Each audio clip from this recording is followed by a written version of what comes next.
Hello and welcome to the Women's 9 final here at the Sewell Group Craven Park, home of OKR. The Women's 9 final now in its third year. York, current Grand Final winners. Leeds, current Nines champions. St Helens, current Challenge Cup winners, all vying for another trophy. Wigan Warriors, last year's finalists in the Nines, are now starting to obviously come to a force this year. Huddersfield Giants and Cardiff Demons, the only team outside of Super League to make it to the finals day. We are joined by Emily Rudge today. Emily, how are you feeling? What's your thoughts on today? Yeah, I'm really excited about today. Looking forward to seeing how the girls get on, and what a great day for it as well. So yeah, ready to get the first game underway. Yeah, exciting. We've got Huddersfield versus York up. Who do you think is going to win today? Obviously you're going to back St Helens, but any hot tips, anything that you think might challenge Saints? Yeah, I'm definitely backing Saints. Obviously, I think previous years Saints have maybe put out maybe a younger side, a more inexperienced side, because we have big games coming up. We have actually got a game on Wednesday against York, so still a younger side from Saints, but we've definitely got some experience in there, probably more so than previous years. So I'm looking forward to seeing how they get on. Obviously, probably looking for the other big four, the big three, so Wigan, York and Leeds, seeing how they get on. But I think because it's such a different concept, anybody can sort of do well. It's only, 9-minute short games. If you start performing well as soon as the whistle goes, then, anything can happen. So it should be really exciting. Yeah, you mentioned that, obviously a big game in the league for you guys on Wednesday night. Obviously it's going well for you this last season, but we've got 4 teams vying at the top. You take that game in hand of the win and you go standalone at the top, and obviously York will put out a youthful side in response to that. Are you excited? Yeah, we're really looking forward to Wednesday. I think that's, the games that we really look forward to, playing against York and Leeds, and also we've been really enjoyed playing Wigan this year. They've been really tough challenges for us. So yeah, they're the games we train hard for, and so yeah, interesting playing on a Wednesday night as well. I don't think we've played on a Wednesday night before, so that might be a challenge in itself. Some of the girls will be working in the day, and it's a 7:30 kickoff, which is a little bit later than what we would normally play. But yeah, really looking forward to it. A big game, and hopefully we'll get a few people down watching, and we'll put on a show. Nice, we're a couple of minutes away from starting here, so we'll go through the teams. As mentioned, York have got a youthful team out today, so they line up with Betty Lambert, Celevo Clark, Ellie Sexton, Abby Millward, Charlotte McCade, Sian Judd, Agnes Wood, Megan Polymer and Lauren Exile. And we're going to Huddersfield Giants. We have Anne De Silva, Amelia Brown, Sam Hume, Becca Grady, Ellie Thompson, Gracie Hobbs, Molly Easton, Tara Moxon and Hannah Goddard. So obviously an interesting game to start us up. We have got 2 groups of 3, 6 teams competing for the title. So we have, in this group, we have Wigan Warriors, York Valkyrie and Huddersfield Giants. How do you think this is going to go in that group today? Yeah, I think they're going to be tough games. I think close all round, but I think it's interesting that some of the teams have put in their younger players, their under 19 players, so quite a few players who we've probably not seen play before, which is really exciting, because I know there's so much young talent coming through now, and I'm sure some of these young players are going to take this opportunity and really run with it. So yeah, really excited to see some of the newer players that we might not have seen before. Yes, and obviously in the other group we have St Helens, Leeds Rhinos and Cardiff Demons, so quite a tough group on both sides, and yeah, I'll be excited to see how we get on.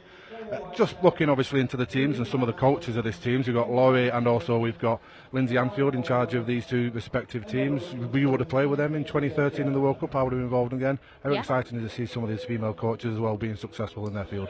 Yeah, it's brilliant. I love to see that women are getting into coaching roles after they've played, and I'm sure that there'll be some of the girls from Saints who follow in their footsteps. But yeah, really, really good to see that the former players are giving back to the game and coaching and giving their experience over to the younger players. Yeah, it's great to see, and hopefully both go well.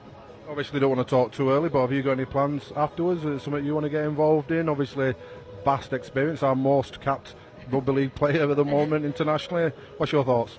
Yeah, I think I I definitely do. I will want to stay in the game, definitely. I don't know whether coaching is probably for me. I'm still undecided on that.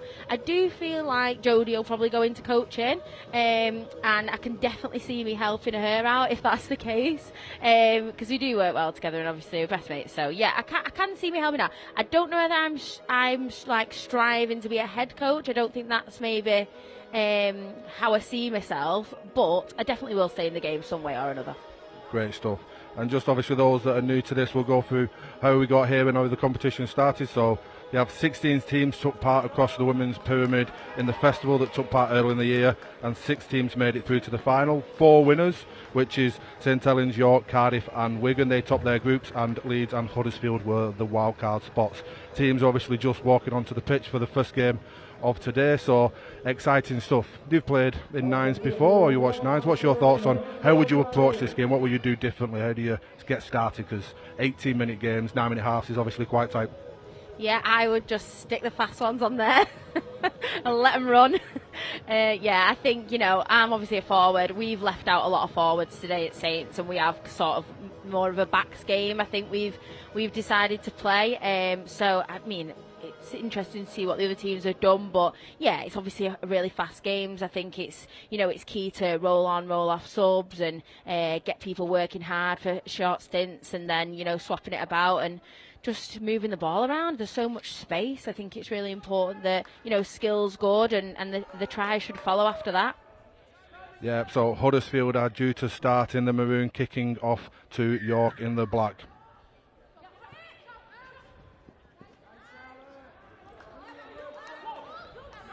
Just about managed to keep the ball in play there. Obviously interesting kick from Huddersfield, put York under pressure straight away. Yeah, short little kick-off. Interesting way to start the game, but I think York have done well, like you say, to keep the ball and to stay in. York now moving to the middle of the pitch. Some solid defence from Huddersfield, really trying to control that ruck, which is important. Obviously fast play the balls, help attacking teams, especially with the space they've got. Yeah, definitely. I think, starting off, you do want to just gain some metres, and then I think towards the back end of the game, when you do start to get tired, that's when you can start shifting the ball around. But you do want to see some movement early on, which York are doing a little bit. So yeah. 5th and last now, solid set for York. See where they're going to put this kick.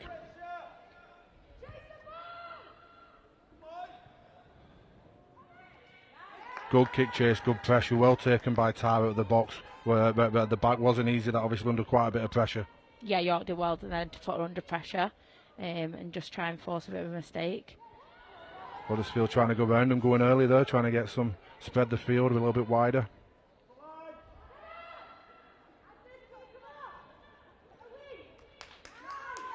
Tackle there from Agnes Woods, who's on dual reg from Sheffield, actually a Wales international, so she competes with our Wales team, so obviously coming up having an experience at the top level, which is good. Yeah, bro. Again, good running by Tara. I think she could be an important player for Huddersfield today. Yeah, definitely. She's an experienced player, isn't she? So, unlucky there with a mistake. But yeah, go back to Tara. She's an experienced player, so definitely will be key in the Huddersfield side today.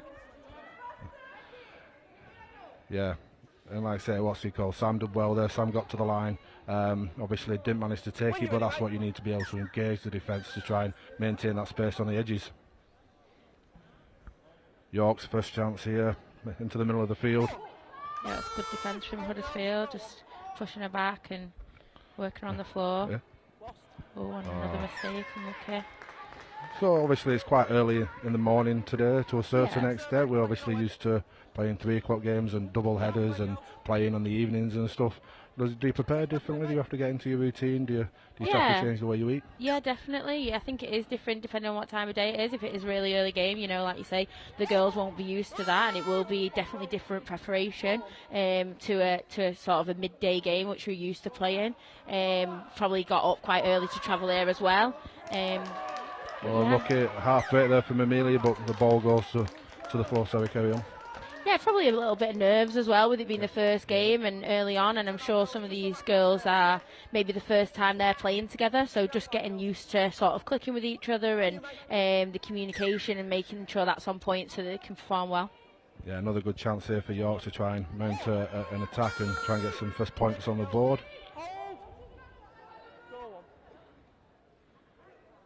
York again, good carry. Ooh, a nice break, go on.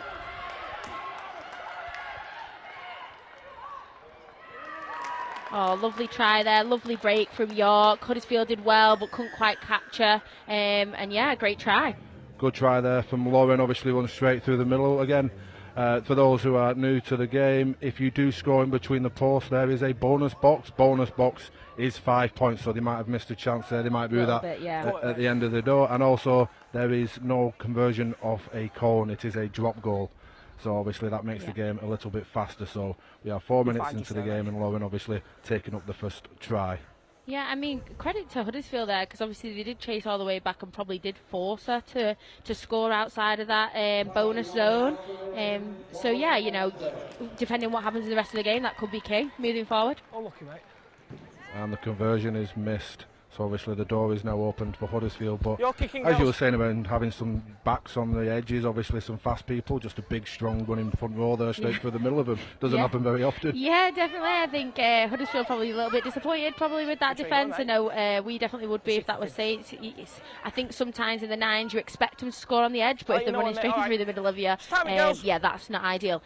But yeah, you know, it's a quick game, and I'm sure there will be many spectacular tries throughout the day. And again, slight difference from a normal 13-a-side game. The team that scores ends up kicking the ball back just because obviously the amount of time. So our referee in the middle today is Luke Flavel, son of legendary Mighty Max. Wow. Yeah. Really? He's a great bloke. He's been doing it for nearly 2 decades. Brilliant. And I know he's obviously on his refereeing journey. Luke, he was doing some champ school stuff, and it's great to see him progressing, doing well. And obviously we all need referees, and an important part of the game. Definitely. So Huddersfield obviously trying to take some control, get to the back end of the set. Yeah. All going for a little chip and chase. Might come off of him. Amelia is obviously a dangerous player. To play.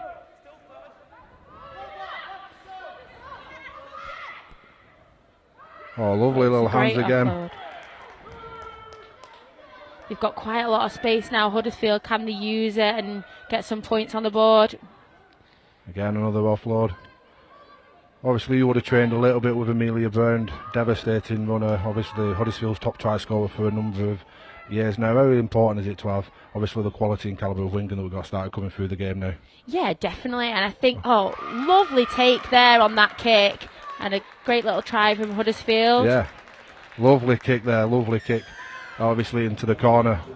And obviously Huddersfield did well. Obviously they attacked on this right edge, created some space, got some offloads, and just utilised the space you have in nines with a lovely kick to the corner, as we're watching on screen. And I think that's exactly what you need to do, you know, do create that space, and when that space is there, you know, take that opportunity. Just going back to what you were saying earlier about having strong wingers in the side, I think that is so important now, and I think we're in a position where we can use those wingers. I think a couple of years back, the skill might not have been there to actually ship the ball around as much as we do today, and the wingers, you might have had so much talent on the wing that probably didn't get showcased as much as it should have, just because the skill wasn't there to get the ball to them.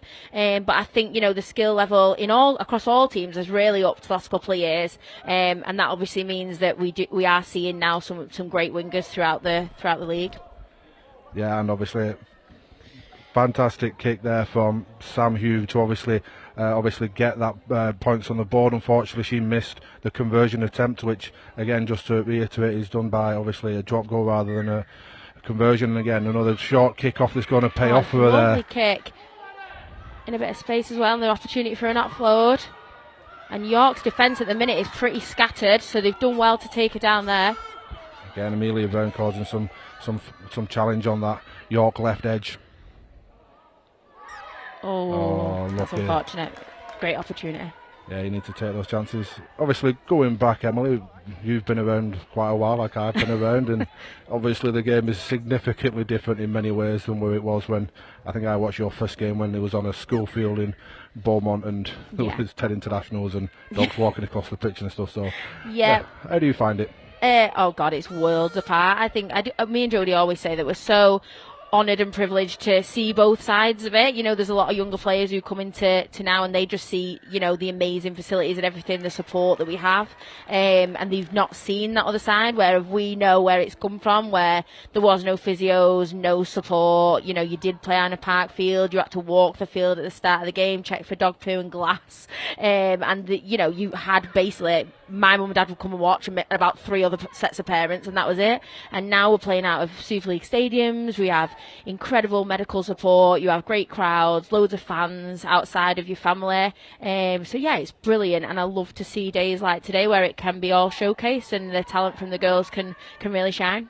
Nice. Obviously, good response from York there. Obviously, got some good yardage and then obviously backed up. There were penalties, so they're now in attacking again. So Kelsey Gentles takes it to midfield with another strong carry. Transition from one of being those initial strong wingers into a front row. Great running from Kelsey there, yeah. After obviously the birth of her first child.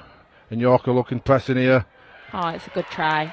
Great little run and scoot through. Unlucky that Huddersfield couldn't defend that there, but it's a great little try and important points on the board for York.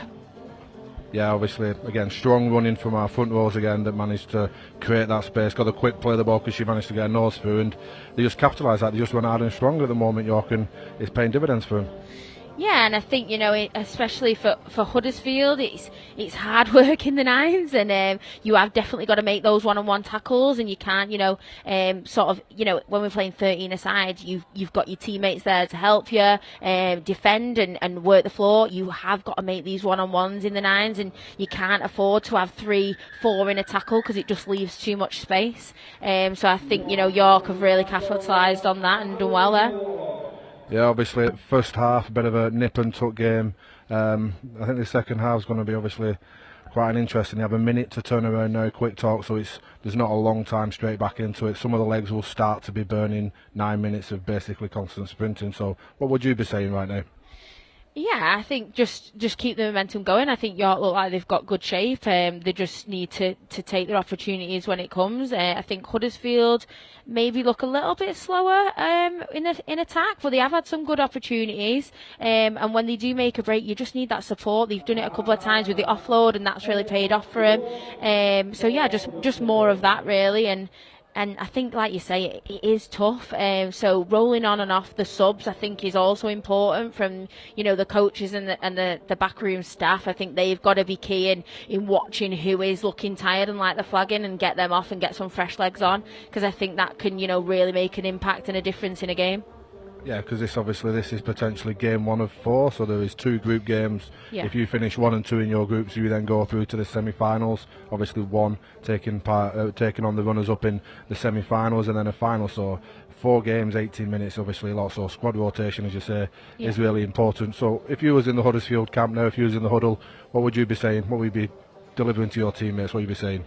I'd be just saying that the defence has got to be a little bit better. The initial contact, we've got to get up off the line and meet York, and then, you know, you've got to make your one-on-one tackles, like I said before. I think if you can do that, then that forces York to then have to put, you know, some shape on and move the ball around a little bit more. They shouldn't really just be walking through the middle. So I think, you know, Huddersfield need to just fix up on that, and that should be because, you know, they've got some great players, and we've seen that. A few mistakes which has let them down and meant that they've not had the chance to take their opportunities. But, you know, when they do get the ball and they're in an attacking space, I think that they can, you know, definitely score some more points in the second half. Yeah, like you say, it's fronting up in defence, getting your body in front, controlling that ruck is so important, obviously, in all games, but obviously especially now in the nines and the speed of the game. How often do you work that? Obviously, I know you do a lot in the wrestle pit, but how often on a weekly basis would you be training, obviously, and getting in front, tackle, wrestle, and all the rest of it? Yeah, we do it a lot in pre-season. We do a lot of work on defence then. I think it is harder in the week in training sessions because you don't obviously want to beat each other up when you've got a big game coming up at the weekend. So we tend to do a day of attack and a day of defence, but recently with bigger games that we've had, we've sort of tailed off a little bit on the contact, and we you know, our defence has been pretty good overall. So I think we've done less whacking each other in training and more sort of work on skill and attacking play recently. But yeah, we do a lot of that in pre-season. It is really tough. But ultimately, actually, fundamentally, that's the bedrock that obviously allows you to do the nice shiny stuff and spend some time obviously doing some work on some skill stuff as the season goes on. Obviously, second half just kicked off. Huddersfield now have the ball, obviously trailing at half time, but done shown some promises with Tara and obviously Aminu on the edges in particular, obviously doing a little bit of damage, so hopefully they can complete. We'll have an interesting second half ahead of us. Yeah, definitely. Looking forward to seeing what Huddersfield can do with the ball here. They have got some space on this left-hand side. Let's see if they can use it. Oh, it's good defence there from Kelsey Gentles. Really slowing the play of the ball down on the floor as well. Yeah, you would have obviously played with Kelsey. You went obviously to the Nines, World Cup Nines. You would have played in that. Then obviously a trip to Papua New Guinea. It's just been announced in the last week that obviously the World Cup in 2026 will be in Australia and Papua New Guinea. How are you excited for that? Yeah, that'll be amazing for the girls involved, and I think I've been lucky enough to play 2 World Cups in Australia, and they're so big, the game out there now, and they've got a huge fan base and loads of support. So yeah, I think that's really exciting for the girls that'll get to go out there and play in that World Cup. Nice, strong run in there from Huddersfield. Just got a 6 again off the Kelsey Gentle, so starting to mount some attack. I think a try here early on will be really important if they are to go and win on this game. Yeah, that'll be key for Huddersfield. It's a good little ball there and a nice run. Well taken. I think York's defence overall has been pretty good. Their initial contact, and they seem to be slowing the play of the ball down a bit. Oh, they've got a bit of space here. Huddersfield, it's well taken. Can she finish it? Oh, lovely little try. Nice, well played from Sam Hume. Obviously spent a number of years at Leeds Rhinos, coming to Huddersfield this year, and her quality just showing there. She's done really well to engage the line and pass the ball over the top, and well took by the winger. Yeah, lovely. Good that Huddersfield have got some points early on, like you said. I think that's key. And a close game now. Some great skill from the winger, caught the ball at pace with the ball over the head and trying to obviously get as close as possible for Sam, so I think this conversion attempt will be important. Oh, it's just wide, I think, there. Unlucky. Unfortunately unwide, but like I say, I think York's defence has been good, but Huddersfield, when they do look to get to the edges, they have been dangerous. So at the moment it seems we've got an edge battle versus a middles battle, so if Huddersfield were to be successful in this game, they need to probably, like I say, front up in the middle a little bit, and York probably need to look a little bit, working a bit harder to get out to the edge and map off a little bit more. What's your thoughts? Yeah, definitely. And I think as we get into the back end of the game now, it's key that you can still work hard and you've got those fresh legs. I think Huddersfield York have just made a few changes there and brought on some new players, so that should maybe give them a little boost here. But I'm sure Huddersfield might look to get the ball back early here and keep possession, because they need to score more points if they want to win this game. Yeah, we'll see if they go short again. Obviously that's been Huddersfield's MO, and they have. Oh, it's well taken again by the winger. Again, it's successful. Are you going to be sending messages down to your players group and coaches saying, look at the short kick-off? Yeah. Well, yeah, I think, we've seen a lot of short kick-offs recently, I think, in the league. We've definitely faced quite a lot. It's to get the ball back, it's such a benefit, and it's worked well in Huddersfield's favour here. Another great opportunity here. Oh, it looks like she's in the corner. Great play again by. Great try there. Great play again by Huddersfield, attacking that. Obviously, that left end, and Sam Hume, obviously coming from the northeast, is really exploiting this left edge. Yeah, and it come from that great little offload initially in the tackle there, which meant that they just had a little bit of space to play. I think York had got back and set and probably were on a bit of a back foot there, but the winger did really well to stay in and to score that try and get the ball down.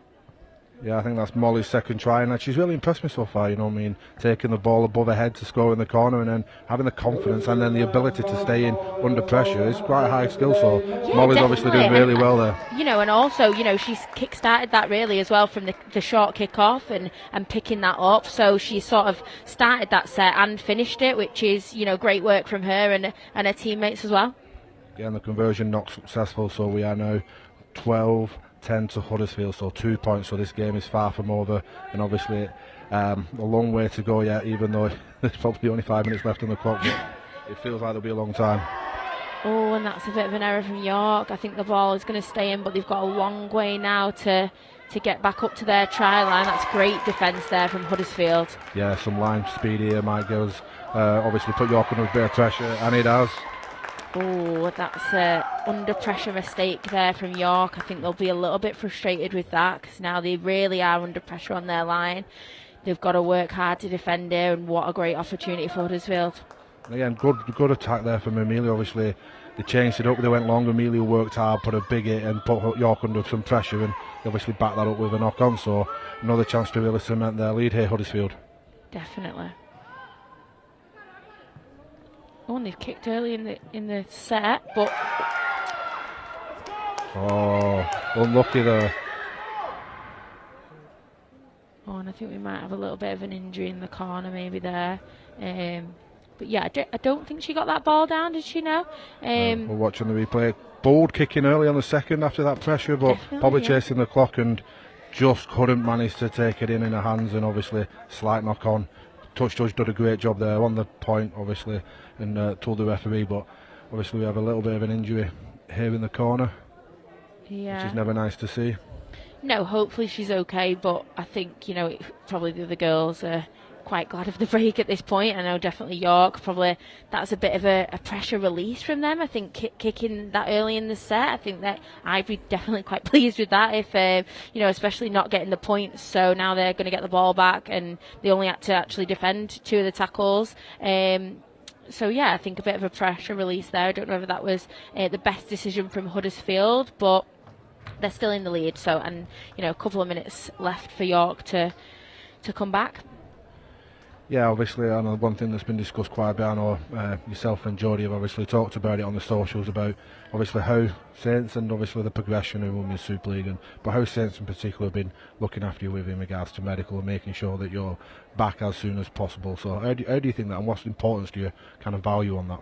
Yeah, oh God, it's massive. I think, a couple of years back when we weren't getting paid and other teams were, it was like, oh, it's not fair, they're getting paid, we're not. But actually, we have got such good medical support, and I think as players, we probably didn't realise that. Then Leah did her ACL, a couple of other girls got injuries, and they just got seen to straight away. And I mean, literally the week after, operation within a couple of weeks, then all the rehab, all the medical support. So everything's been paid privately to get that care. And, if she would have been waiting for the NHS, it could have taken ages. I think so. That's so important to get players back on the field as soon as possible. And actually, that costs a lot of money to do that. So I think overall we were so grateful to have that support. Definitely some of our players who got bigger injuries, because that really helped them in coming back to the game as soon as possible. Yeah, game starts here. Obviously coming into the not too long left. Obviously York need to do something. They've got a long way to go. Huddersfield need to front up. What would you be saying if he's on the pitch right now? I think York have got to take these opportunities now. They've got to start shipping this ball around. They look like they've got some good shape, and they can move the ball. But again, that's an unlucky mistake there from York. The skills got to be a little bit better from them. I'm sure they'll be quite frustrated with that. And another mistake from Huddersfield. So York have got the ball back, probably where they didn't expect to. So let's see if they can keep hold of it for this set. Yeah, possibly just switching off after that short break with the injury. Obviously we're seeing it off, which is good stuff. Hopefully it's not too serious, but York are now moving past and into Huddersfield 50, so good chance to kind of obviously put them under pressure and try and get this game back in their side. Yeah, and some good running, a bit better defence there from Huddersfield as well, but York look like they've got quite a bit of space out on this right edge. Obviously timing a little bit, as you say, a number of new people coming into York, so the timing's probably a little bit off, but take the tackle there and obviously go again. Yeah, that's a good little run there from York. Good defence again from Huddersfield. Cut back on the inside and obviously look to get to the other side of the ruck that hadn't moved up. Obviously didn't manage to exploit it. They got some space here on the edge. That's a good run. Oh, it's a great offload. Oh, that's so unlucky for York. I think he should have taken that then. I think they could have been in there, but that's unfortunate. And you've got to try it. You don't know the next time you're going to get. The minutes are ticking away. Definitely. You've got to try. Obviously, ball just didn't quite stick to the end. That's probably been a little bit of York's story of today's game so far. The ball's probably not just stuck as much as Huddersfield. yeah, just a few too many errors there in key positions, but I totally agree with what you just said. I think you have got to take your opportunities and you have got to push that extra pass, especially with so close to the end of the game. And what a great tackle there from York. It's exactly what you need now. You need your players to step up, get off the line and put the opposition on defence and try and keep it down here. Hopefully they get the ball back another chance. But yeah, that's some good footwork there from Huddersfield. Yeah, some great work there from Tara Moxon, obviously come from Leeds, and her, Amelia and Molly in particular have done excellent work today. Amelia again here, looking to exploit this left edge. Great strong run in. And this could be the game. She's through. No one's getting close to her.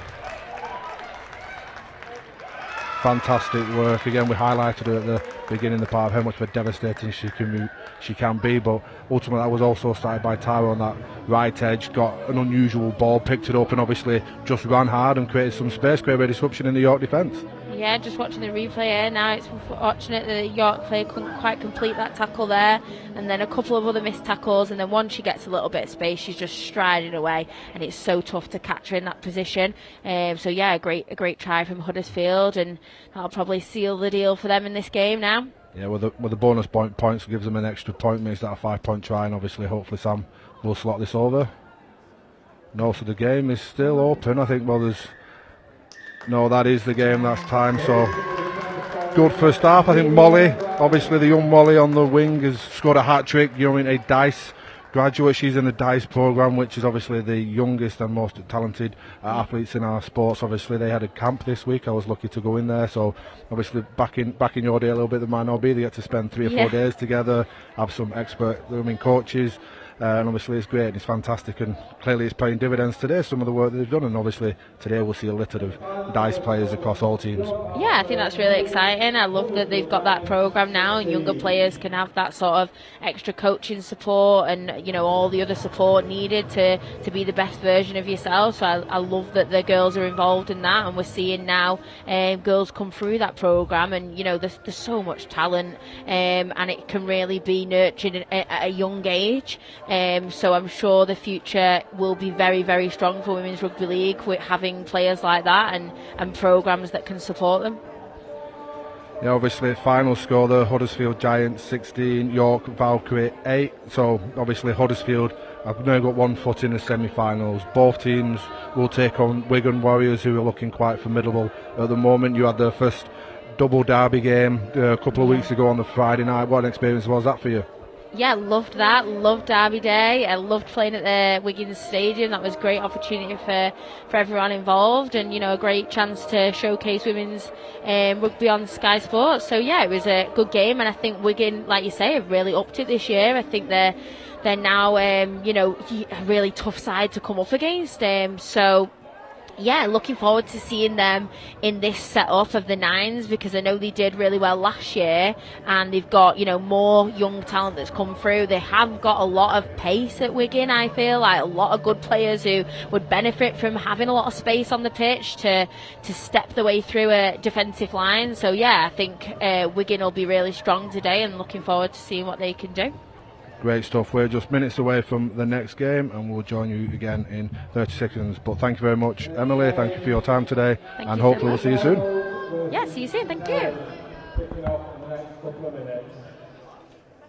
The Leeds Rhinos team for today: Evie Cousins, Liv Whitehead, Amy Hardcastle, Jenna Greening, Lucy Murray, Izzy Norfolk, Bethan Benton, Kira Bennett, Ebony Instead.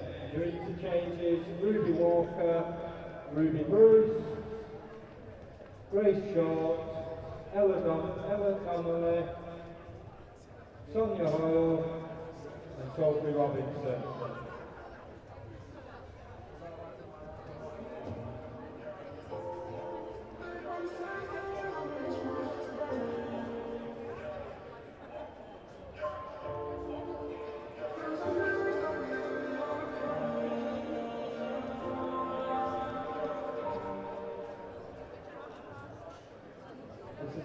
Starting nine: Derek Salehi, Rachel Lusney, Zoe Harris, Katie Mottershead, Tara Jones, Naomi Williams, Jodie Cunningham, Danny McGifford, Emil Villanova,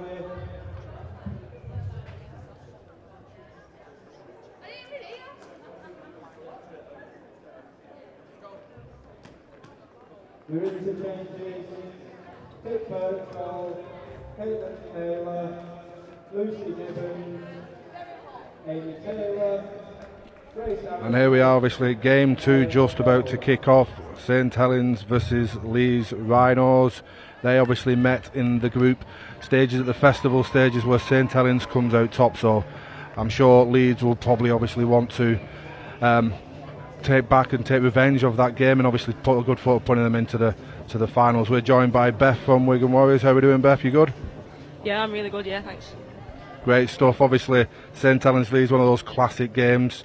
Obviously it's built up over the years. Wigan are now starting to come to the party. What do you expect from today's game? I think it's going to be a close contest, obviously. We know that these two teams are part of what's been the big three, but you know, our team, myself, we're closing that gap and we've really made it a top 4. Yeah, exciting. Obviously St Helens getting off the way and obviously gone quite strong, even though they have got a game against York midweek. They've got a team that's littered with international players, obviously starting with Jodie Cunningham as the England captain, obviously is leading the charge. Yeah, Jodie's one of their best players, you know, like England international, and she offers a lot both in attack and defence. Yeah, so obviously penalty there from a ball steal. Leeds now obviously the first chance to really put Saints under pressure. Going to Beth Dainton, who has been excellent this year, another Welsh international. We got a handful littered across obviously the teams today. Welsh captain that qualified obviously for the World Cup earlier in the year.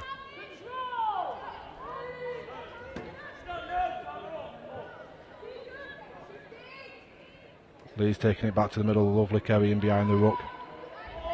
Found the front, look to get a quick play of the ball here. So they might be sitting up for a shift. Going to the short side.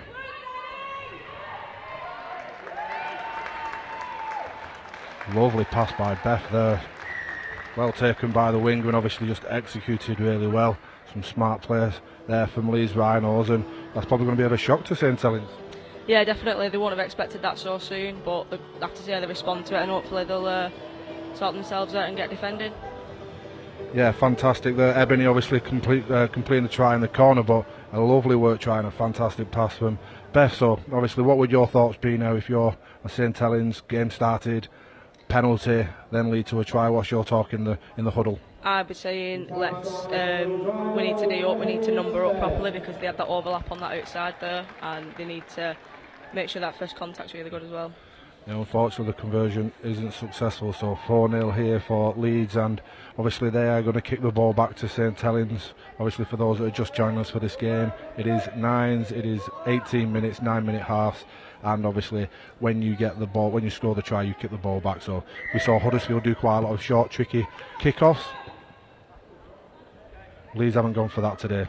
But obviously that's a growing trend in the game, obviously the women's game. I know Wigan have done that a few times, obviously a little bit of a tricky kick-off. Do you practice that in training? Yeah, we have done it. Obviously when it comes off and it works really well. Like we're getting the ball back, and then it's like you go straight from thinking you're going to defend into attack, and you've got to capitalise on that. Solid defence there from Leeds, obviously putting Katie Mottershead under a little bit of pressure. Another international that debuted for the first time. Fantastic play from Jodie into Berry, breaking along that left edge. Obviously Katie obviously made a debut this year for England, and it's an exciting time. Obviously a lot of people pushing for our international caps, especially the World Cup coming up in a few years. So Saints have actually got 2 9s on the pitch with Tara and Katie, obviously looking to play fast and obviously playing around the ruck. We'll see how that pans out for them for today.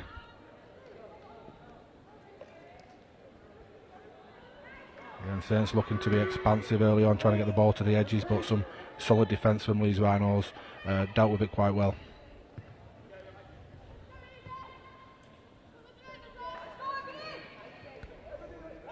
Good kick pressure for her from Saints, and I'll see how Leeds can get out of their half now.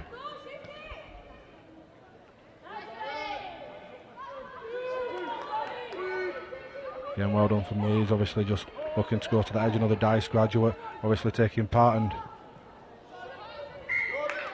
Unlucky, looks like Beth might be their go-to player on this left edge. That was smart play, just didn't quite execute. They created the overlap. If that would have been taken, it would have been away. So, have you enjoying your time at Wigan Warriors? Obviously, this year with Dennis coming in, it's obviously it's a little bit of a change, but are we having some success on the back of it? Yeah, definitely. You know, Dennis is a great coach and he brings a wealth of experience, and you can see the girls are learning a lot. We've had a lot of young girls, academy girls that have come through and they've really stepped up, and a lot of that is down to Dennis's coaching as well.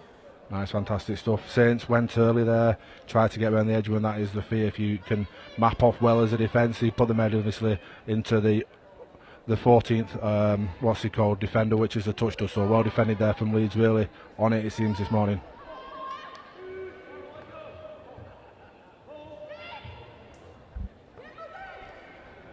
Again, strong running there, Leeds taking it to the heart of St Helens, and some fantastic post-contact meters there.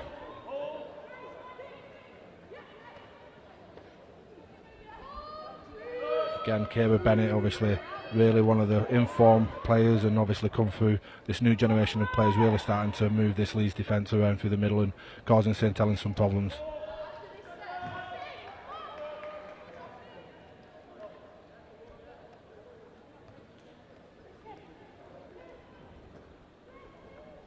Again, good defence, good work from Leeds. It's 5th and last. Okay, with a nice kick there from the 9.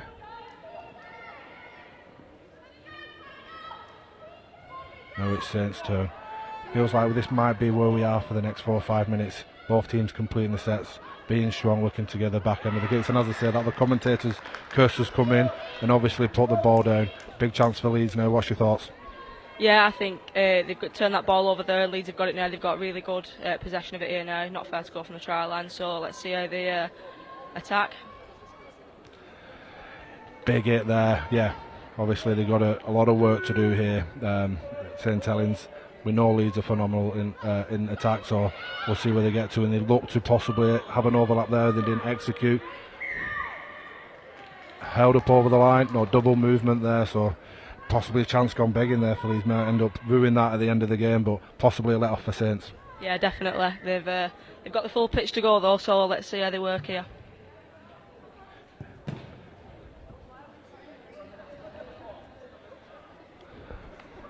So here we are, we're just going to see the replay. So she has the opportunity and she makes good first contact and some good post contact meters, but yeah, elbow was on the floor, looked to turn over and roll it over. It's so tempting when you're close to the line and you just want to try and score that try, but yeah, good defence from St Helens.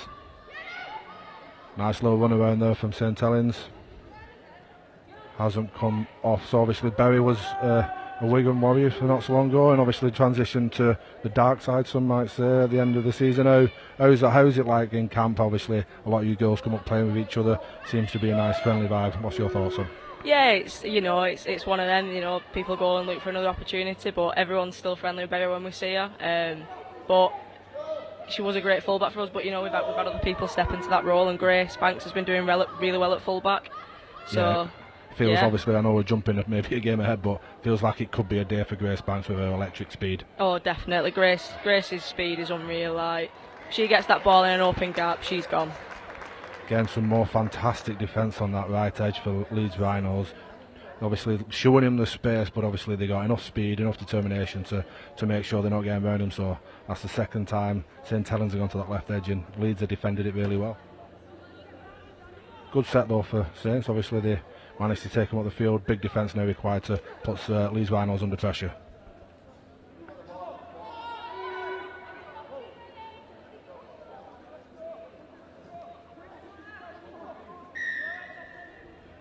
High tackle there. Looks like they might have hurt Bethan a little bit, but obviously a relieving penalty. That's going to be good for Leeds. We're getting towards the back end of this first half. They might have a good chance to obviously put some more points on the board, put St Helens under some real pressure here. Deciding not to go to the touch, just tap and go. Shauna here on the run. devastating running. How do you find it coming up against players like Sean, obviously, just barrels of energy, just run really hard and just really hard to tackle? Oh yeah, like Shauna, she's a unit. You know, I've come up against her, and I'm not ashamed to say I've come off worse sometimes. Like she tackles hard and she runs really hard. So definitely someone you'd avoid running at. And that is half time. Obviously, they didn't manage to complete the set there, but a good first half. What we expect, a tight game, some good execution of skill. Both teams really competing hard, both with and without the ball. What's your thoughts at half time? What would you be saying to your team if you was playing there at St Helens? I'd say they've just got to keep it up. Obviously, it's a close score, as we expected, a close game. They've just got to keep doing what they're doing and try and cut out the silly errors. Obviously, that's half the battle, really. Yeah, and obviously, Saints a few times have gone to that left edge, and Saints a few times gone for that left edge, and Leeds have done really well at mapping off. Do you think they need to change what they're doing? Do you think they need to change up the tactics a little bit? Because at the moment, Leeds seem to have the better of St Helens. Yeah, they seem to be covering really well on that left edge there, the defensive side. It could work, the execution's not quite there for Saints. If they executed it, I'd say it could be a different outcome, but Leeds' defence is really good on that side. Yeah, and if you're Leeds Rhinos, possibly a bit stronger in that half, what you're saying to maintain your lead in the second half? I'd be saying let's keep it up, keep running hard, let's execute our attack and just get us up the field, really. Nice. So what's your community club? Where have you come from? What's your journey to Rugby League? You're stood next to me today. I started off at Hindley LFC. I used to play with boys teams, and then eventually had to move to St Jude's. At the time there was no girls team. I'm really pleased to say that since I've left, we've now got 3 or 4 age groups with like over 120 girls at Hindley. So we've come a long way, and it's really good to see like the game's been growing over the past few years, and it's just getting better and better. Yeah, obviously I spent a bit of time myself down at Hindley, and Harry Taylor, the chairman there, has done some great stuff, and they had a rebrand recently, obviously the Hindley Stags and the Hindley Hinds, to reflect the growing nature of the women's game and obviously the prominence that they have at their club. So doing some fantastic stuff, and it is good that they've got 3 or 4 girls team, and I think they're pushing to have a women's team as well, so that growth is continuing. It's only going to be good for the game, but also good for Wigan as more and more teams in that area obviously producing more girls teams. Yeah, definitely. Like we can see now, we've got so many academy girls, and our academy is looking really, really good for the next few years, and it's great to see. Yeah, and obviously that is reflective. Obviously we've seen a significant growth since obviously the launch of the Women's Super League in 2017, and the community club's obviously a heartbeat of what our game is, and loads of players that are coming, this young girls have been through that journey, they've seen the resemblance and the start of it in 2017 and 2018, and they've taken up the mantle, and they're starting to take this game into new heights, and it's fantastic to see. So yeah, lots of talent. I know obviously some of the try scores have been scored by Dice players, and obviously they're the college age girls, so it's only excited to see how that was going to continue to grow. Second half here to look to get started, so yeah, I think winning this first game is really important. With only 2 games in your group, you've got to take your first win, otherwise you're potentially in danger of not getting qualified through to the semi-final stage, and anything's to play for. But yeah, not the best start there from Saints, and we'll see what Saints have to offer now, starting on a good position at 50.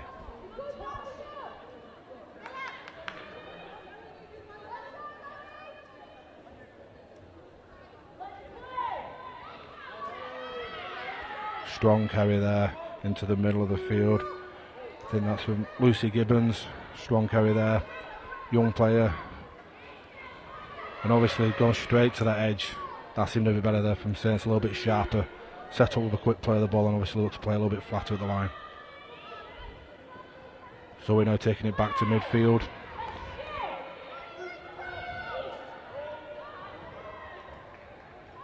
Zoe just there, deciding to go onto the short side and kicked early. Possibly not the best executed player there. Big defence required. Leeds carrying out from their own half.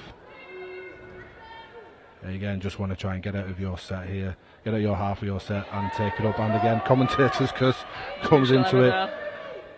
Shona puts the ball down, and again it's another opportunity for St Helens here. Possibly the best of the day that they've got to try and really execute something here. Going short side. Well dealt with by Leeds Rhinos. St Helens need to get off the edge here.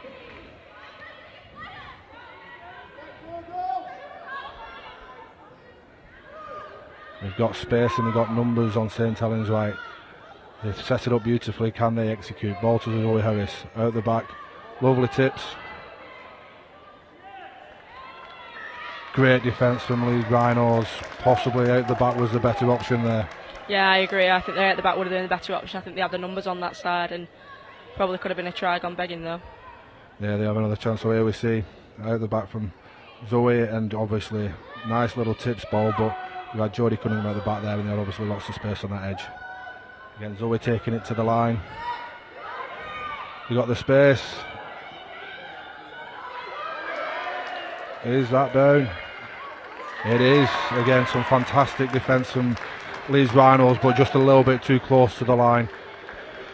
And we're all square.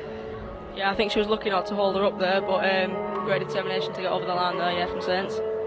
Again, that's when you're trying to come out your half. One of the reasons why you want to try and get at your half or yardage, as they call it, is because if you do make a mistake, you give teams multiple balls on your line, and obviously they just defended well, but they were just a little bit too close to the line. They couldn't quite get there. So here we go, 4-all.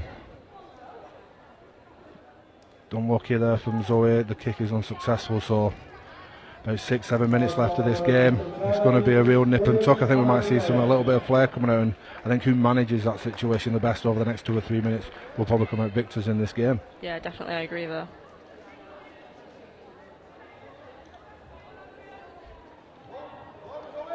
But a lovely day here over in Hull. The sun is shining, and obviously getting to play another stadium. What's your take on obviously getting to play at all these Super League stadiums? And a fantastic short kick-off. Unlucky with the bounce, but managed to get the ball back. And Saints are now back under with the ball on the way, putting Leeds under more pressure. What's your take on obviously taking on playing all these Super League stadiums? I assume you would have watched it as a kid on Sky and or BBC, etc. And yeah, just exciting. Yeah, it's really good. I mean, you can talk about being a young girl watching the games, and you wouldn't have ever thought that we'd have these opportunities, but now a few years on, and it's like every Super League team's getting involved. The majority of teams have a women's team and playing at all these stadiums. Yeah. Oh, we got a chase. Fantastic chase there from Jodie Cunningham. Considering often she gets called slow, I think she's done all right there, and she did obviously a try-saving tackle to basically win the game, I would say, against you at the derby. But yeah, great break there from Leeds Rhinos, capitalising on the mistake from St Helens. They've got numbers. Chooses to go herself, and some good defence there from St Helens. Again, it's not over. They are looking fatigued. Again, going short again. Shona Hoyle too strong there. Twisted turning, put the ball in, possibly make up from the knock-on that led to the St Helens try. So, yeah, again, could turn on a moment, a knock-on, the game can turn. Yeah, definitely a key try there for Leeds. Again, they had the numbers on the edge. Kira Bennett decided to go to herself. Shona steps up again, talked about how powerful of a player she is, and just tries to capitalise on it. Hits and spins and does a fantastic job to get the ball down. Very hard to stop that from that distance. I feel this might be in Kira Bennett's range. A conversion here might be able to start putting pressure onto St Helens.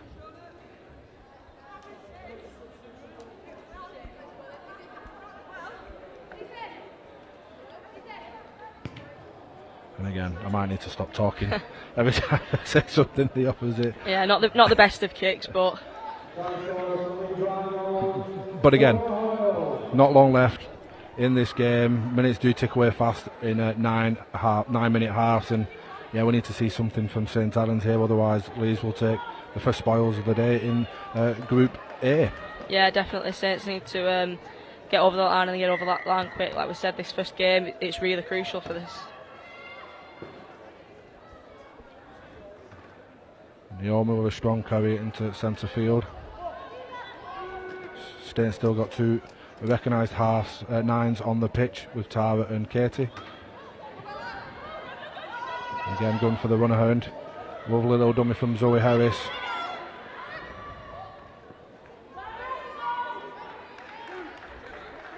Again, looking to be a bit more expansive. A lot of ball players on the pitch, looking to obviously spread the ball around quite a bit. Nice little pass there from Katie inside to Naomi.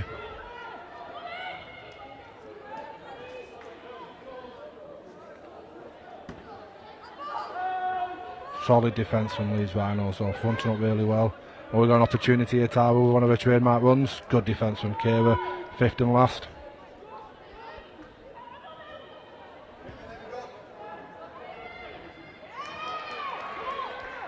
Oh, nice little offload. No fear of the youth of today. Under pressure, caught the ball, and then obviously comes back for the carry. Fantastic work from Leeds Rhinos, and again, good carry with distance. I feel these next couple of sets are crucial. Leeds need to get to the back end of the set, get a good kick away, and really put some pressure under St Helens. A bit of game management needs to start coming into it now. Yeah, they just brought on a couple of changes, Leeds as well, so let's see what these subs have to offer for us. And Amy Hardcastle doing what Amy Hardcastle does well. Big, powerful, pushing people, causing some ruckus. So again, great to see Amy playing in this. Oh, lovely offload. And again, another break from Ruby Walker. Oh, backed up with an offload. Second big play from Ruby Walker. Obviously, the first one was the pick up the ball from the knock on. Obviously, got Leeds for the second try, and again, some fantastic work there to make the break, ride the tackle, and then have the presence of mind to offload. I think that might be the game. What's your thoughts? Do you think Leeds Saints have got anything left in this game? I think it's the leaking tide now. When we're playing in this, it's really, really warm today. There's a lot of heat, and there's not long left. And obviously, Leeds have just able overtaken there with that extra try. I think it's looking like it's going to be a Leeds win. Leeds obviously holders at the moment of the Nines trophy. York won it in the first year. Leeds in year 2. Are they on for another track, or do you think Saints can come back for this, or even possibly Wigan might obviously cause us some problems? We've not seen those play yet. We've not seen ourselves play yet, and I think we've got a lot to offer today. We've got a lot of pace in our squad, and I think we're going to surprise everyone and be really, really good today. Again, the other team in this group is Cardiff Demons, currently sitting at the top of the Southern Championship. A lot of internationals, Welsh internationals in that team, and traditionally done well. And he's got to the semi-finals last year. Just managed to fall to York York Valkyrie. So yeah, another team that's possibly an unknown. Do you know much about obviously Cardiff Demons? Yeah, they've got a lot of really good players. Obviously, we've come up against them in the Challenge Cup a few times, and yeah, when they're really strong, and when they get the ball, they really are looking to ship the ball and get into some open space. So they might surprise us as well, yeah. And that is the game. Obviously 18 minutes up, fast-paced game. And obviously Leeds Rhinos take the first spoils, puts them in pole position. So a big game coming up next for both Saints and Leeds against Cardiff Demons if they want to progress into the semi-finals. So what's your take on that game, and what are you going to take away from it? I think we saw some good skill on offer. I think there was a bit of some sloppy errors as well. I think both teams tried really hard, but Leeds are the ones who come out on top there. So obviously the next game coming up is the Wigan Warriors versus York Valkyrie, an important game, obviously. So we will do it. And so thank you for your time, Beth. It's been a pleasure, and hopefully we'll see you again soon. Yeah, definitely. Thank you.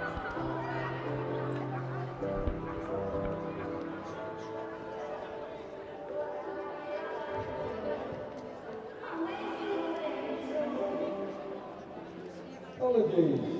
Leeds Rhinos 12, St Helens 4.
The next couple of minutes, Wigan Warriors versus York Valkyrie.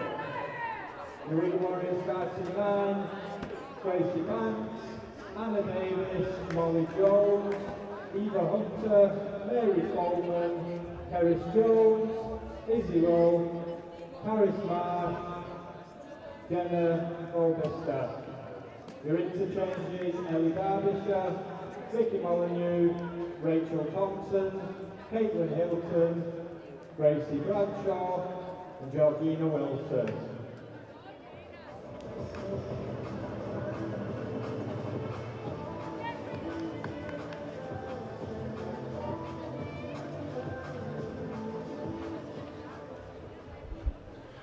Welcome back. We're into our third game here.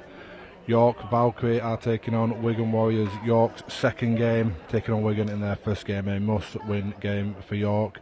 And obviously the much hyped Wigan Warriors with a new resurgence this year in the Women's Super League. We'll see how they go for the first time.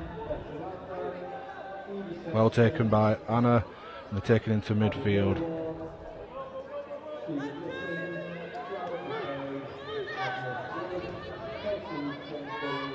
Nice and composed from Wigan, got options both sides.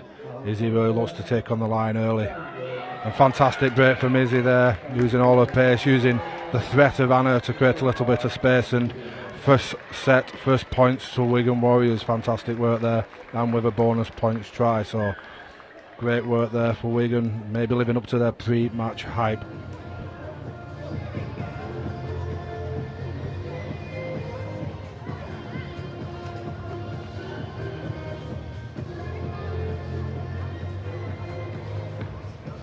And again, great work from Izzy, just showed the outside, the defender there, and her speed just takes her through again. Coming to prominence this year, first real year, Izzy Rowe, and yeah, no one was catching her from that distance. Again, making her England debut this year, at a tender age of 17, possibly a name for the future. So again, great work from Wigan. Try scorer and conversion, Izzy Rowe.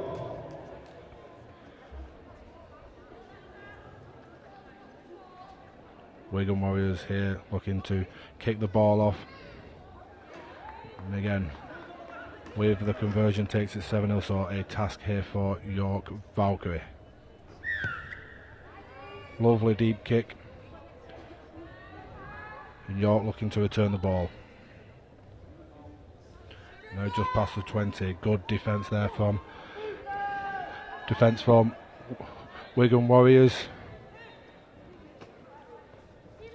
Again, Kelsey Gentles carrying, and again some more fantastic defence from Wigan Warriors and Eva Hunter there. So great work.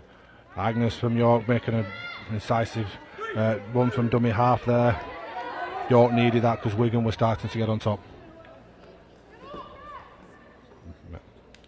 Again, more solid defence from Wigan. York just past the 50. A good yardie set here.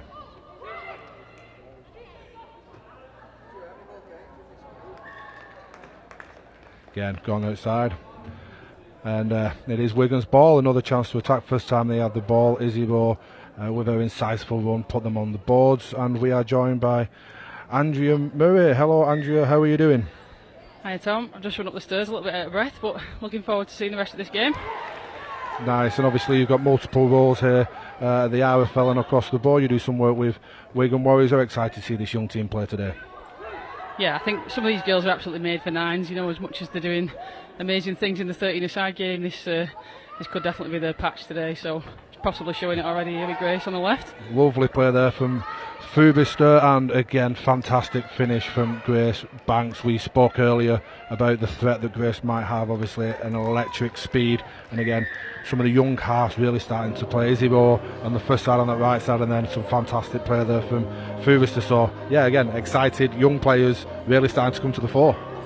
Yeah, Jenna Fubister again there with that ball out to the left for Grace. She's been doing that for Wigan for the last 3 games, and she's obviously proving her worth again today. Just sees that ball, and obviously with Grace's speed it's going to be difficult for anybody to catch her from there. Oh, unlucky with the conversion, but yeah, like I say, some top skill there. Jenna just takes the ball to the line, engages it. Eva Hunter running the hard line and just right into the hands of Grace. Doesn't need to break their run there. So yeah, it's just again fantastic skill starting to come through the Women's Super League now. Yeah, and I think again we're seeing the fact that these girls have grown up playing together. You know, they've come through junior rugby league. They've probably played a bit of rugby union together as well, and they know where each other are going to be. And as they play more, that timing gets better. As you said, Eva hitting some lead lines and Grace out the back there, really pretty unplayable on a nines pitch. Again, another good kick there from Izzy Rowe, getting it deep into York territory. So far, Wigan's defence has been quite formidable. They're obviously really putting it to the York Valkyrie. Let's see if they can maintain that and then really start to put some pressure on. Again, strong defence there from Eva and Jen, obviously putting Kelsey out, obviously putting her on her back there.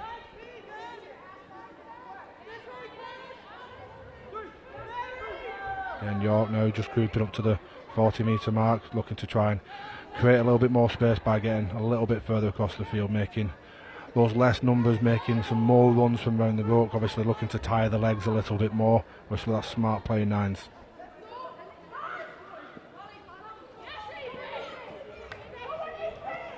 And again there, so you can see they obviously took it out to one and they created a little bit of space. That's quite smart play from York, looking to settle into this a little bit.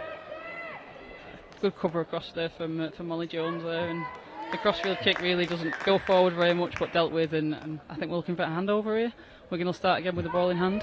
Yeah, York need to do something a little bit more. Obviously, the first two times that Wigan have had the ball in hand, they scored two, and they've done it pretty comfortably as well. So they need something here. Strong carry from Anna, obviously. New position this year on the wing, but really solid one who always seems to get a nose through. Anna Davis, obviously so destructive. You know, I imagine we'll see a few tries from her today. She just pokes her nose through, and so difficult to bring down, so strong, so athletic, showing, you know, probably a pedigree there in terms of, you know, those half breaks and those challenges.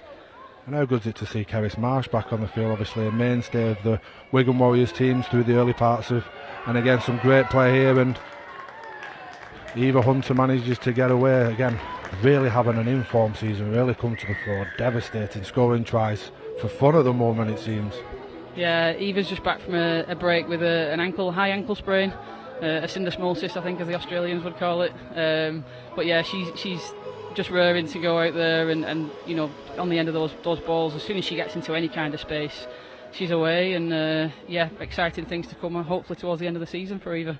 Yeah, and again that's quite reminiscent of a couple of tries she scored against York, with a good big win for the Wigan Warriors women's team. Obviously York Valkyrie a little bit wounded at the moment with a number of injuries, but still current champions, go into their place and take the points. That must have been a good experience for these Wigan girls. Yeah, obviously a great win for the Wigan Warriors last week. It's been a long time since they've been able to make a dent really in those top three teams as we've referred to them previously. Obviously Wigan trying to make it a top four this year, and the win last week against York Valkyrie, you know, firmly putting them on the map, and you know, sitting pretty amongst those teams at the moment, and obviously looking to finish strong with some big games coming up against Leeds, a couple of fixtures against Leeds obviously in St Helens, but they've you know, they'll take some confidence I'm sure from that win last week, and you know, going to the end of those season games riding on the crest of a wave at the moment. Yeah, York have been quite good in hand, but defensively Wigan just really exposing them, so we need another good set from York here to try and obviously give them a chance in this game at the moment, because it's possible a little bit too easy for Wigan at the moment. Yeah, I think you can see obviously this is a young York side that are here today with a couple of first teamers, you know, sort of dotted through the team, and probably just need a little bit more time together to be able to get some of those combinations working like Wigan have got at the moment. But yeah, as you said, you know, taking the line on here. Again, great weather. Like I say, look, big game for York at in the 3 or 4 days' time against St Helens, a must-win game for them if they want to keep pressure on that top. There's 3 teams obviously at the moment with 14 points in the Women's Super League, so yeah, I think the young York Valkyries are standing up well, and it's great to see that pathway in York, because again they've come to the prominence in the last 4 or 5 years, and it's great to see that there is more talent coming through. Yeah, as you said, definitely probably an eye on Wednesday night, and yeah, obviously after coming off the back of the defeat last week, really having to go and get a result at St Helens, which we know is not an easy place to go, so obviously they're on the attack here and looking like they've got some space on that left. Some great attack there from York, and executed well. Great covering tackle from Anna, but not enough. And again, York all set up by the 8 in the middle, looking to obviously create some pressure and score a try based on the back of her effort in the middle of the pitch. Yeah, nice hands there. I think it's Sian he's playing at number 1 there, spreading the ball left. And Betty Lambert strong enough to beat Anna Davis in the corner to get York on the board for the first time. Because I know it looks easy, but obviously sometimes you see even at the elite level, when there's lots of space, they might not be able to execute. So Betty did great there just to commit, and obviously there's a bit of a fear factor there. You've got someone running full speed, basically ready to whack you. So yeah, fantastic work. And again, I think another good performance from Lauren. So I think Lauren has really stuck up for this York team so far, really starting to cause some problems and punch some holes into the opposition. So I think she's great, and she ultimately, in my opinion, set up that try with a strong running. Yeah, I said, like as you just said, Tom, making those overlaps looks easy, but you've still got to catch the ball, you've still got to get over the line, you've still got to squeeze in at the corner. So great effort there by Betty to ground the ball and getting just back in the game just before half time. Great work, obviously. Half time. Andrew, you're quite heavily involved in the running of this tournament. Do you want to tell us what's coming next, how the rest of the day might pan out? Yeah, absolutely. So we've got the second half of this game. We've got 3 more group games to play. So finishing off Group A and Group B fixtures. Following the conclusion of all those games, the top 2 teams from each group will go through into our semi-final stages. The top group from Group A will play second place in Group B and vice versa. Obviously the winners of those will move on to the final. We've got 2 teams here today that have already lifted this trophy. York obviously in the first year, second Leeds last year. I think there's a couple of teams here today. Saints put a bit of a marker down, played well in that last game, but obviously struggled to get over the line against Leeds, but worked really hard. Wigan are putting their own stamp on this game, so who knows, we might have a new name on it at the end of the day. And it's great to see how the game's obviously expanding. We've got a number of strong female players who've played for England and played within World Cups across Laurie and Lewis and Lindsay, for example, and then you've got obviously a couple of experienced male players coming to the game like Dennis and Matty, obviously, and then we've obviously got the Cardiff Demons we've yet to see yet, but it's great to see that balance and all being successful. So obviously we have some successful of our female coaches, but Dennis seems to have sparked something within this Wigan team this year. Yeah, as you said, I mean, as a woman working in the sport, it's absolutely amazing to see, the likes of Lois and Lindsay and Laurie, going out there and leading those Super League teams. And sometimes if the right candidate isn't at the right place, teams and clubs have looked elsewhere. And you said Matty made a massive impact at Saints last year, and yeah, Dennis has definitely done the same at Wigan this year. There's the girls are learning, from his experience in the game, and he commands a certain level of respect when Dennis speaks. Everybody listens, and I think that's showing with the performances on the field this year. So Wigan Warriors to get us underway in the second half, currently quite comfortably in the lead. Big second half required from the York youngsters to try and get something back. You'll think they'll need to do something early. Yeah, he's taken that well on the sideline there, like he could have snuck out in play, but straight back into it, as you said. And it's pretty hot down there. I've just been stood on the sidelines for myself just for half an hour or so, and I feel for the players, especially the ones out there in the black shirts. It's a pretty hot day to be playing, especially with a few less players on the pitch than you used to. But let's see what they can do with this here coming out of their own half. Again, good play from York, looking to move that ball, looking a little bit more crisp than they were in the first game as they settle into this tournament, but a big result is now required. Centre field ball with Agnes, looking to go it back, and again looking to create a bit of space. Well recovered there from the winger. Yeah, just ran out of space there, but obviously turned it inside, kept safe, kept in play. Possession is more important at the moment. They need to build some pressure here possibly, and just be a little bit patient, and try and get some territories that they can play off the back of. But again, when we talk about how teams look to structure, you want to try and get past one or two defenders, because that means that the defence has to work from one side of the other. On a hot day today with less numbers, you're having to do more running, tire them out. And York was seeming to do that, was starting to move left to right, they were starting to get a little bit of space, but just couldn't execute on the last play, which they so desperately needed to, because put the ball into the corner and put a bit of pressure on the Wigan. Yeah, so unfortunately just a knock on there, was preparing to take the kick, but yeah, you're right, Tom, trying to move players and trying to get them away from where they want to be, and take away some of that recovery time, especially the forwards in this weather. As we look at, I think Georgia's going to go in possibly under the sticks here. There's some covering defenders coming across, but no, she's made it across there. Anna with a half break and Georgia with some great push on the inside there. Put it another 4 for Wigan. Again, possibly the word to say is clinical from the Wigan Warriors. Every time they've had the ball in their hand, not only are they creating space, but they're executing. Again, some fantastic work on this right edge, just really putting it to the York Valkyrie. Yeah, good to see, a try on the opposite wing as well. So that was Izzy obviously working as the pivot there, and Georgia started it and continued to run, and obviously followed up on the inside and showed a speed and a clean pair of heels to the defence, and made it nice and safe all the way across. Yeah, again, lots of games tend to come down to the execution of a 2v1. So again, Wigan just running into space, drawing people in, passing, and just doing it really well. It's seemingly the basics executed at high speed. It seems to make the difference. Absolutely, and as we've said already, not an easy skill. It's easy for us to stand up here. It's easy to watch it on the screen and sort of think, well, why would you not score that? But you see plenty of those balls go down, and to have the sort of the confidence and the patience, the time you run, and make sure that you stay on the right side of the break, and and be there as a genuine support player on the inside is, it's all very well practiced, and obviously it's paying off at the moment. Again, big set needed for York here. Need to get to the back end of the set. They've not done that. When they have, they look dangerous, but good running there, looking to run across the pitch again, getting Wigan moving from one side of the ruck to the other, trying to take some of the energy out of the legs. Yeah, it's a great run off the kick there. As I said, just need a little bit more of a direct approach to get at a yardage, and to get a little bit of territory that they can play off the back of. Kelsey there was met with some force from Molly, who's been pretty fantastic this year. So trademark hits so far. She's started to get a highlight reel of some of her big hits, and obviously did well to handle Kelsey there as York looked to shift on the edge again. Great defence there from Anna, looked and covered the ball well.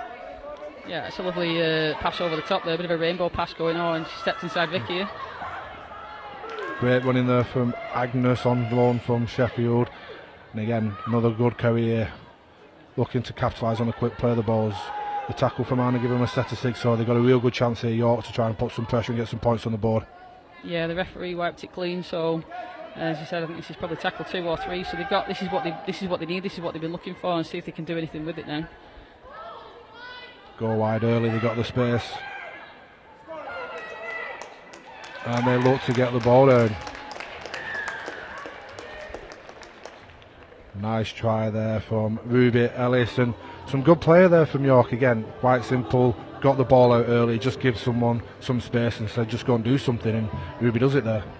Yeah, 6 again, like we said, give them a little bit of field possession that they've been looking for really, and as soon as they've got down here, they've obviously tested Wigan on the left edge there, and yeah, Ruby's found a gap, little show and go. Anna's committed and and held the ground, but and Izzy can't keep her out, so great score. Yeah, and that's the beauty of nines. You have less numbers, so you have to work harder to get across and make those tackles. And yeah, Ruby just managed to get the better of Izzy there. Real difficult kick from the touchline here.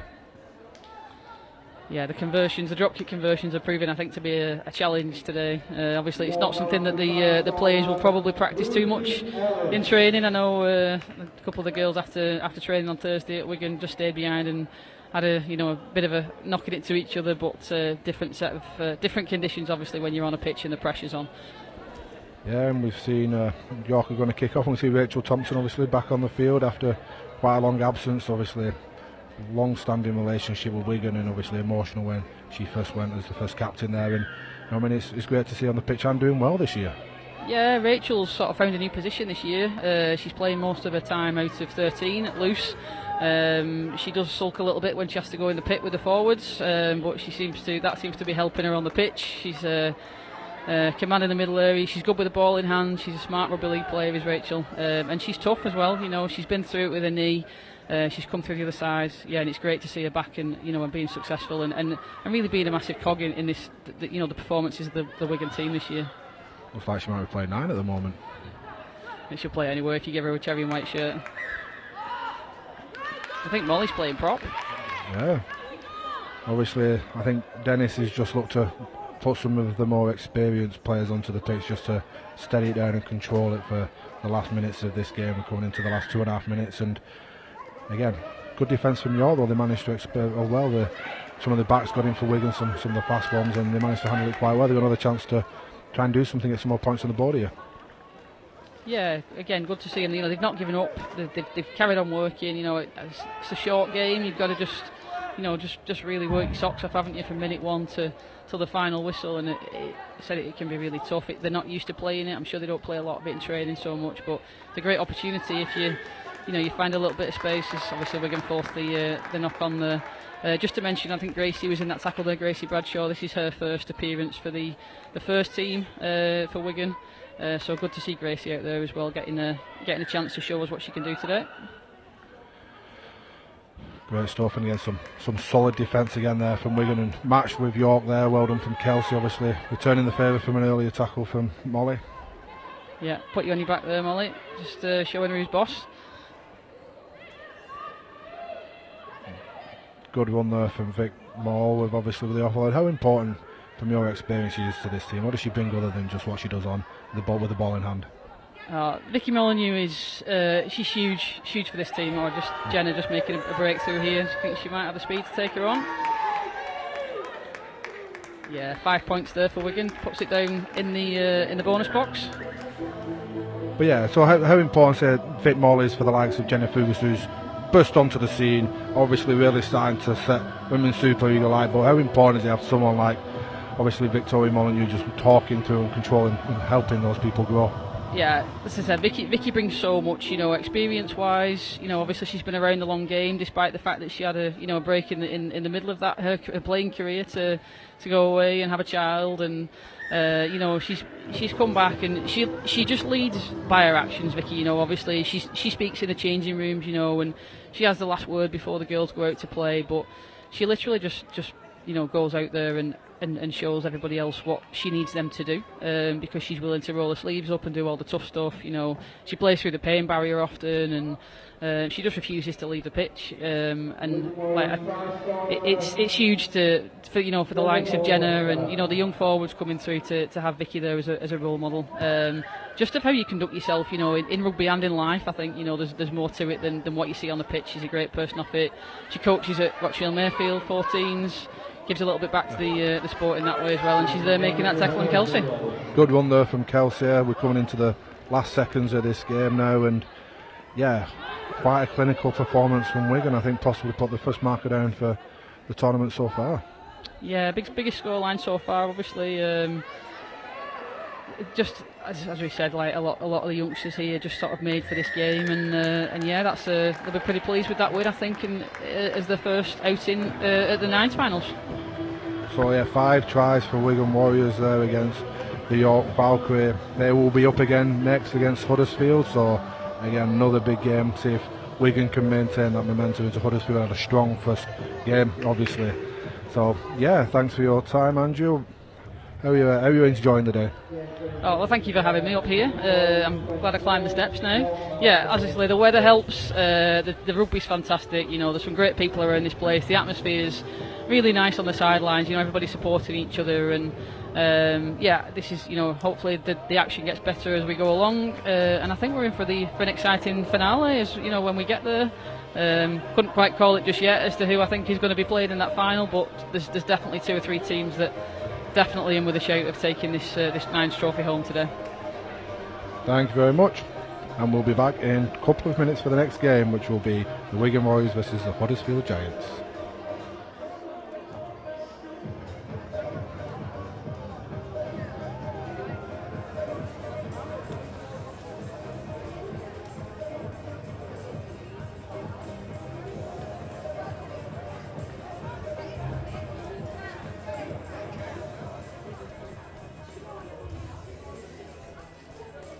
Game 4 is now coming up from Melbourne.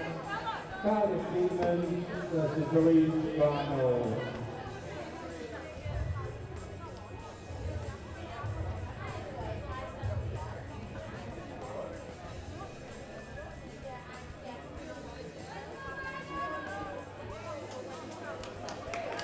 The Cardiff Demons,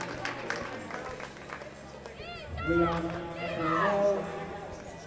Caitlin Hubbard, Zoe Healy, Bree Parker, Sewell Jones, Jasmine Gibbons, Meg Whittaker, Dion Johnson, Sophie Carr, Liv Williams, Rindy Chambers, Dion Jones, Lucy Davis, Leah. Sorry, I was getting a little bit ahead of myself. The game is Leeds Rhino versus Cardiff Demons. Cardiff Demons taken to the field for the first team, last team to play. Obviously travelled up from Cardiff last night, a long journey in the first team outside of Super League. Obviously we are joined by Brogan, Wigan and Welsh international. You know quite a few of these Cardiff players. What are you expecting from Cardiff today? They bring a lot of pace to the game, especially the fullback Leanne. Oh dear, what a great start. Leanne Burnell. But yeah, so Leanne, obviously lots of pace, and Leanne, and there's obviously they're doing quite well, qualified for the World Cup for the first time, and as we see Tank, as she's were referred to, taking the ball up to the middle field with a strong carry. Again, Leeds are fronting up well here. What do you think they'll gain from playing nines ready for the World Cup in 2026? I think obviously Cardiff Demons is one of those situations where they just want to experience and play more of league, as we kind of see a half break from Leanne there, obviously. There she is, speak of the devil. But I think there's more opportunities against elite opposition, just gives them to benchmark themselves, to learn, and again it's just another good life experience. A lot of them are 3 or 4 into the rugby league journey, so just more opportunities the better. Cardiff are obviously playing in Super League South and hoping to get promoted into Super League. Yeah, and a good first set obviously, and a nice kick. They might come away with an opportunity here. Ball Nice, still keep in the ball play. in. Strong first set, yeah. Obviously Cardiff Demons take part in the Southern Championship. They're pushing for promotion at the end of the year. We have 2 championships, the Championship North and Championship South. They're currently sitting at the top. If they win that league, they will compete against the Northern Champions, which at the moment is looking like Lee Leopards, who sit at the top of the Northern Championship with being undefeated, and then the winners of that will take place against the 8th place team in Women's Super League to be promoted into the competition next year. So they're on that journey. I know that's part of their ambition. So yeah, an exciting end of the year. It's the first time the pyramid's been opened. It'd be really good seeing Cardiff get promoted from a selfish perspective for Wales. Great play there from Kira Bennett, squared up really nicely. Nice run in there.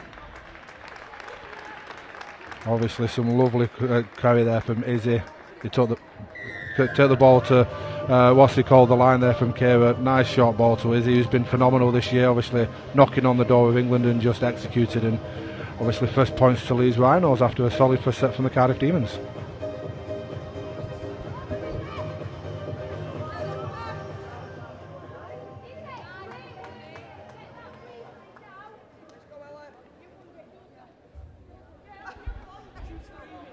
Obviously great running there from Izzy, really come to the fore this year, and Kira looking to obviously add the extra points, but unlucky, managed to hitch the post there. So 5-point lead for the Leeds Rhinos. They will kick back off to the Cardiff Demons.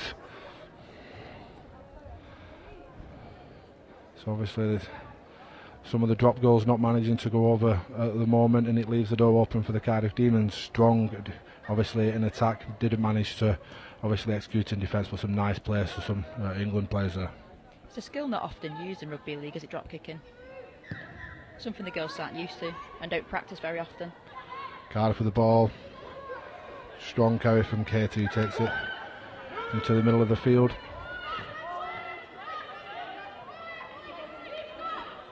What's interesting to see as well in this Nines Festival is some teams like Wigan only putting 1 marker in every breakdown, and some are opting to put the 2 in like usual, leaving you with 1 less man or woman back in the defensive line.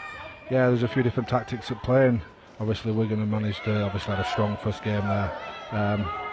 Yeah, I think defence is always key. You have to have solid defence in the middle, and Leeds are doing that at the moment. They're handling Cardiff quite well.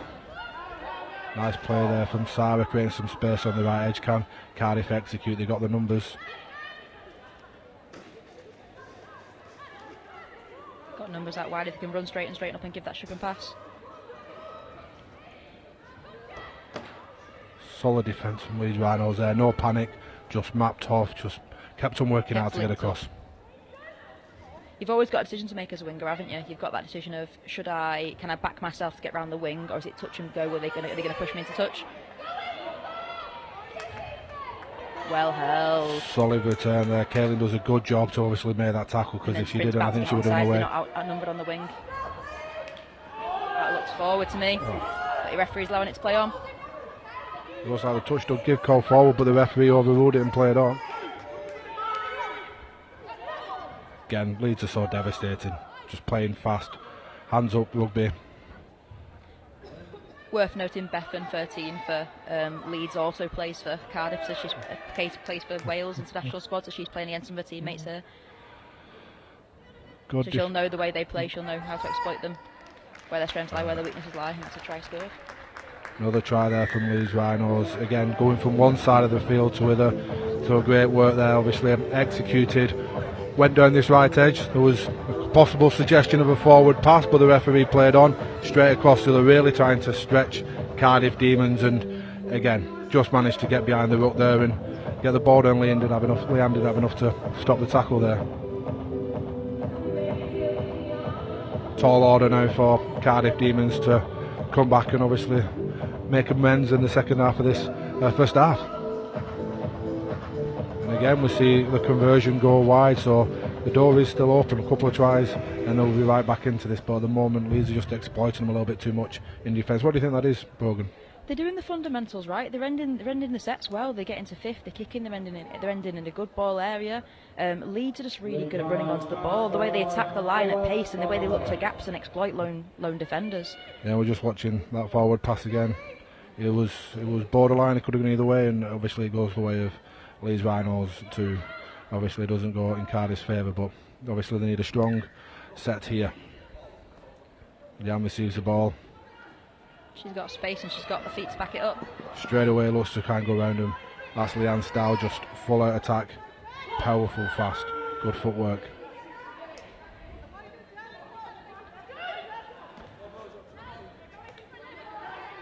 Meg, who made her debut for Wales early in the year in the win against the Netherlands, wants to take the ball into the middle of the field. Oh, fumble there. I believe that's Vanya, who's a Greek international playing for the Cardiff Demons. Fortune puts the ball down there.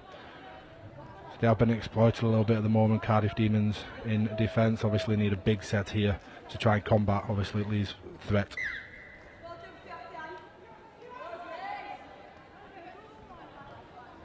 Strong carry there.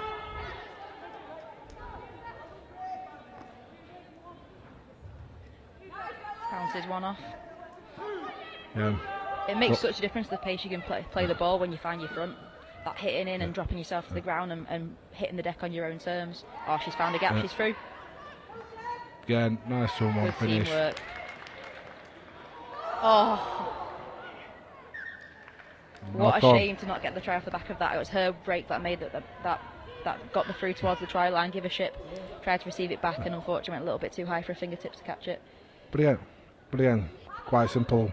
Leeds set this up quite well. We're getting to the 50s, just execute. Great cover and tackle there from Zoe. Again, ball just over the head there, and obviously manages to put the ball down. A bit of a let off for Cardiff Demons, and they need to get to the back end of the set here. Solid defence from the Leeds Rhinos. Leeds' defence is just phenomenal. They're making contact, they're getting onto the back every single time. There's not a single slow play of the ball, fast play of the ball given to Cardiff in this game. And yeah, that's the difference. That's the small details in it that matters. You know what I mean? Being able to find your front, or get a quick play of the ball that puts the defence, or manage to get them on the back end again. Leeds especially in a game like Nines, which is all about pace. You want to get up, you want to get fast, you want to get to the line as quickly as you can, and Leeds are shutting that down time after time again for Cardiff. Yeah, another bit of a quick play of the ball here, a bit of an opportunity.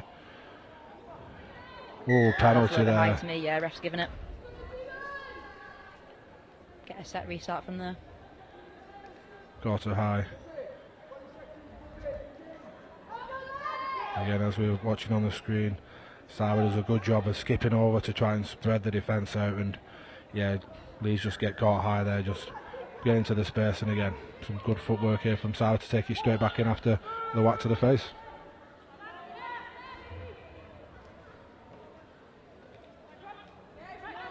Again, strong defence from Leeds managing to put the Demons onto the back.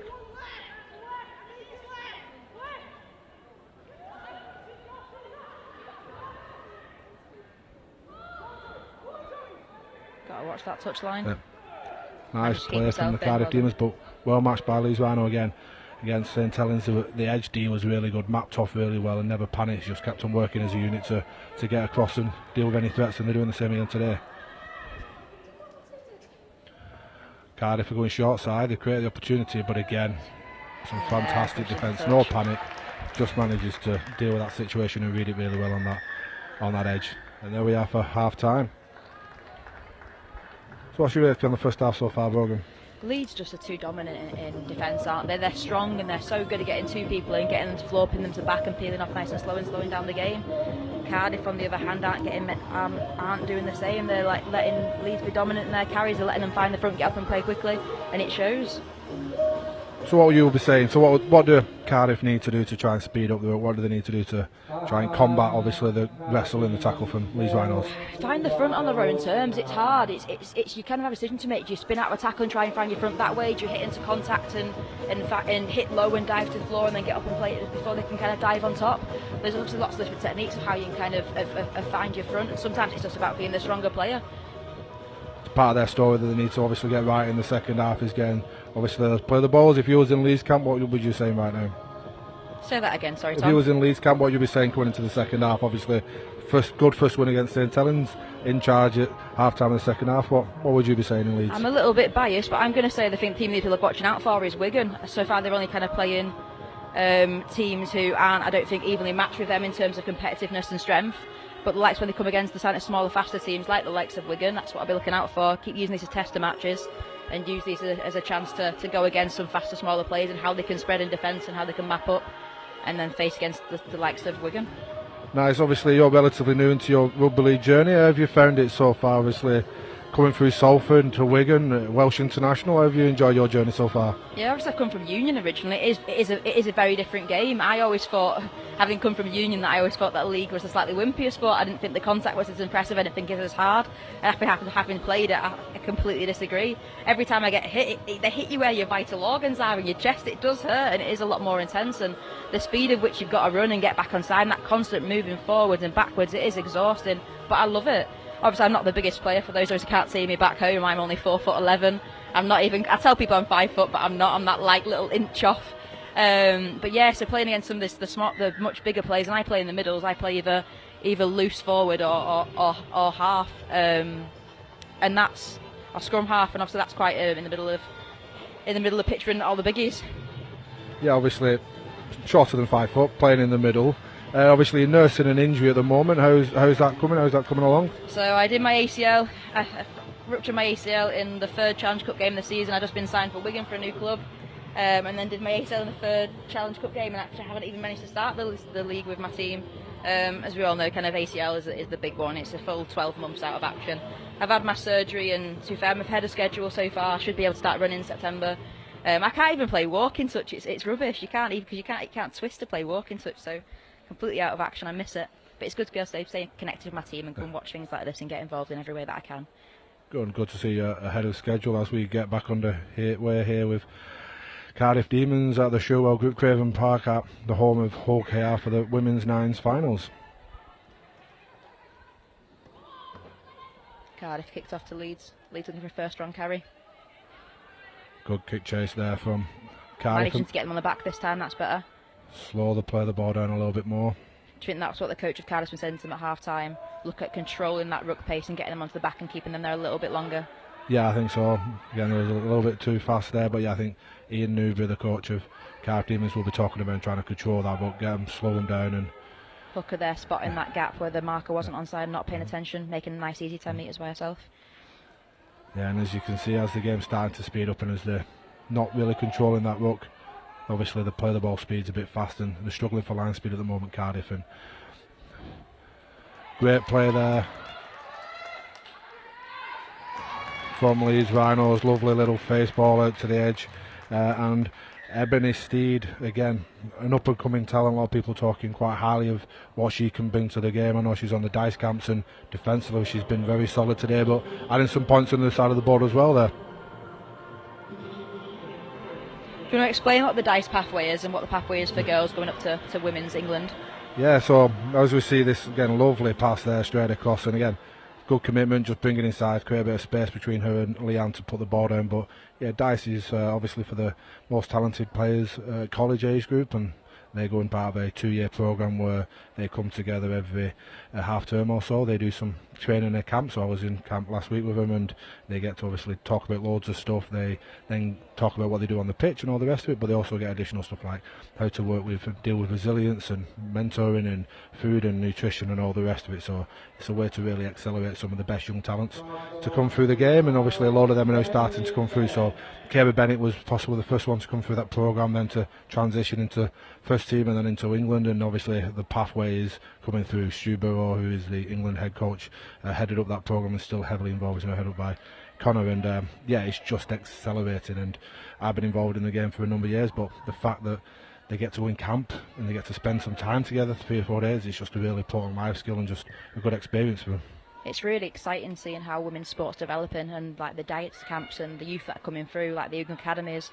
I think at Wigan especially the academy kids are incredible. Obviously you've seen the likes of Isabel Rowe, who's only 17 years old, has now had her first debut for England first team, and she's kind of come through that pathway, and she's like, I think she'll get drafted into Australia's NRL in the next couple of years. Yeah, there is obviously, we've got a few players over there, and a great carry there from Tank's Fionn on the ball Jenkins, again. or Tank, as she's quite well known, and yeah, caused some devastation there, managed to get a penalty, but yeah, well dealt with the second time by Leeds, and yeah, Cardiff looking to try and attack on the front foot. Again, getting pinned on the back every single time. Feel they need something from this set to give themselves a chance in this game, otherwise they'll leave them more else to do against St Helens in the second game. Were Cardiff the wildcard team this year? Cardiff won their group, so there's 4 teams that won, so St Helens, Cardiff, York, and always go for Cardiff nearly from Leanne. She's got it. Great one in, good offload to Jasmine.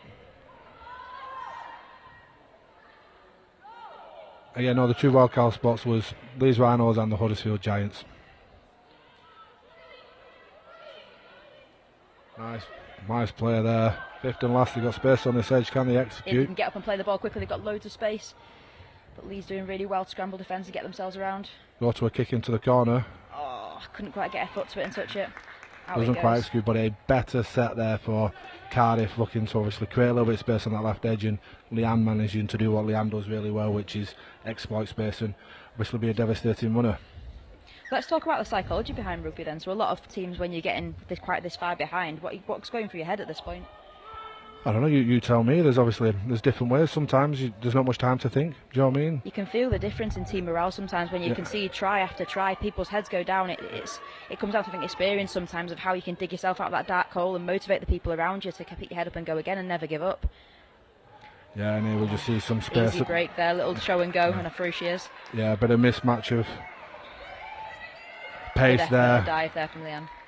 And Ruby Walker just obviously exploiting her space there, just managed to run around Katie, and yeah, the speed there just a little bit too good, and possibly at the moment, you know what I mean, the speed of Leeds Rhinos and what their young talent come into the game are just struggling with a little bit of the pace. I think it's getting around better them a little bit, and as we watch the replay, like I say, just Ruby's in open space just gets around Katie, and Katie can't manage to get there, and yeah, that's possible thing that's let them down at the moment, is that they ain't got quite the pace to And I match think what the Leeds Rhinos have. communication in defence there, when you see someone run through right through the middle, it's unsure of which player's marking that defender.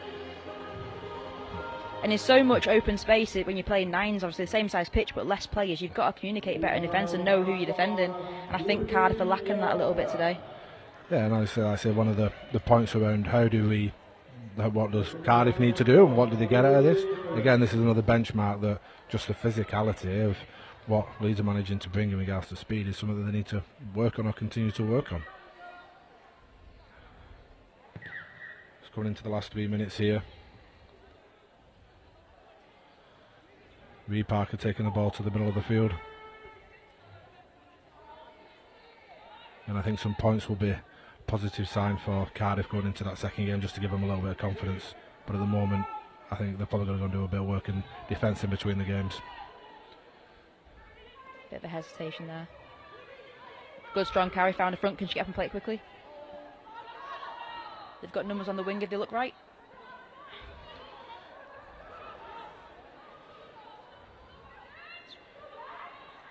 That looked high to me, but she's dropped it. He's given it. He's not given the high tackling. He's given the drop ball instead. Yeah. Again, you got to chance your arm. You know what I mean? You're down on points. You got to try and exploit that space. But I mean, that's been a feature, I think, of Leeds Rhinos. The edge D has just been fantastic. They just managed to deal with anything that comes their way. They stay solid as a unit and just work hard from the inside. And they're really well at staying linked up and moving. Is that free on the edge, aren't they? They stay together and they shuffle together as a team. And the communication, you can tell from the way they move and stuff. They're experienced players. They're used to playing together next to each other. Yeah, again, another solid carry looking to expose kind of fractious Cardiff Demons line. And then when you watch the way Cardiff defend, they sprint out one player at a time. They're not moving as a unit. Again, lovely footwork there from Ebony again. A lot of people talking up first second of the game, I believe, and looks like Leeds Rhinos will be going through as top of their group.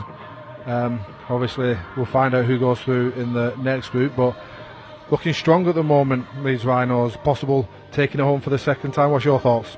Nope, Wigan. Not biased with that. No, not at all. I'm not stood in a Wigan shirt or anything, no.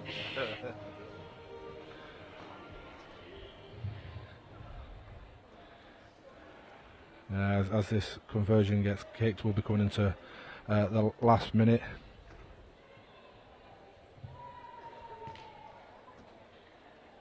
Wasn't a bad effort at all. It was on target, just a little bit short.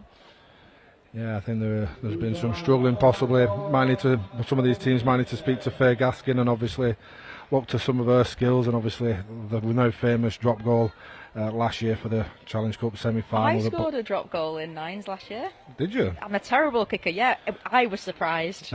Even I was surprised at my own ability. So that's my my claim to fame now, scored one drop goal. Nice. Time's off as we're coming into the last seconds. Just got a player taking a little bit of a treatment for the Cardiff Demons on the edge. But again, as we're coming to the end, it is quite exciting. Obviously, Cardiff Demons littered with Welsh international talent. You've got Beth Dainton for Leeds Rhinos. You've got Gracie for Huddersfield. You've got yourself at Wigan and Kerris at Wigan. You know what I mean? There's a number of people littered across the teams that come from Wales, and they will be competing in the World Cup for the first time, which has now been made official, be Australia and Papua New Guinea. Are you looking forward to that? I'm so excited. It'll be my first World Cup, and it's so good now to there is opportunities at women to go to the World Cup. I mean, there's kids in the stand who cheer for us, and to know that they get to turn around to their parents or to school and be like, you know, I want to be a rugby player one day. I want to go to the World Cup. It's amazing we've got a pathway like that now for young people that we do with the boys. That just wasn't a thing when I was younger. Rugby wasn't even offered to girls in school when I was there. We had badminton and tennis. Yep. Cardiff looking to spread the ball, but again, just solid defence from Leeds Rhinos, just looking to.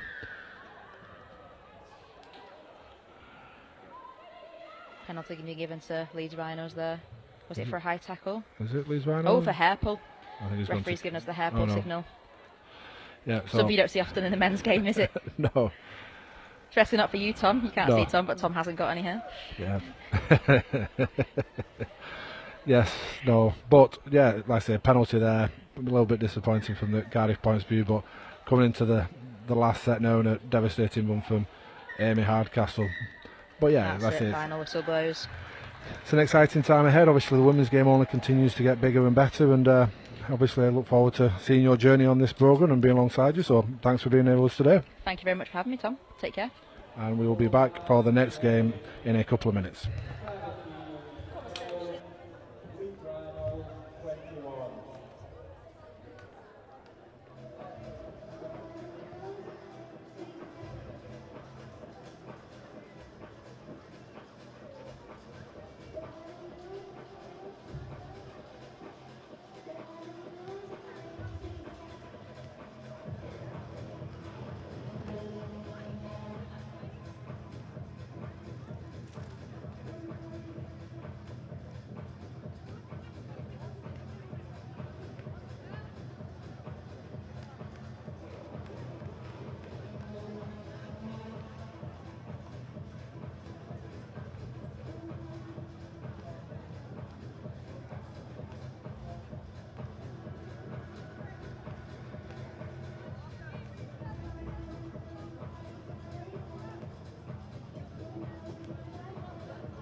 Game 5 coming up in the next couple of moments. Huddersfield Giants versus Wigan Warriors. The Huddersfield Giants for this game: Anna De Silva, Amelia Craven, St Helens, Paige Webster, Becky Craven, and the York Valkyrie.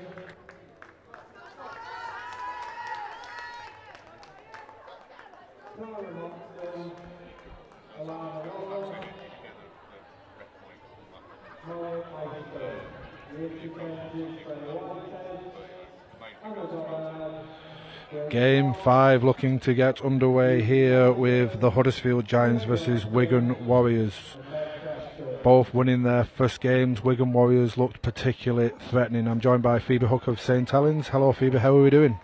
Hello, I'm very good, thank you. You okay? I am very good. Unfortunately not to be playing today because you're obviously nursing a little bit of an injury. How's that going? Yeah, recovery's going well. I'm just in a boot at the moment, but I'm gutted to not be out there. It's a beautiful day for rugby league. It is. We are at the Sewell Group, Craven Park in Hull here, and the sun is shining. It's delightful as Huddersfield looking to take it to Wigan Warriors here in the middle of the field.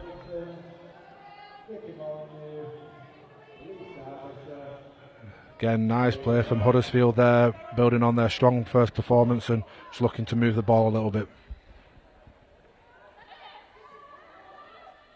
Did well to recover that then. So enjoying your time, obviously, coming to the Saints squad last couple of years. It's been pretty good, had a strong season so far, apart from obviously the injury. Are you enjoying it? Yeah, I'm loving every single second. And, even the injury, being around the girls still and coming to events like this, it's, it makes it a little bit easier to deal with that, which is good. Nice, obviously you've had a bit of an unusual journey into Rugby League, I believe last year. Got a bit of someone was talking to you while you were playing some rugby union at Manchester Met, is that right? Yeah, that's right. And just got offered to come down for a trial and sort of see how I liked it, and yeah, the rest is history really. Five games later you scored a try at Wembley, I believe. Yeah, I know, can't believe it. I still can't believe it to this day. But this game last year for me was one of my breakthroughs really. Yeah. At the final, so it's a bit of a full circle moment coming back here, but good to not be playing there today. Yeah, as Wigan looked threatening in attack, and pretty much every time they had the ball in their hand in the first game they looked to score, and Huddersfield doing a better job of handling them. Obviously you wouldn't have taken part in the games against them obviously at the stadium, but looking quite dangerous at the moment. Wigan are looking really strong at the moment. You've got pace, you've got strength, and you've got two really young halfbacks who are really clued up and they really know what they're doing, and they take the girls around the park really well. So I think they're a really exciting prospect for the next couple of years really. They've broken into that top four, which has been great for Leeds, Saints and York to have a little bit more competition in the league. Yeah, no, fantastic, and great defence there from Huddersfield. They managed to restrict the metres there and they're attacking in a good position here.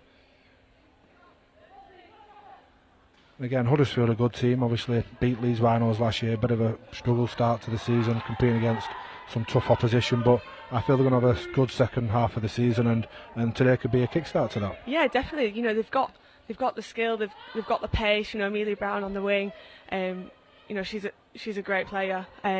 So as long as they can get the ball out to her today, I think they'll have no troubles in scoring. Yeah, obviously Amelia, Tara and Molly in the first game really stood up for using their pace well, and but ball just goes down there, and Wigan now starting some good position and some strong legs from Eva Hunter. Yeah, Eva Hunter's been playing really well recently. Yeah, she just continues to impress, doesn't she? Yeah, she's a really strong runner.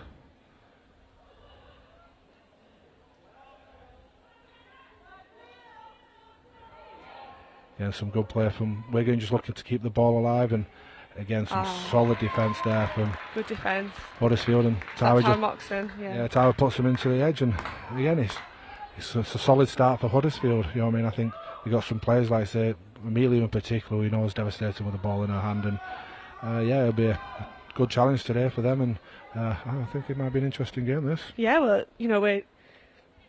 we're 4 minutes in, and we've sort of kept Huddersfield have kept Wigan at bay so far, which is good for Huddersfield.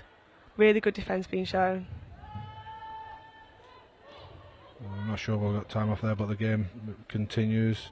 Huddersfield looking to take the ball back into the middle of the field. And Wigan seem to be only used to have one marker. Everyone else is trying to have two markers, so it seems to be maybe a deliberate ploy there from Wigan Warriors to get an extra defender into the line. But here we see Amelia with the ball again. Devastating running passes to Molly, who had a hat-trick in her game in the first game. Huddersfield looking to get the ball off the edge and get it back into the middle. Becky Grady back into the middle and good play. Sets up some space on that right side of Huddersfield, looking to exploit it now. If they can just manage to get that overlap on that right hand side, I think they're definitely in for a try there. So how do you take it? Lovely kick there from Huddersfield, and going to be a strong return from Anna, well defended. How do you enjoy it? Obviously on the wing, you've scored quite a few tries. What's your thoughts when you open that open space? What goes through your mind? I mean, it can be lonely quite a lot of the time. Yep. Good break from Wigan there. Harris Marsh back recently after 2 shoulder ups, but yeah, it can be quite lonely, but you've got to stay switched on. But yeah, and also, you know, you do get the glory quite a lot of the time. So it's got, you know, it swings and roundabouts. But I've really enjoyed my time being on the wing, you know. Like I said, brilliant break from Molly there. Oh, lovely play, and again, just the smarts of Jennifer Ubister just coming into it, taking it short side, simple 2-on-1 draw, and obviously puts Molly.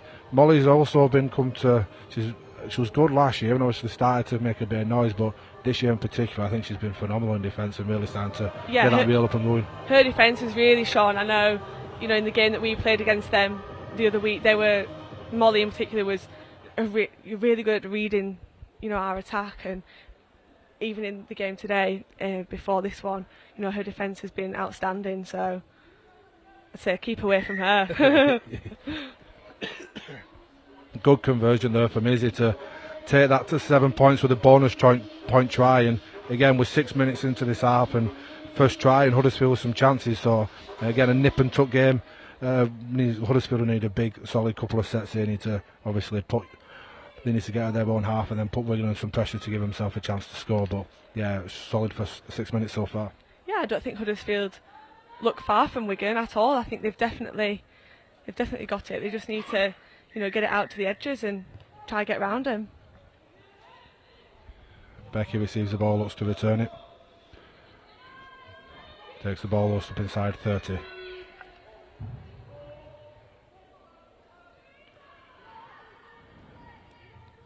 Strong carry from Gracie. Again, similar path to yourself. Come from Leeds. Becky was playing a bit of rugby union there. Went for a trial with Wales and then obviously transitioned to Huddersfield. So she's in her first season, probably. Maybe this might be a 10th game so far, but I think she's transitioning really well. And we've seen quite a few, obviously, girls from different sports, different areas, obviously coming to the game and being successful, as we see Gracie take another good carry into the middle of the field.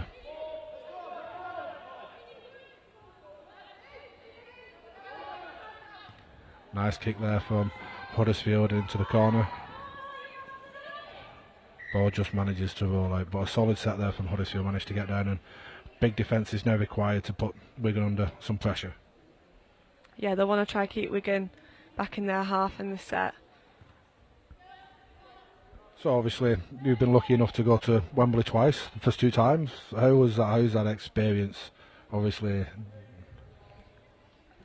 it was, you know, the first time around was surreal. I mean, going back for the second time, it still felt just as surreal.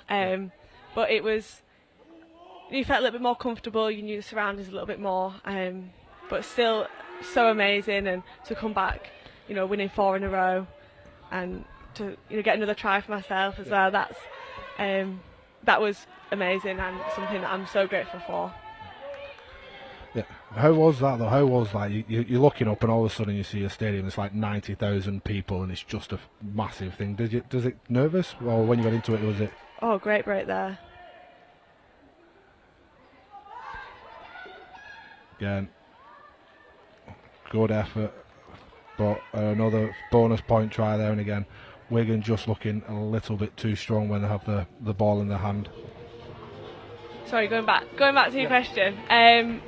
You know, going into it, you think, wow, it's going to feel really scary, you know, looking up to this massive stadium. But once you're there, you've just got to remember it's just, although it is Wembley and it's great, it is just another rugby pitch. And I think beforehand, you just focused on the job in hand, and afterwards you can really then take it in.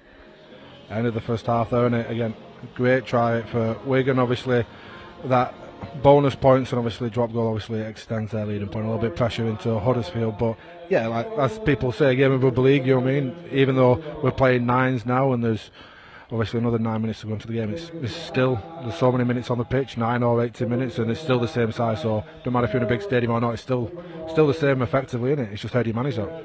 It is, and I think everyone's got a different way of managing that. Some people, it can be really overwhelming. Some people, it doesn't really faze them, and that's the beauty of being a team sport. You're surrounded by your teammates, and if you are struggling with the occasion or whatever, you can then rely on those who may not sort of get the nerves as much just because it's a bigger occasion. Yeah, obviously a solid first half from Huddersfield, but obviously just on the back end of a couple of good tries from Wigan Warriors, smart tries on that left head, and Jennifer Ubister just looking to pull the strings as she has done for the last couple of months. What would you be saying if you was in the Huddersfield camp right now? I think inside shoulders a little bit. We're letting Wigan make the breaks, and that's where they're getting the meters from. So you need to fix upon that. Get that defence connected again, and because they're not sort of going round, they're going through them. So we need to fix that up first and foremost. So obviously you would do quite a bit of work, and I know Saints are quite keen on obviously their effort areas. Obviously, is that an area that you would work and talk about when you're in training and stuff? 100%. Effort is the things that make or break a game. If someone's made a break, you want people in the picture to chase that person down. If you've got people walking, well, they're obviously going to score a try. But even if you're getting back, you're getting that effort, and they do still score the try, there was a chance that they couldn't. And I think that's the difference between possibly some of the top teams and the others, is those effort areas. And obviously that then breeds mentality. Effort breeds effort, and then that then obviously inspires people. And if you can focus on the effort and those 1%ers, then you can control your game. If you could control your game, it doesn't really matter. So you can see then teams, as we're watching here in Wigan, they went out first. They were done. They were finished talking. They're ready to go again. It's those little things that I think just breed energy, and Wigan definitely have got that in abundance this year, and they're really starting to come in to the fore. If you was in the Wigan camp, what would you have been saying if you were Dennis? I've been impressed, happy, yeah. Just keep doing what we're doing, really. And the young players that are in there, they're not afraid to try new things, do different things that maybe might be seen as a little bit risky. I think the risk and reward, you have to weigh that up, and I think Wigan are not afraid to take those risks, and it's definitely paying off for them. Here we are, it's the second half, looking to get underway with Sam from Huddersfield looking to get the game started. I think they need to really take it to Wigan in the first part of this game. They really need to start to turn the screw, otherwise this game could be gone from them.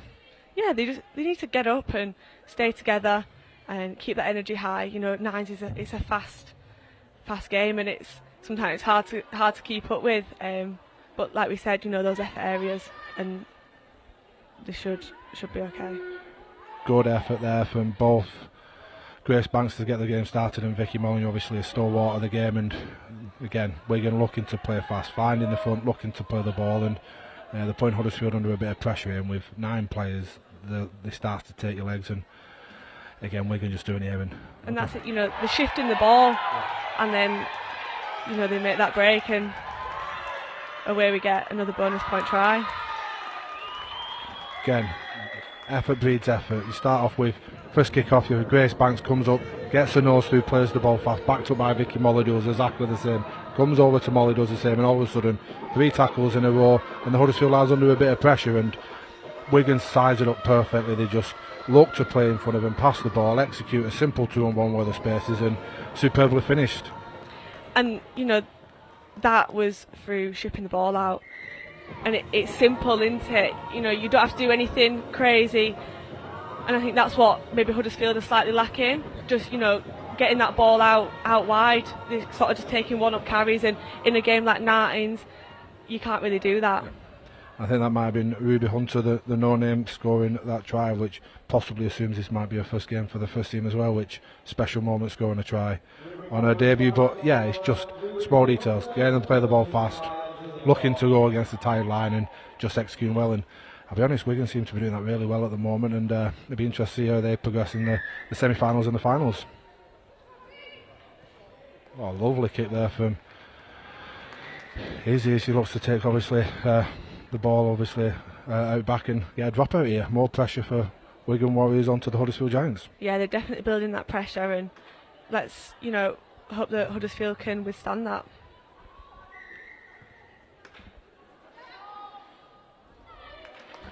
Bitmo's take commands there and take the ball, and again looks to charge straight into the heart of Huddersfield Giants. Yeah, another quick play of the ball. Oh, unlucky there. But good tackle. Oh, gone back to one. Again, looking to play the start there, Jenna, but Grace just managed to get snuffled out by the Huddersfield defence, but managed to retain the ball. Huddersfield need to work higher on the line to get off the line and put them under some pressure, because Wigan have got big numbers on this right edge. Oh, beautiful. And again, clearly quite a tactical play there from Wigan Warriors, because they got to roughly around the 50 in the middle of the post, and all their players were on that one side, and yeah, Huddersfield just didn't know what quite to do. They didn't know who to stop, and the door just opened up for Izzy to go through and score the try. Well, Huddersfield, they were a bit stuck in the mud there, really. They had about 4 in the tackle, and a bit slow to get off and get into their spaces, and it was an easy try for Izzy Rowe there. Yeah, again, just people turning up, people pushing. And again, points added as well, just looking to continue to add that game. So for the first 6 minutes, this game was nip and tuck, and then Wigan at the moment just running away with it a little bit. Every time they get the ball, they look dangerous and adding points on the board. Yeah, they look very dangerous and very up for it. It's brilliant to watch. They are brilliant to watch, and I think they have been for this season really, which is really exciting for the women's game as a whole. Well, obviously looking forward to your team to take on Cardiff Demons next, a must-win game, and obviously possibly end up taking on this Wigan Warriors side in the semi-finals. What's your thoughts? What's your take on that? It'll be a juicy semi-final, that, won't it? I think Cardiff will be a test. I think they'll be good. They showed some good parts against Leeds, and we'll have to turn up and really give them a good game as well. That's it. Jomina, Wigan semi-final, that could be quite interesting. It's good. Obviously, possibly disappointed. I don't know if he was around, but Saints might have been disappointed with that first game. Just fell up short against, obviously, the Leeds Rhinos. What was the chat? Everyone still positive? I think, I was in the stands there, but from what we could see, I think we lacked that risk play that I was talking about with Wigan. We lacked that. Getting the ball out wide, which is so key in a game like Nines. You've not got a lot of players. You can't just play how you would play in a game of 13 on 13. And I think sometimes it does take a little while to get out of that sort of headspace of it's not a normal game. So hopefully that is something that we look at fixing for this game against Cardiff coming up. Yep, so nerves hopefully shaking off, better learnings and going into that game, and potentially taking on this Huddersfield side, I think, would be obviously if they manage to come across the Cardiff Demons. Again, as Wigan look to add more pressure and look to add more points to the board. Huddersfield defending well there. Wigan traditionally at this point has got it back to the post, back to the 50, and then look to go again as Grace Banks sees some space and goes herself. That was a must tackle, but it was taken well by Anna De Silva there. Again, gone to the post and look to keep on going, and they've got the pace. Will she look to finish in the corner? Could that be a drop? Oh, fantastic try there. That was sort of inevitable, really, wasn't it? They got the numbers on the outside, and Huddersfield couldn't handle that. Yeah, she does really well here. Carly, just to put that ball down in the corner, and obviously stretching try, and not exactly the same, but quite reminiscent. Obviously, the nice flying, diving tries in the corner, and it's great to see that start coming to the game. But again, Wigan quite smart. Take it to an edge, take it back into a 50s, which means you've got less players going to work harder to get one side to the book and just executing well. So, yeah. And it's working for them, isn't it? You know, with 31 points up, and you know, a couple of them tries have come from a break down the middle, which has got them the bonus points. But you know, getting around the edges is you know something that in a game of nines you expect to see. Yeah, we're coming into the last couple of minutes of this game, and again, Wigan looking to be strong. However, the other side of the group does contain obviously St Helens and Leeds, and I say possibly looking to set up an intriguing semi-final as they go short here. Well recovered by Huddersfield. And if you're at this point, you've got 2 minutes, you'll probably just look to play hot, just play the ball, do something, get some offloads. You look try and get some points on the board to give you a little bit of confidence going into what will be a game potentially against Leeds Rhinos. Yeah, you sort of got nothing to lose at this point, and you may as well, you know, fling the ball about, and you know, in a moderated way. But it's about you know trying something at this point. Strong carry there from Huddersfield. They're making great yardage down the pitch. Fifth and last here, a good set from Huddersfield. Will they look to run it? Nice kick. Well taken there from Izzy under pressure. One set, 1 minute normally. Wigan will probably just play at this set, be confident and just get to the back end of the game, it was look like. Yeah, I mean, you know, you've secured that win, have Wigan, so yeah, they'll just be looking to get back up the field. And some good defence there from Huddersfield, obviously looking to stay strong, looking to stay in the hunt, never give up on this game. But yeah, it's Wigan look to come again, Adam. Oh, unlucky there. Nice pick up from Huddersfield. They might just have one more chance to get some points from this game, obviously, to try and get something on the board. And at this point, you know, you will be thinking, let's ship it out. Let's you know get round them. And there is time. Maybe your first time co-coms, have you enjoyed it? I loved it. Thanks for looking after me. Obviously the Rugby League experiences comes through. What's your ambitions, obviously, as you come back from your boot? What's your thoughts? Australia potentially on the horizon? Well, I've just got through to my masters, so I've got another year sort of in Manchester, and who knows, see where the wind takes me. What are you doing with your masters? Sports psychology. Oh, obviously very useful for where we are at the moment of managing pressure and all the rest of it. It is very useful. Hopefully I can take it to my own game. Nice, well thanks very much. Wigan Warriors run away winners here and finish the top of that group. We have one more game coming up, and we will be back in a couple of minutes.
Final game of the group stage is game number 6, St Helens versus the Cardiff Demons.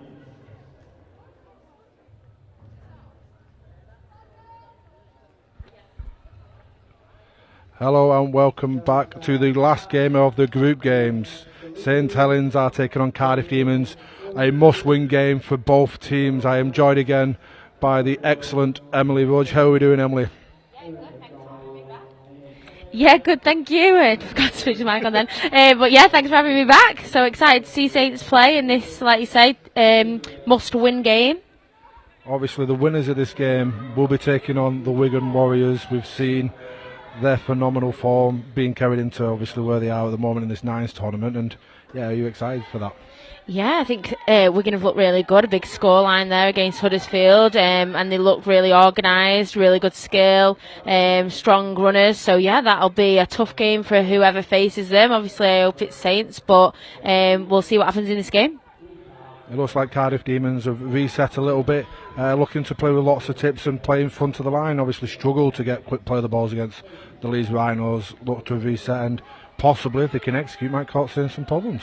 Yeah, I was actually impressed with Cardiff when they played against Leeds. I know obviously they didn't get the score that they wanted there, but I thought they had some good players, had some good opportunities that they just couldn't quite finish and complete. But yeah, I think this should be another close game for Saints. Again, solid set there from Cardiff. Look to play from the line. Great kick there. Under pressure, St Helens kick it out, so they get another chance with ball on. Another chance with the ball, and the first time on the line to really put them under some pressure. Yeah, St Helens under a little bit of pressure here. I think Saints will probably come into this game with a bit of different mindset as well. I think that after the last game, I think they had a couple of discussions in the change rooms and said they were playing a little bit too much like 13 aside with the one-up runs and the strong carriers, and they need to ship the ball around a little bit more. So we'll see if they can do that this game. Yeah, obviously, I think one thing that's changed straight away, you've gone for a single marker to give you an extra defender in the line to help manage the spread a little bit more. And I say, Cardiff they're looking to spread the ball, looking to try and get to around the edge of the people. And obviously, a hallmark of St Helens for a number of years, and at the moment, is their defence. So they're not going to panic, are they, at the moment? Not too much, but I mean, they are over the line. Yeah, I think we have got a good scramble defence, and I think one of the things I love about us is that all of the players are so willing to work hard and so willing to scramble in that defence. So, you know, we're only a couple of minutes in. The girls will be working harder to keep them out and not let them get the score first. Yeah, again, they had some space on the edge. Yeah, Cardiff looking to be expansive early. They're looking to play, and obviously, if that ball went down, they had some space on the edge with Caitlin, who is fast and she can execute. Yeah, well, Danny's quite fast as well. So, yeah, well, you know, that's what you've got to do. Exactly that. You've got to utilise the space on the edges, and there is so much of it. So, yeah, Cardiff doing well there. Just unfortunate with that mistake. Again, first time with ball in hand for St Helens, and that was the thing that possibly let Cardiff down in the first game against Leeds was the defence. And oh, lucky. Again, another half break caused there, and possibly Cardiff go away a little bit lucky. Yeah, great little break from Saints there. Unlucky to not quite catch that offload there, Danny McGifford, but what a great break from one of our under-19s. Again, solid carry into the middle of the field there for Cardiff Demons. Again, Fionn Jenkins, known as Tank, has been, I think, Cardiff Demons' best player so far, really punching holes, getting quick play of the balls, and she's been on a really good journey over the last couple of years. Bought a watt bike, spent a load of time lost all the way, got really fit and really pulling the dividends, so it's great to see. Brilliant, yeah, I love that. Saints are working hard to get up off the line and try and close them down, Cardiff here, but they've got a bit of space. I think Saints will work hard to try and get across. And he wasn't wrong about Danny, she was motoring then, she was moving. Is it right she comes from a sprinting background? Yeah, she does. She comes from athletics, and she was, I think, a 200-metre sprinter, so she's so quick when she gets a bit of space. But obviously she's not used to rugby, not grown up playing rugby, so the contact element of the game, you know, she's had to learn and develop, but she's doing really well. Again, Cardiff going to the edge, and they got some space in the corner, and they could be in for the first try. Oh gosh, great try, you know, great pass out wide there, and just unfortunate that Saints couldn't quite get across quick enough, but well done Cardiff. I think they look strong, and they look like the dominant side in this first couple of minutes. Again, with the ball down, they've come out with some clear intent to pass the ball and play the ball, and lovely ball from Ree Parker here over the top to Zoe, who finishes in the corner, and they execute that really well. Their challenge comes as in defence, they've been exposed a little bit against Leeds, and the first chance that Saints has, there was a half break that they managed to put down, so they can tighten that up. Who knows what's going to happen? Well, yeah, I think that Saints will be a little bit disappointed with themselves there. I think they probably held back a little bit on the line and didn't get off the line and meet their attack. So they'll be a little bit disappointed, but I don't think they'll panic too much. We're only 5 minutes in. They've not had a lot of chance with the ball, and I know that when they do get their hands on the ball, we've got some great players who are ready to showcase their talents. So, yeah, a good game though so far. I'm enjoying it. And that's obviously the Saints' way. I mean, they have consistently just stayed strong, stayed as a unit. Even sometimes when they've gone behind, like they have done a few times this year, not panicked and just come out through the second half. Yeah, I think this is a much different concept for a lot of us. On a great short kick-off there from Cardiff. We've got the ball back. Lovely little backspin there. Managed to get the ball unlucky bounce of the ball. But again, Saints are under pressure here and have got to work hard, get themselves off the line and defend. Good carry from Cardiff and Sarah to take it up to the middle of the field. Got Shafe on both edges. Looks like they might be coming to this left edge again.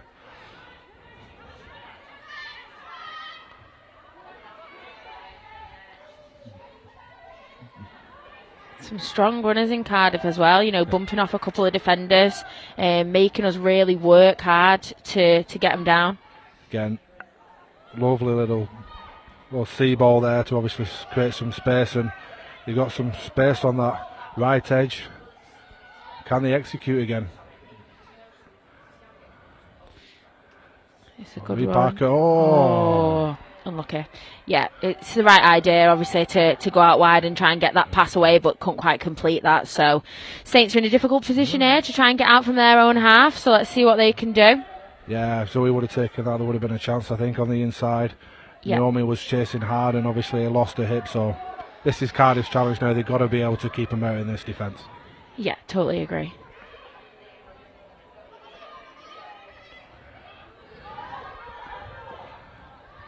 One of our younger players again on the ball here for Saints, but got a lot of speed. I think, we've got a bit of space now. We just need to make sure we're in shape and we can use that.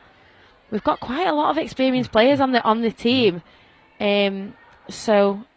Yeah, you got, I'd say, littered with internationals within we are. your exactly. squad. So, yeah, they should be able to manage themselves and control the game quite well from this position. They're in a good position here, attacking-wise. Oh, but... unlucky there from Rachel Woodsy, just a little mistake. Ball goes down again, and obviously got a number of Katie Mottershead has come into the side, been fantastic this year, made a debut for England, obviously against France, which was a strong win, which she was a part of. It's great to see that talent and that pipeline that St Helens are continuing to do in regards to bringing talent through to first team and then into England. Yeah, I think everybody, all the Super League teams seem to be doing that really well this year. We've had a lot of young players come on the scene who seem to just slot in teams so easily and so well, which, it is a difficult thing to do it. 17, 18 years old to fit into an experienced team is a challenge. So well done to all those players who have slotted in today and this year in the league, because they're doing really well and they don't look out of place. Again, Cardiff Demons are bringing a little bit of that Welsh flair, looking to really shift the ball, going from one side to the other. Great carry there from Leanne, met by Jodie, and obviously they look to go again to the opposite edge. Oh, a little missed tackle there from Tara, well covered by Berry. Again, still looking to play. Yeah, Cardiff are moving the ball around really well. Fantastic. See, great defence though from St Helens as we go to the fist and they're going short side. And it's great decision making. Really, really good in the corner there, and Saints are looking really frustrated with that. Smart player there from Cardiff Demons. Everyone was expecting the kick on 5th and left, and totally. Ree Parker sizes up the opportunity really well. Takes it short. Zoe's already gone, and just a simple 2-on-1, and Zoe in for a second in the corner. I know, they made that look really easy, Cardiff. Big raps to them. Like I say, they are moving this ball around really well, and the Saints are really under some pressure now. Yeah, as we're coming up, I think it'll be just about half time. What do you think Matty Smith's saying at half time to his team? I think he's saying that we need to complete our sets and that we need to cut out the mistakes, because when we can keep hold of the ball, we've got some amazing players who can do really good things, but you can't do that if you don't have the ball in your hands. Defensively, I think, keep getting up off the line, making sure we're making those one-on-one tackles. There was a little miss there, and just communication in defence. You've got to cover those gaps, and you've got to make sure that you're matching up. We were a little short on that short side there with Berry on her own, so it's a simple 2v1 for Cardiff, and they've scored off the back of it. So yeah, I think Saints will definitely go into this first half at half time disappointed and probably quite frustrated, but I think they've got more to come in the second half. Yeah, obviously looking at that game, I think they only had the ball in the hand 2 times, and both times half breaks. They caused some problems, but ultimately the ball went down. They didn't get to back into the set. They didn't build that pressure. And how important is that now that we get into these games that we are starting to build pressure? You start to do them details that give you the opportunities 3 or 4 sets down the line. Yeah, you've got to build the pressure. You've got to complete your sets. I think it's so hard to win a game if you are constantly making mistakes and losing the ball on the first or second tackle. How can you score if that's the case? So you've definitely got to build that pressure. And if Saints can keep hold of this ball, I have every confidence that they will get points on the board. But it's just throwing that frustration away from the first half now and coming back into the second half with a fresh head and more focus, and I think they'll be fine. But Cardiff are looking really strong. I knew it was going to be a tough game just from watching them in that first game, but yeah, big raps to Cardiff because they are playing the game really well at the minute, managing themselves excellently, and they're coming out on top. Yeah, interesting 9 minutes coming up. Obviously St Helens a little bit rolled the dice, bought some strong players even with the game against York, and Cardiff travelled up last night, so obviously they stayed over, and 5-hour journey for a lot of those players based in South Wales to get up here, and yeah, an interesting 9 minutes. It could be quite a battle. I think this second half it looks as though Saints have made a few changes and took off quite a bit of our experience actually. I think Jodie's gone off and TJ's gone off. So yeah, I mean, Saints need to keep hold of this ball in this first set and make a good start to this second half. Yeah, and as we keep on talking about Cardiff, their defence is something they really need to stand up. They need to keep on working hard to try and make sure they keep Saints out here. And as we get under the way, again they've come up with a ball. Again, more defence for St Helens. Again, yeah. Well, it's one way if you don't have to defend, if you got the ball in your hand. Well, yeah, exactly. I think Saints are the defence in nines. I think just really takes the energy out of you, and I think if you're defending back-to-back sets consistently, it's hard to then have the energy to attack like you should be, and look sharp in attack. So Saints are again under some pressure here and near their own line. Strong carry there from Leanne. The ball goes to Fionn. One of 2 sets of twins within this Cardiff Demons side. You've got Fionn and Sarah twins, and Katie, and there's 1 set of twins with her sister who's playing elsewhere at the moment. Good cover tackles there from Saints, just working the floor. The last tackle for Cardiff. Oh, it's a challenging ball. Need to get their hands on that, Saints. Knock on there, but unlucky again. Good kick, put under pressure. Yeah. Nearly come up with the ball there again, Cardiff, but definitely. Big defensive set required here. Yeah, I think Cardiff definitely again starting the second half really strong and look on the front foot, but Saints have got a little bit of space around the outside there. Cardiff are working hard. A few tackles. It's a good tackle there from Cardiff.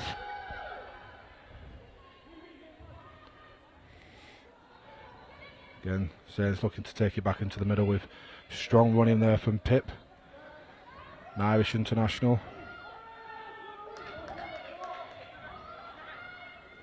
We look like we've got a bit of shape here, St Helens, if they can complete and get this ball out wide.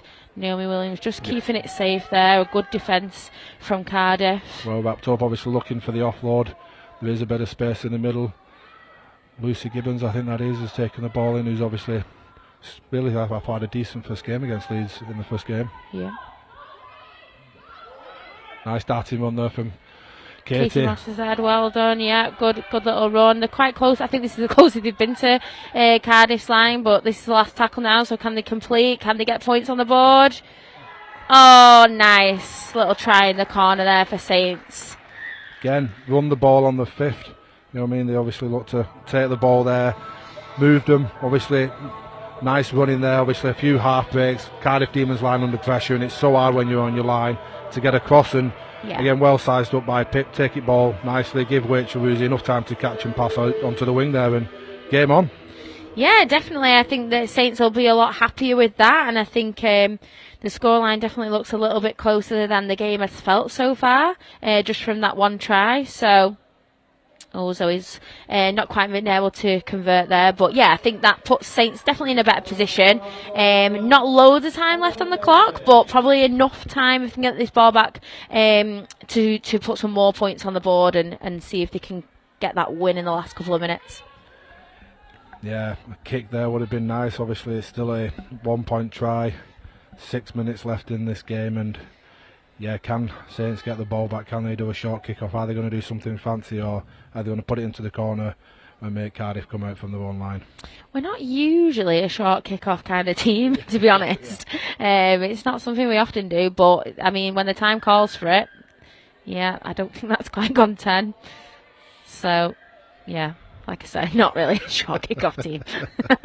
They tried it though, and yeah, obviously sometimes it is practice, but yeah, another good opportunity for Cardiff here, just to add points, but also just get the ball in the right end of the field for them, and which is obviously closer to Saints line. Strong carrying there again from good carry. Quick play of the ball. Yeah, it's nice from Cardiff. Nice that's a nice little run. Ree Parker. Just missing a couple of tackles on the edge. That's putting Saints under more pressure. Oh, and that's released the pressure for Saints with a knock on at the play of the ball. Really unfortunate there, Cardiff. Don't seem too happy with that decision. But Saints have got the ball back. Again, shows the importance of front rowers or middles and what they can do. You know what I mean? You got a quick play of the ball. You cause a fragmented line, and Cardiff obviously look to exploit that. Got a half break, but obviously a knock on in the tackle. Big defence required here now. Yeah, Cardiff definitely need to work harder and keep Saints out, because there's not a lot of time left on the clock, so they can't really afford to let them score here. But Saints have got a bit of space, but I think that's another mistake. No, just play on from the ref, not quite seeing that. So Saints have fell lucky there and still got the ball in their hands. Yeah, I don't think anyone actually touched the ball. I think they tried a few times and missed. Good tackling there from Cardiff, slowing that play of the ball down. Bit of space on Saints' right side. They're looking to go there. Oh, Naomi Williams there, just with the offload to Pip Birchall. Again, another offload to our try scorer. It's good little footwork. And a knock on. Cardiff survive. Yeah. Pressure's mounting. 3 minutes left, or just over 3 minutes left in this half, and again, the game is starting to open up. There is more space, more half breaks, and there is some tired legs on that pitch now. Yeah, definitely. There is a lot of tired bodies. There will be in this game. And there's Leanne's a break here. Come on, Saints. Can you catch her, TJ? Oh, she's nice, I think she's through. Yeah. Lovely play there from Leanne Burnell. Obviously highly regarded, highly rated, and she's just shown her worth there. Going on the blind side, caught St Helens sleeping, and possibly the game. Yeah, to be honest, I think that could be. I think there's little time left now, and if I'm totally honest, Saints haven't looked the better team the whole game. I will be really frustrated with that. But do they actually deserve to win? Probably not. They've made quite a few errors. They've not had a lot of the ball. Missed tackles there on the edge, and that's a great try from Cardiff. TJ does well to chase her back and keep her in the corner, and force the error there on the kick. So that's, cost him a couple of points, but I'm not sure it's going to be enough, to be honest. And obviously we are going into the last couple of minutes of this game. You can get a 7 points try, but currently they are 2 tries ahead. So not only do they need to get the ball back off this kick, retain it, which has obviously been a challenge today. A lot of short kickoffs have managed to do, but also they need to score and score again. And time isn't their friend. No. Who's going to make the difference for the Saints team if someone's going to make the difference?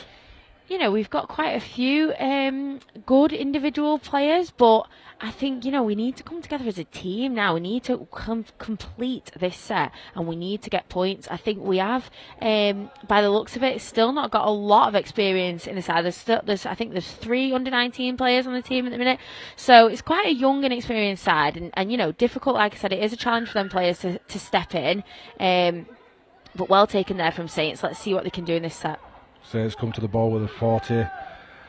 Obviously, they need something out of this set. Who's going to be the hero if they've got one in them? Strong one in from Naomi. Yeah, it's a good start.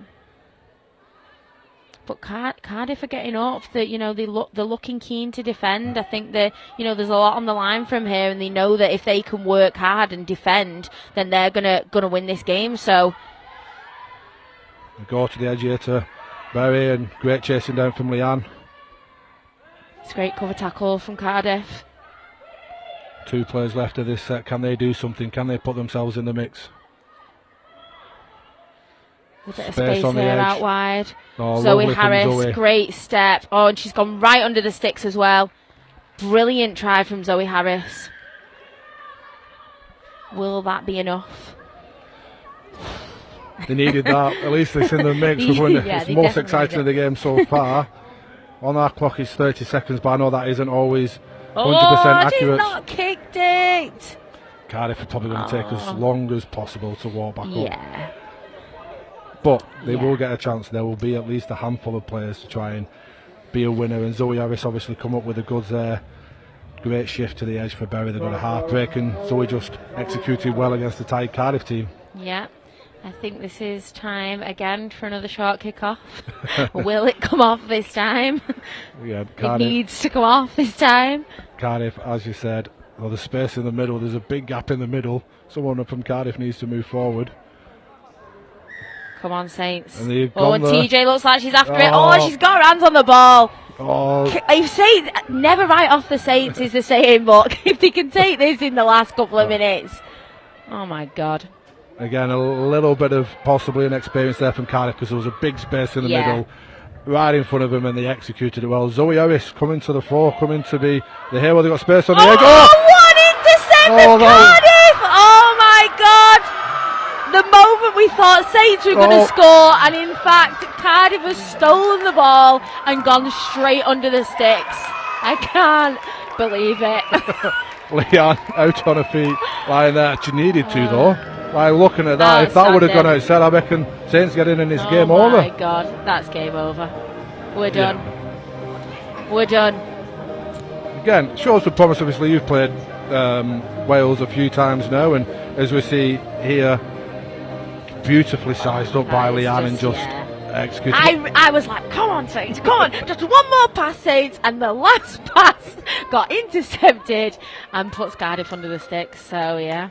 I mean, there we go. What a game. I've really enjoyed it, but I think Cardiff have taken this in the last, well, to be honest, they've been the better side the whole game. You can't deny that. Saints have been pretty poor, and that's the whistle. That is the game. On a disappointing day for St Helens. Strong in the festival, obviously finished winning up, but not managed to execute it in. Obviously, you've played Wales a few times. You've been around the international scene a few times. So, what do you make about just the prominence of more teams playing, more internationals, the growth Ashes next year, in Vegas? What's your thoughts on I the love whole it. international I'm space? so keen for more international teams, especially like the likes of Wales, Ireland. That's exactly what England need: tougher home opposition. We've really struggled in the last couple of years. We've just come up against France, and there's not been a lot of other teams, in Europe, if you like, to play against, other than Australia and New Zealand, which are hard to get test matches against on a regular basis.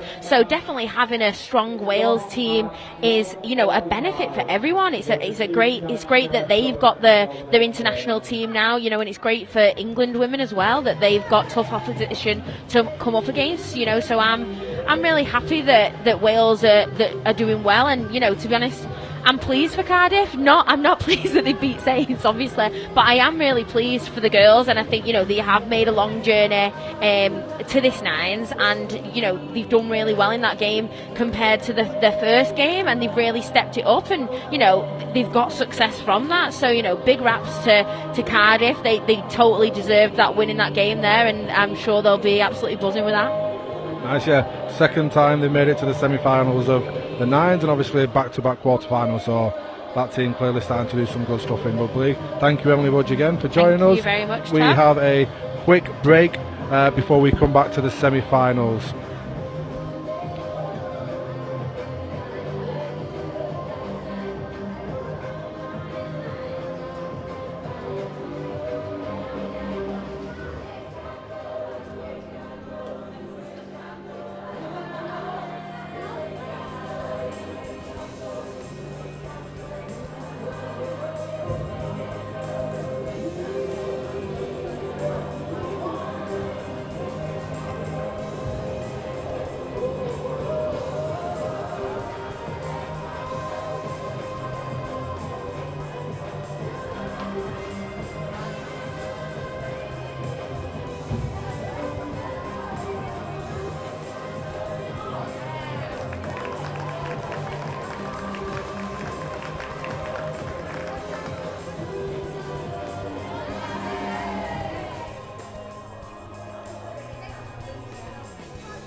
Oh,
Got semi-final number one kicking off in the next few minutes. Wigan Warriors versus Cardiff Demons.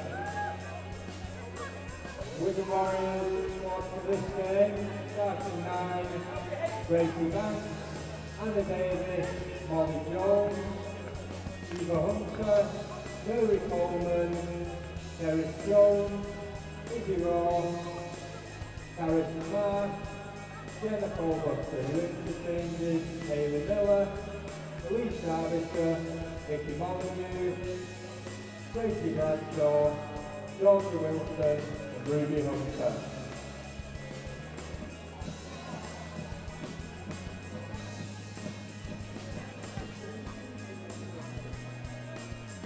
So we're taking on Cardiff Demons, whose squad consists of Leanne Burnell, Caitlin Hubbard, Joel Healy, Bree Parker, Jasmine Gibbons, Meg Whittaker, Leon Jenkins, Casey Carr, Lucia Davis.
Welcome back to the Women's Nines final. I am joined by Tara. We're here for the first semi-final, which is the Wigan Warriors versus Cardiff Demons. How are you enjoying today, Tara? Yeah, I'm absolutely loving it, to be fair, especially from up here. You've got a great view, haven't you? But no, sun's shining, there's been some great rugby on display, and yeah, for me, this is good. This is going to be the semi-final for me. Yeah, obviously Wigan looks strong so far, been quite dominant in their 2 games, and Cardiff Demons possibly with the performance of the day so far, beating St Helens to get into this point today. Yeah, and for me, they were really strong in that last game. Yeah, don't get me wrong, the St Helens, you can never write them off, as Rudgy said, but ultimately I think they've had some individually great performances, but they've also helped with the team. So Burnell, for instance, that interception was incredible, and to have the confidence to do that against St Helens, yeah, it was phenomenal. So Izzy Wigan Warriors gets us under the way. It's always strong carries into the middle of the field, and really important in nines that you get to the middle of the field. It just spreads the defence out, creates a bit more space for your forwards to run like Fionn Jenkins is doing here. Yeah, absolutely, and there's a tendency in nines that people want to go to the edges because naturally that's where the space is. But you've got to keep your D honest, and sending people through the middle and creating those gaps is where you can expose the edges. So it's important to have a fine balance. Yeah, solid first set here from Cardiff Demons. Leanne takes the line with some push. And again, it's just important you do get to complete the back end of your sets, put the pressure into the other side, get them into their territory and give yourself some space. Yeah, and these games can be controlled very well with the kicker. It is a territory battle, and for me, both teams have got some very competent kickers. Obviously, that wasn't the greatest of kick.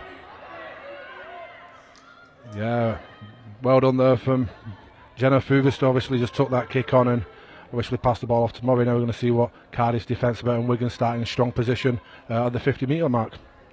Yeah, and at this moment in time, it looks like Wigan are wanting to ship it quite early. If we look at the body language of Grace and Anna, they're definitely wanting to link up.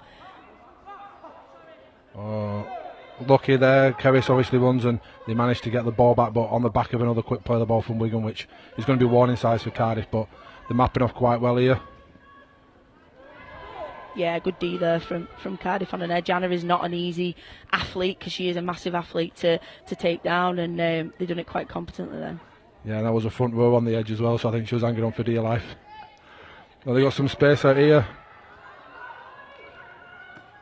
Great tackle. And again, that's why it's really important that you control territory in a nines game. You want to get them out because there's always going to be space, there's always going to be half-bakes, but if you get too close to the line, then obviously you're in the situation where they're going to score the line. We've seen that a few times today, so giving yourself some space to be able to map off and solve those problems like Cardiff did well there.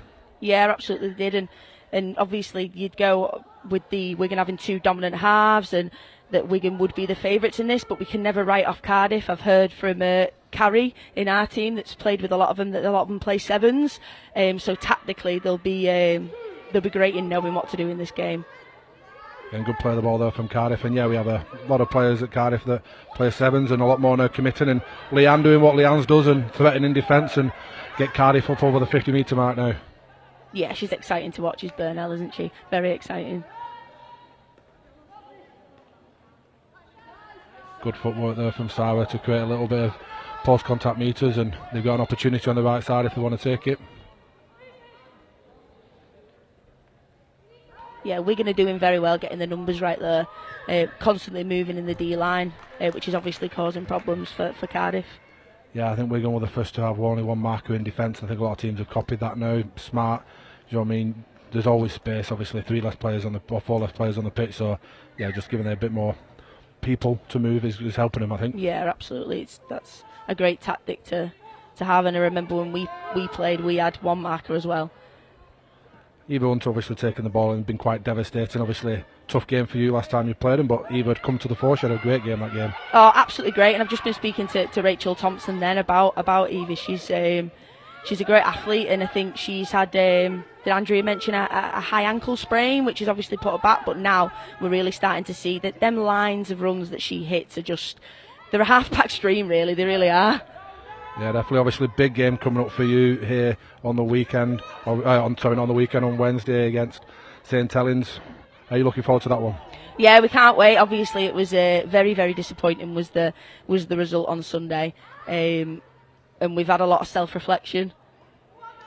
Great kick there from Rowe. Oh, lucky. The smart set there from Wigan, obviously. Again, as we talked about, Cardiff give the ball away a little bit too cheaply with the knock-on, and Wigan just use their smarts. Grace Banks running around the edge and get loads of space, and well executed from Izzy Rowe with a kick there, and well put up by Mary to put the ball down. Yeah, and as I say, like on Sunday it was very disappointing, but the displaying the same attitude as they did against us in this nines. Everyone's just moving as one. They know what to do. When Izzy Rowe gets the ball, genuinely, if she had 3 balls in her hand and she can throw all 3, everyone would cause a threat because everyone is so genuine. And yeah, they've just really got a will to win, and I think that's definitely what Dennis has brought into the team this year. Yeah, obviously first points to Wigan, really important that Cardiff come back and obviously complete their sets, get the territory back into their favour. But yeah, obviously a big game Wednesday, not a must-win game as such, but you want to get back on the horse and obviously compete. Yeah, no, when you say it's not a must-win game, but for us as a squad, we really want it. It is for us a must-win game. Yeah, as I say, we're really disappointed with Sunday's performance, and I'd never want to stand here, Tom, and throw all excuses at you, because I'm not like that. As a team, we have a squad, and we like to show our depth in squad as we have today. But ultimately, we are having injuries in very, very vital places. Some of the spine players have been out for some length of time, and it's just disappointing, obviously, with the season we had last year. But we know what we need to do. Lindsay has made it very clear what we need to do, and hopefully on Wednesday we can show that we've still got that dominant character in us. It's just obviously a little bit further down now with how many injuries we've had. Yeah, and Cardiff just getting a penalty, which is good for them, gives them some chance to attacking some good ball and obviously apply a bit of pressure. And yeah, obviously last year Lindsay's done a phenomenal job. Obviously every club she's gone so far, she's been successful, and you know what I mean, first time getting over the line, and sometimes it is luck in those finals. But how was that for you and the squad, actually managing to be crowned champions? Oh, it was, if I could bottle the feeling, Tom, I would have done it. It was absolutely amazing. And we were speaking to some of the spine players, and like Peachy and Lindsay herself, and just saying that no matter what you do in your life, when you play rugby, we've never felt successful because we've never been able to get over that line. And now we have. It's just, we're craving it as a squad. We're really craving that. Unlucky there from Cardiff, some good running on that right edge, got the offload away, but Leanne just put the ball down off a bouncing ball, and nice little short side play from Wigan here. Again, but turned over the ball in a decent place. I know it was only tackle 2, but do you know what I mean? They've got a good distance to go. Grace Banks obviously is threatening, well handled there by Lucia. They've just got a front up of Cardiff, and when they do give the ball over, you've got to have that mentality that we've got to defend even harder, and Rowe going through there, it's obviously difficult against such good talent in front of you. Yeah, and as you're saying, because she carries the ball to the line, genuine threat and can pass, it's challenging. It really puts you under pressure, and she's done a good job there. Genuine lead runner, and she's just done a little show and go. It's kind of becoming a trademark a little bit. Yeah, it has, and I've been watching her obviously from playing them on Sunday. I've been watching her, and if you just watch how she sets up, nothing's frantic, nothing's demanding, nothing's aggressive in how she speaks. She's just really calm. You run there. If he doesn't get the ball, she's fine. She's definitely one for the future. Yeah, and if we're looking at that replay, good running from Vic Moll, who's someone who's to be feared, and yeah, a little show and go the inside. Didn't quite get to obviously Izzy, and she got where she needed to be. So again, another strong start and performance to Wigan. But we're looking at the game. It's 13 points to 0, but I don't think it's necessarily feels like a 13-point-0 game at the one, but Wigan just executing well. They're executing well, and they're taking advantage of the errors that Cardiff have, and as we say, they are making errors in good territory. But when you've got players that can break through the line, then anywhere that they're going to turn over the ball is good territory for Wigan. Cardiff the return, looking to go around the outside. Well recovered by Anna. Yeah, it'd be tough to beat Anna on the outside. Yeah, since she's found her position as a winger this year, obviously traditionally as a centre, at least as she's played so far. But I think as someone who's her size and as devastating, I think she'll be a real asset as a winger for most teams. Yeah, and she's really difficult to tackle.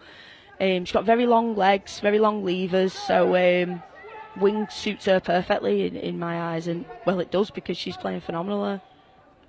Cardiff looking to create a shift with the last minute. Got a little bit of space on the edge.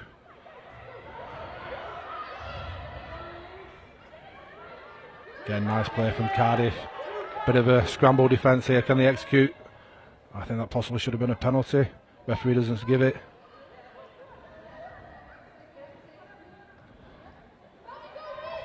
Cardiff is standing very, very deep in attack, which up isn't always the best thing to do. Sometimes just running your flat lines and looking at executing that space, which they're doing now.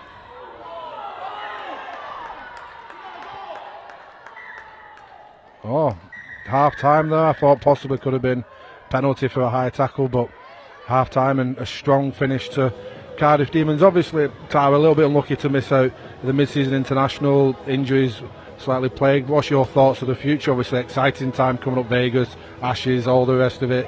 What's your thoughts on all that? I'm assuming you want to get your shirt back, your number, your number one shirt back. Yeah, absolutely. Me and my teammate Georgie, I said, yeah, you can have that for a little while, but no, she played phenomenal there. Yeah, I just think it's just great, isn't it? It's just really exciting. When they actually announced it and they said, listen, girls, it's not come out yet, you've got to keep it to yourself, it was really difficult for me to not say, oh, no way, England women are going to Vegas and we get the opportunity to play Australia. But yeah, it's just really exciting and it's definitely what we want to see in the game.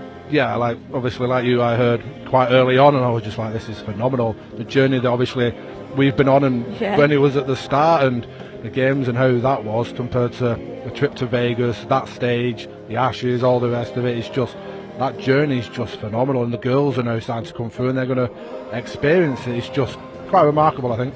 Yeah, it is remarkable, and sometimes when the youngsters come in and we'll talk about how far rugby's gone. We do it a lot with our Rise programme at York. We have the experienced players come in and chat, and they look at you like, are you crazy? Like, is that actually how far it's come? Like, they just don't believe it. But yeah, it's very humbling. It's very humbling when you look back at what we had to do, and then obviously now the opportunities that these girls are getting. It's great.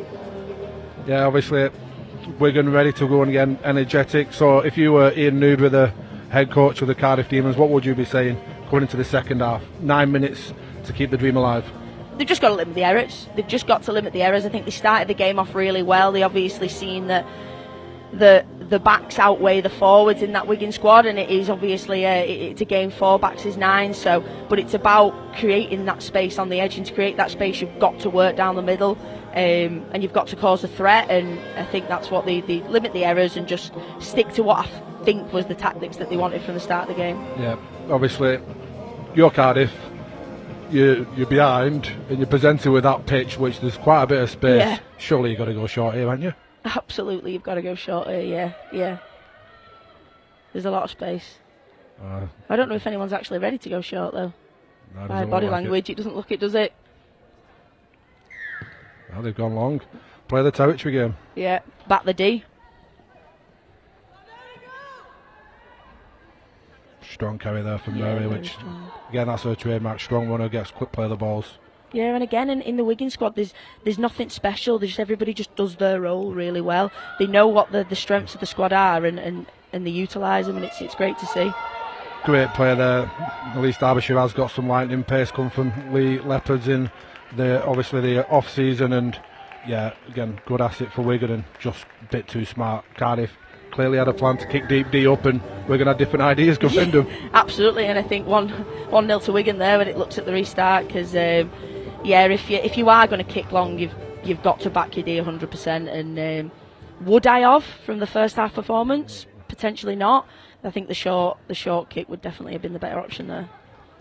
Yeah, they obviously got to reset now. They got to make sure they get this ball, and they got to do some of the games possibly going well with them after that try. So yeah, it'd be interesting if we see some of that Welsh flair. And obviously mentioning Lee Leopards and Cardiff, both teams possibly looking to compete in the Women's Super League last year. First time we got a pyramid. How exciting is that to potentially start seeing some new and different teams within the Women's Super League?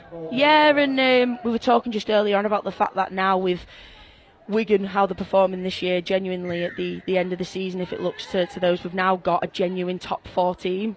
And if we look, obviously, at the bottom of the league, we want those other teams to be coming up and to be to competition. And the fact that little things like we've got a winger, very, very competent winger at Wigan Warriors who played at Lee, it clearly shows that there's definitely some talent in those squads. Yeah, and like say Lee Leopards at the moment in the Northern Championship undefeated, and I know they're going gun-ho to get into Super League. Unlucky last year to miss out to both Barrow and Featherstone. They had 2 must-win games and unfortunately fell short, and Cardiff, champions of the North for 2 years. London won it last year, also going hard, so yeah, it might be interesting to see. Yeah, definitely interesting, and obviously it's on the back of your work internationally as well, Tom. There is some great faces in the Welsh side that are great athletes when they play internationally. I think that was a possible knock-on by Wigan. I thought that was a hand in. There was definitely a hand in there, yeah. The ref's looking at it. Cardiff's ball, I would say. Oh, touch Lodge just said the ball wasn't touch play on, so Wigan in dangerous territory on the 50-metre mark and been threatening all day from this point where they haven't really missed, to be honest. No, and it's difficult when you look at Cardiff, because if you look at the tries that they've scored, it's not just been the edges that they've scored. Izzy Rowe obviously going down the middle there, so yeah, it'd be a tough one to do, but you've just got to front up and give it all you've got. Yeah, space on the edge. Could be well executed from Wigan, and it is. Again, so clinical it seems at the moment. So obviously I know we were saying this before, we got a lot of young talent coming through, but it's great. We was obviously involved in the 2013 World Cup, and we got Laurie and Lindsay and Lois, who was obviously involved in that, now referee, coaching and doing a fantastic job, and we got obviously a few high profile male players coming into it. But how important is it for you to see the likes of Lois and Lindsay and Laurie coming in and being successful? Yeah, it's fundamental, and it definitely, for me, obviously I've worked with Lindsay for a long time now, it's definitely it's the respect. So you have coaches that come in and you instantly respect them because you want to be in the shoes that they've been in, and I imagine it the same, even though obviously Dennis Betts and Matty Smith, they've obviously played at the highest point of the career. So yeah, it's just obviously about, it's just having that respect and trusting your coaches, and that's definitely what we have at the Valks. Nice, and obviously your time's clearly not done yet, but have you made any thoughts about what you might do? Is coaching for you, do you think? Commentator, maybe? Doing a fantastic job. I don't know really. I'm just listen, Tom, if it was up to me, I'd be on that pitch for another 10 years. You'd have to wheelchair me off. But no, I really obviously enjoy the commentary, and now and again I am getting a chance to coach a few of the girls. So yeah, it's world's my oyster. Nice. Obviously I know the Rise programme at York is starting to come to the fore, and it's great to see that there's a genuine pathway in York for both people in York, but if people obviously want to join the Valks and a successful team. So yeah, great to see. As Cardiff now mounts an attack, trying to get something out of this game, at least some points to kind of go away with on the long journey back home, and obviously taking it. Good footwork there from Caitlin. Absolutely brilliant, that. There's still definitely a want in this Cardiff team. They definitely still want to perform and want to show Wigan the skill set that they have. Yeah, and Caitlin's one of the only English-based players in this team. She goes to university in Cardiff, but no, she is English. She's Manchester-based. You got Zoe, who's the other winger, who's also English, and then you got Rania, who's Greek. The rest are born and raised in Wales, pretty much. But yeah, Caitlin comes from obviously English heritage. Manchester as well. Fellow Lancastrian like me. Yeah, you've been on the dark side for a long time, haven't you? Yeah, I have, yeah. I remember first sessions at college long time ago, and you were playing in that, and then obviously strong Merseyside accent. Yeah. Not lost it. Yeah. So my mum says I have, though. I've just been away with them then, and she's like, what's this sen that you say all the time? So, yeah, they still take the mick out of me for that. Again, good attacking shape there from Wigan, and Grace Banks is obviously electric, really light on her feet. Give her half a yard and she'll take it. She's just someone that I really love to watch. You just don't know what she's going to do, and yeah, she's just really athletic. Duracell Bunny, I call her, because she just never stops. Again, nice play there from Wigan. Unlucky, obviously, not to get the tackle, but Elisa again doing a great job riding the tackles and just getting to space and executing well. Grace reminds me of you a little bit back in the day. You was a hot stepper. Yeah. I remember there was 2 years ago when we played, and it was the first. She was just starting to come up, and obviously she'd scored that really long try against St Helens, and I was like, listen here, like she's one to watch her. And I come up against her and I kicked the ball over, and she stepped me, and I was like, oh, all right then. But no, great respect for her. Yeah, as I say, she's just got that flair, and she's a bit of a maverick, and it's what I love to see. Obviously, you say the hot stepping and whatnot. It's just really entertaining, isn't it? Again, as we're watching the try, well executed from Molly there. Again, really been really good in defence, but we're starting to see centres now that can move at space and catch and pass, and again, that's a high level of skill to be able to catch at pace, move at pace and pass in front of the line. So again, Molly I think is another one who's phenomenal talent that's going to be making waves for the years to come. Yeah, and it's very simple is the 2v1, but it's, as you say, it's very hard to do it at pace. It's unfortunately been bad to worse than here to Cardiff, just not had the rub of the green in this last game, and again Wigan clinical. Yeah, every time they've been down here they've scored pretty much every game. Be interested if they could do that in the final, but yeah, you would expect more points here unfortunately. Yeah, they're definitely showing the other team who wins the semi-finals what to expect, and yeah, they're playing really well, and I'd be extremely surprised if they don't put more points on the board. Again, lovely shape, really nice from Fubistu, who's a talent again. Looking the other side of what a centre has to do, not only catch and pass, but hit nice short lines, and Molly's just done that.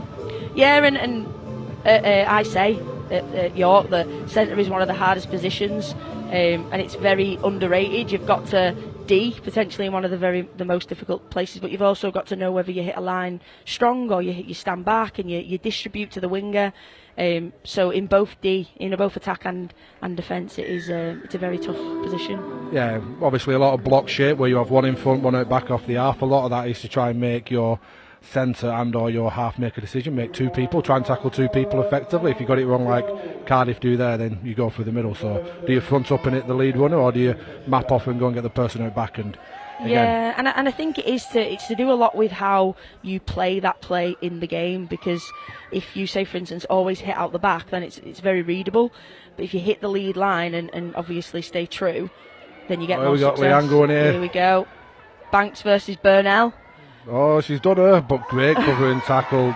Again, sometimes as a full-back, it isn't making the tackle, it's just slowing the opposition down enough. Yeah, I call it jockeying. Yep. Me and Lindsay call it jockeying. So it's just obviously about realising I'm really lucky in the sense that I've got Ebony Partington, a very, very fast player. It's just about jockeying and then waiting for them to tackle them. Again, unlucky there, but again shows the need and the purpose of getting close to the line, because you do get that space, and Wigan just being clinical and executing. Excellent work. Yeah, fantastic work there. Great D, and it shows as well that they don't just do it up the field, they're strong in the D as well. Now, and it looks like 40-0 is a very good scoreline, isn't it? Yeah, I think maybe a game too far, I think, for Cardiff Demons, but they've got to be proud. They had a good dig against a strong Leeds Rhinos, beat current champions St Helens. Do you know what I mean? And then obviously maybe a game too far, but again, we spoke about before in one of the previous games, it's another good experience to test them, to benchmark where they are and to keep learning, and gives them another idea of where they can head to if they keep on playing and working hard. Yeah, exactly, and you can look at that scoreline and think that they'd be disappointed, but honestly on that long journey home I'd definitely take the wins, because there has been a lot of small, even big wins for Cardiff, managing to beat St Helens, who are an extremely competent side. Yeah, well, that's the end of the first semi-final. Wigan Warriors continuing their dominant streak here, going through to the final, winning 40-0 versus Cardiff Demon. Cardiff Demon, again, another strong performance then when they come up north and across the bridge. Our second game will be the Huddersfield Giants versus Leeds Rhinos, who will meet Wigan in the final. We'll be back in a couple of minutes. Thanks, Dara. Thank you.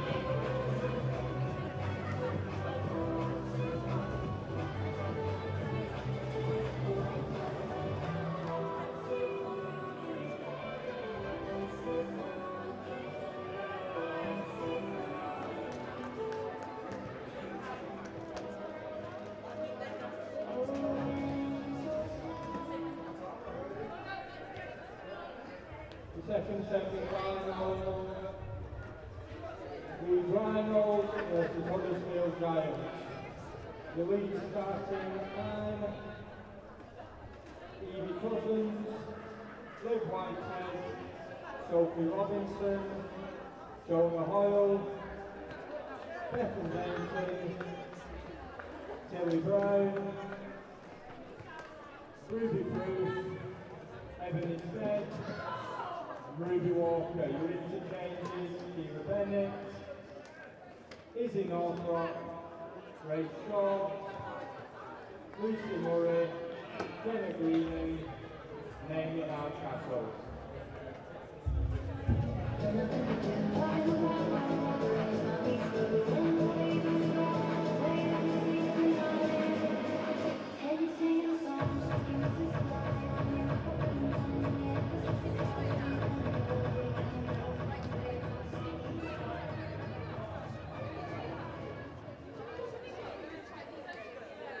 Listening Huddersfield Giants, starting 9, Anna De Silva, Amelia Brown, Sam Hume,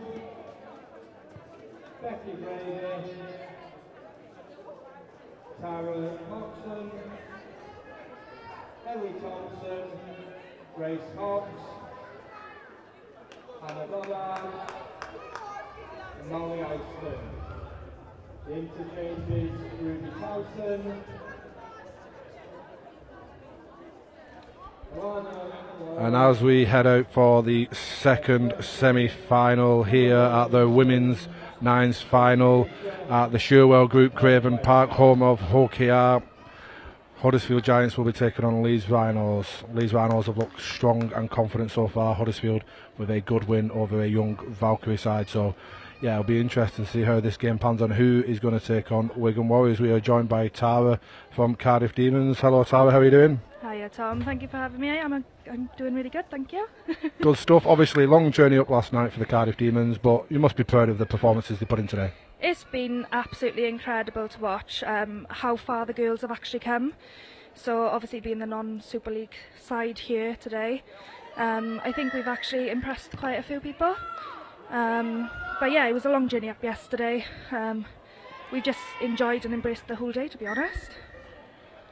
Nice, and obviously a good kick-off there from Huddersfield. A mistake from one of your fellow internationals, Beth Dainton there. Obviously an interesting kick from Huddersfield and first chance to really put a marker down in this semi-final.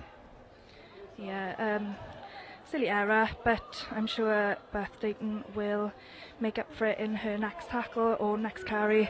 That's the type of player she is. You're obviously captain of Wales. How do you find that she's a phenomenal leader, isn't she? Phenomenal. I don't even think that's the best word to... I think there should be a better word to describe her. She's an amazing person on and off the field.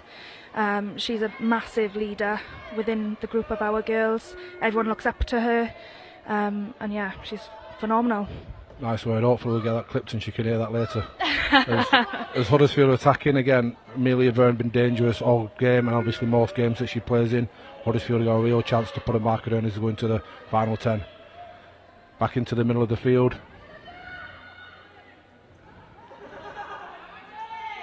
Great carrying again, trademark from Leeds is to try and get that wrestling, but she managed to find a front, and they have space on this left edge. Yeah, I find Leeds are very good at wrestling on the floor. Ooh. Oh, it could be another full length there. Good lucky bounce. And she got the pace. And I don't think she's got. Great covering tackle. Gone backwards, Leeds continue. Fantastic work there from Tara Moxon. Great covering tackle. Outstanding as well from Beth Dainton to be that one supporting, picking up that loose ball and having Leeds keep the ball. Yeah, again, good tackle for Sam. I'll put Beth and a number of people, call them glue players. They just do a lot of work that goes unseen and they just make teams better in and around. So yeah, I think she was a definitely glue player as Leeds look to attack on this left edge. Good D again from Huddersfield, really stepping up. Tara Moxon looks like a woman on a missile, playing against the old team in Leeds Rhinos and doing a fantastic job. Doing a fantastic job there to keep him out, and obviously it'll be an important set to obviously get as much further down the field as possible. Yeah, definitely. Tough carry there from Gracie, good defence from Leeds, manages to stay in the field.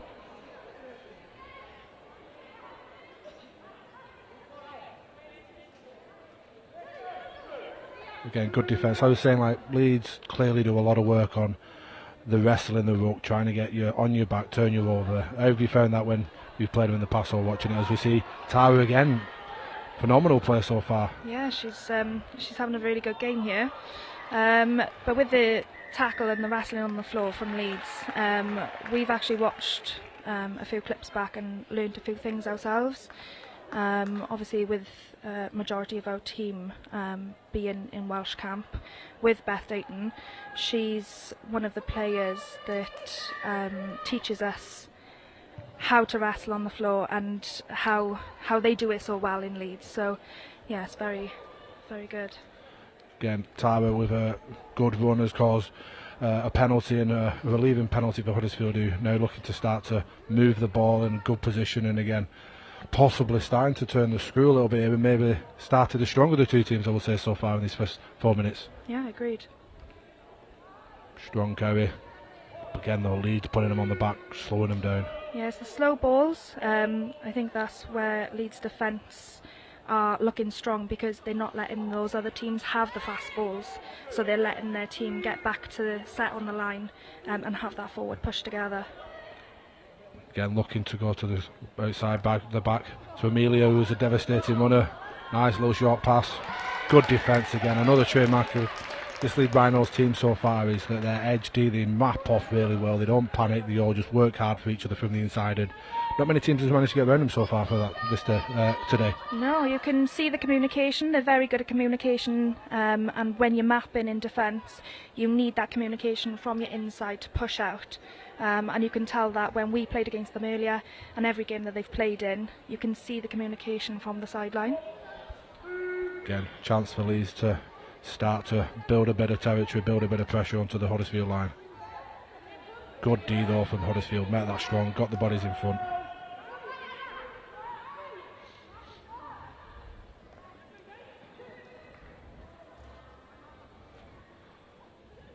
Smart play on the line there. Beth gets a quick play of the ball. They've got options on the short side and they recognise it. Lovely push from the inside. Can they execute? Great covering against from Huddersfield.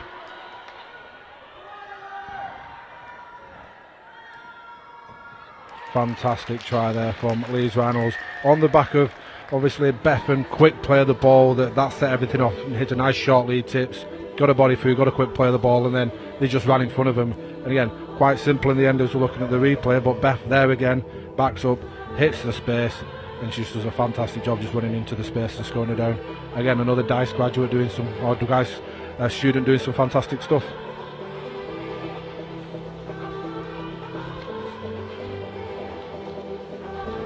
Ebony Steed again there scoring, I think is possibly one of the standout players today. Been threatening every time she's played the player and scored some goals, and I speak quite highly of you. So Tara, obviously you're relatively new into the Wales camp. How do you think it's going down in Wales, and obviously qualifying for the World Cup and some of the shirt presentations and all the rest? What do you think do you think there's a movement building down there? Yeah, I think it's quite exciting in camp at the moment.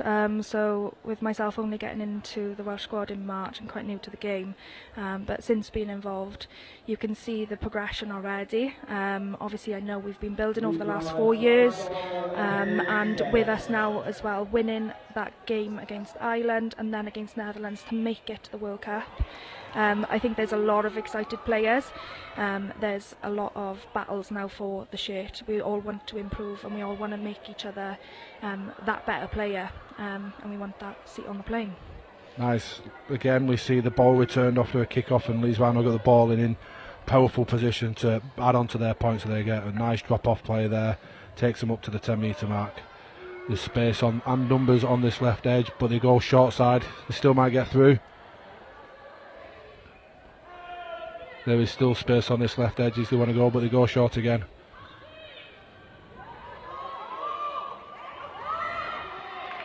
And again, possibly Leeds might need to look up a little bit further there. Obviously, they went on that right side a few times, and there was space on and numbers on that left edge. But again, number of new players into the game. That's the things you learn. That's the things you talk about around making sure you get your numbers right and trying to attack space in front of them. But challenge now for Huddersfield to get off the line and try and get some more territory back into the game. Absolutely. I think as well, when you're playing nines, it's a full-size pitch. You need that communication coming from the outside. You need to be together as one on the field. Just because there's so much space on the field, that communication is really key.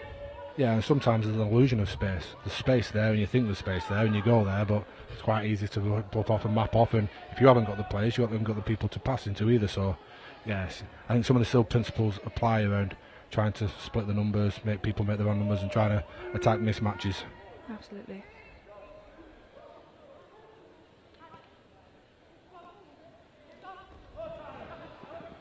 Which obviously Huddersfield looking to do here, and again, Tara just real strong one to just and gets the offload away, but unfortunately for her it falls into the hands of Leeds Rhinos. We've got 30 seconds in this game. Huddersfield need to keep them out because a 4-0 lead, I think it is obviously there's a chance that can be overcome in the second half.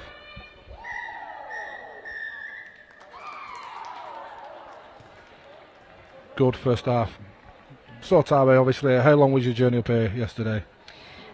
So it was meant to take us 5 hours, but with us obviously coming such a long way, we went on the M4, we went on the M5, the M6, and all the motorways to get up here.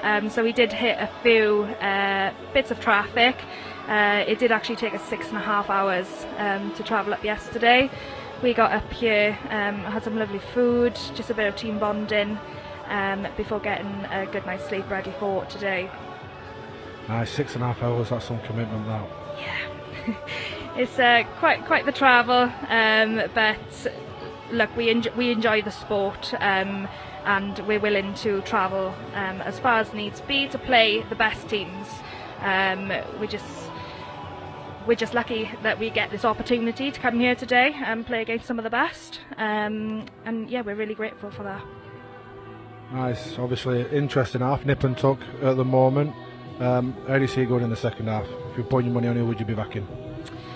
I have got to say, Leeds have got the edge for me, but Huddersfield Giants, Tara at the moment is looking like she's just pushing the Huddersfield Giants team.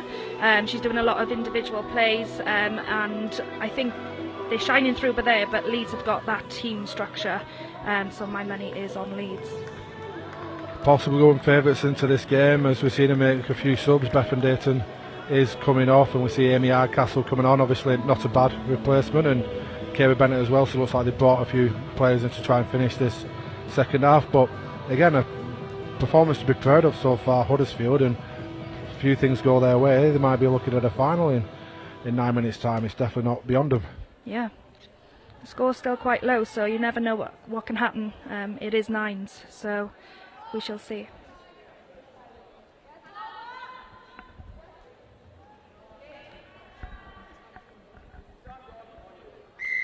Ebony gets the game underway. Molly takes the ball back, who started the day with a hat-trick, and again, good footwork there to kind of create a bit of space.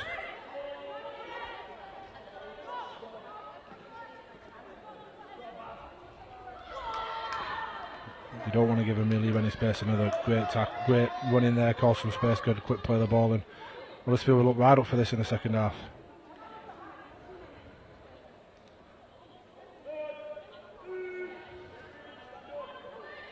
Gun meters from Huddersfield, looking to try and exploit the space on the short side. But again, Leeds do a fantastic job of just mapping off and getting them into defence. Like I say, there's the illusion of space they had there. They had a 2v1, they thought they had some space, but again, really well structured defence from Leeds, just mapped off, put them into touch. Very well. I've seen it throughout the day. Leeds are very good at mapping them out, and they've put a lot of teams into touch today. And that's what's so great about their defence. They're so good at mapping and judging the communication between them then. The communication's great. Leeds start with the attack. Amy looking to exploit the space on the outside, and she is executing. Amelia's chasing her down. Great tackle for Amelia, but the game plays on. Managed to juggle the ball, but we got some tired Huddersfield legs now as they're getting back into the line, just about getting there. As Jenna looks to try and execute here. Ebony's calling for the ball on that left edge. She's seen some space. Unlucky there, nice defend Huddersfield. Izzy Northoff, who's been again a standout player for Leeds this year, on the brink of being called up for England, and it's great to see, and good defence there from Huddersfield to stop that threat. Huddersfield's defence has been phenomenal in this game, obviously to keep the score so low as well. You can just see that they've worked on that throughout the day, and maybe that's what they're concentrating on in this game. Yeah, it just keeps you in the hunt, doesn't it? If you keep the low score, you keep yourself in the hunt. Anything can happen. We've seen obviously a few excellent long-range tries from our friend Leanne Burnell. You know what I mean? A few intercepts through on the edges. That's the beauty. Bit of space, anything can happen. Yeah. What does Leanne mean to obviously the Cardiff team? Obviously, she's a leader on the pitch, currently captain, and her performances have just been phenomenal. Yeah, she's a phenomenal player, but also a phenomenal person off the pitch. She is our captain, and as a captain, you get looked up to. So we're always looking towards her for that support, that how we can improve our game. Yeah, she's a very inspirational. Leeds look threatening here as they go past the 40-metre line with Sean Hoyle in hand. Passes the ball to Amy, out to Beth. Good defence from Molly there. Still tackles in this set. Can Leeds create the opportunity that they look to try and put this game away?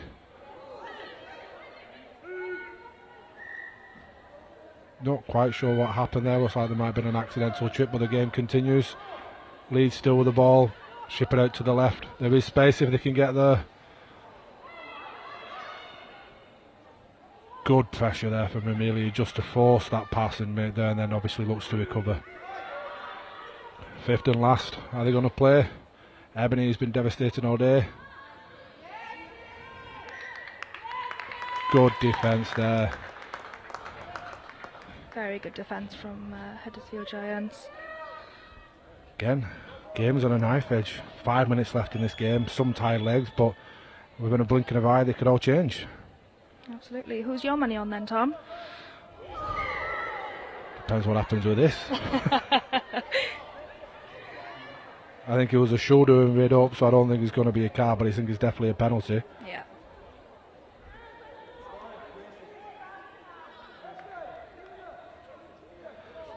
To answer your question, as much as I think Huddersfield are doing great and they've had some opportunities, Leeds are looking the stronger at the moment. They're having more balls in Huddersfield half, and that's obviously not beneficial for Huddersfield with that kick not quite making touch. But yeah, I think Leeds are just knocking on the door a little bit more at the moment, and I think this girl Ebony has been part of the reason. Again, fantastic showing today in one of her first games for Leeds Rhinos. Yeah, she has been one of the standout players, which is great for her age. There's some space. And they finally managed to get to that space and put it there again. If you knock on the door often enough in nines in other people's territory, you get rewards, and Leeds have done that now. Big 4 minutes now from Huddersfield, but I think they'll need a try in the next couple of sets to really start to compete. Again, as we're watching the replay, again, quite simple. They got to one edge and just nice simple catch and pass through the hands into the space, and yeah, they got the ball there in the end. Tried a few times, not managed to achieve it. Some good pressure from the Huddersfield, but that time a little bit more space, a little bit more tight legs from Huddersfield, and managed to get there. They managed to execute it very well. Again, missed kick from Kira again, so only 8 points, so game is definitely in the balance. Quick try here can definitely turn this game around. It's very exciting to watch.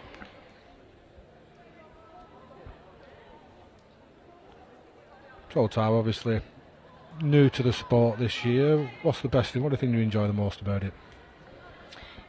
I've come from Union, so I think I enjoy personally how fast-paced the game is.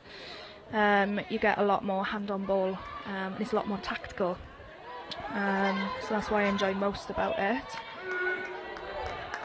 Huddersfield do well there to keep the ball in play as they move it back to the 50s or into the middle of the field. Strong running and strong D. Play on. Possible calls for a steal, but the ball goes to Leeds and they're straight on the attack with Jenna.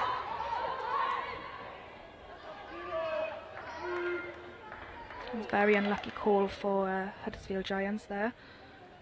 Yeah, they had her in an awkward position with the ball above her head. Yeah. Oh, lovely offload from Amy.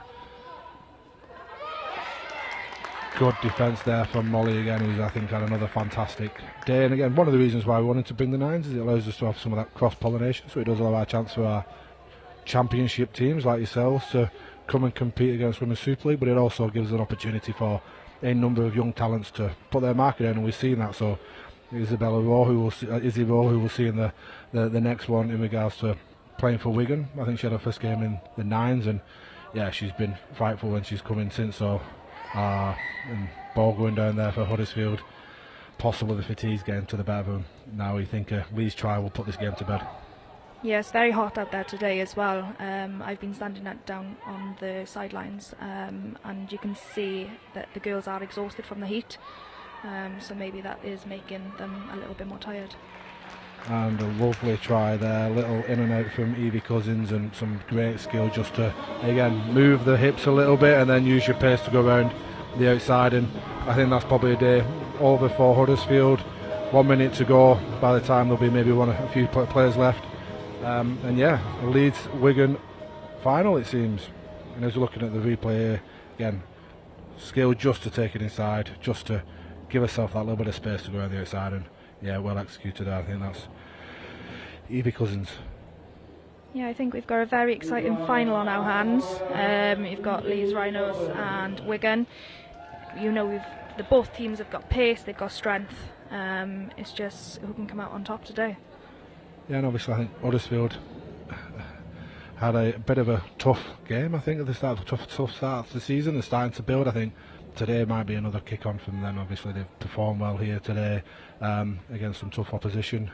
So yeah, and again I think that's the purpose of the nines. It just allows you to reset, play some young girls and just see what's happening. And Leeds retain the ball here with, say, that's it, game over. Yeah, game over. So a repeat of last year's final with Leeds Rhinos taking on Wigan Warriors. Wigan possibly the informed team, scoring the most amount of points at the moment, but I don't think we can write off Leeds Rhinos. I think this is going to be a phenomenal final, and we'll be joining again in 15-20 minutes. Thank you, Tara, it's been excellent. Thank you for having me.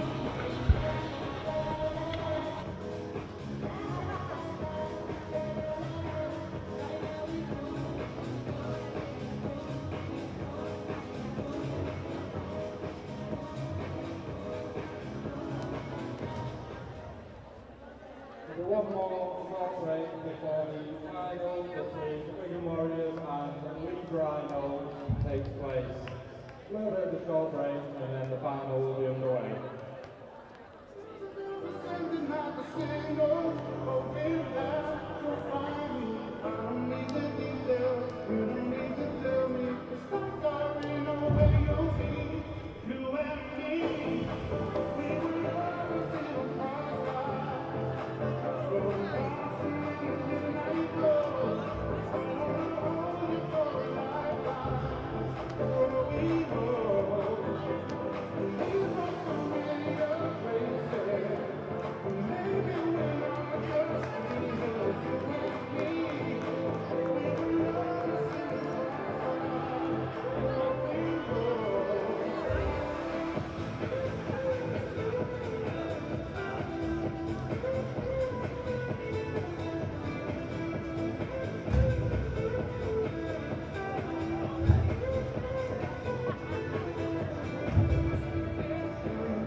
Women's Nines finals will be taking place in the next couple of moments.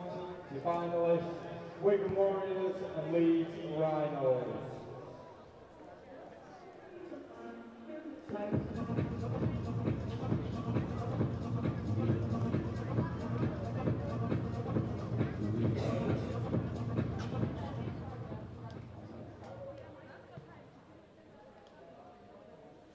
The Wigan Warriors squad for the final: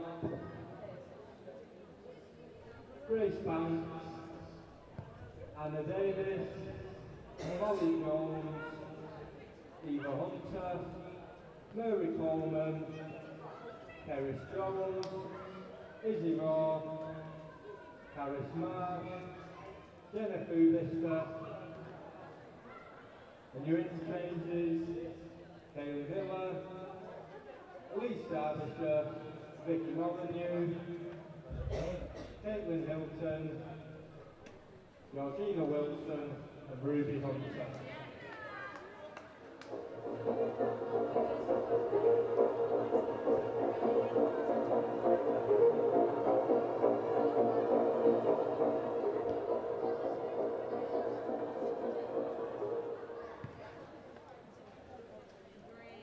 And the lead side: Evie Cousins, Liv Whitehead, Amy Hardcastle, Shona Hoyle, Jenna Greening, Bethan Denton, Kira Bennett, Ebony Stead, and Ruby Walker. Your interchanges: Ruby Bruce, Izzy Northrop, Grace Shaw, Ella Donnelly, Lucy Murray, and Sophie Robinson.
Welcome back to the Women's Nines final here at the Sewell Group, home of Hull KR Craven Park.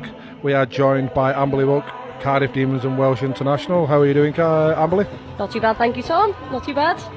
Good stuff. Obviously, we've got an exciting game coming up. It is the final. We have Wigan Warriors, the most prolific attacking team so far in the Nines, against Leeds Rhinos, the most defensive team. So we've got a battle of two styles. How do you see the game going? I think it's going to be a really competitive game. I think, as you say, Wigan have been very good today with their attack. You know, they've got a lot of quick players. However, Leeds have been very tight in defence, so they've been quite hard to break down. So I think, yeah, it's going to be a very, very competitive game.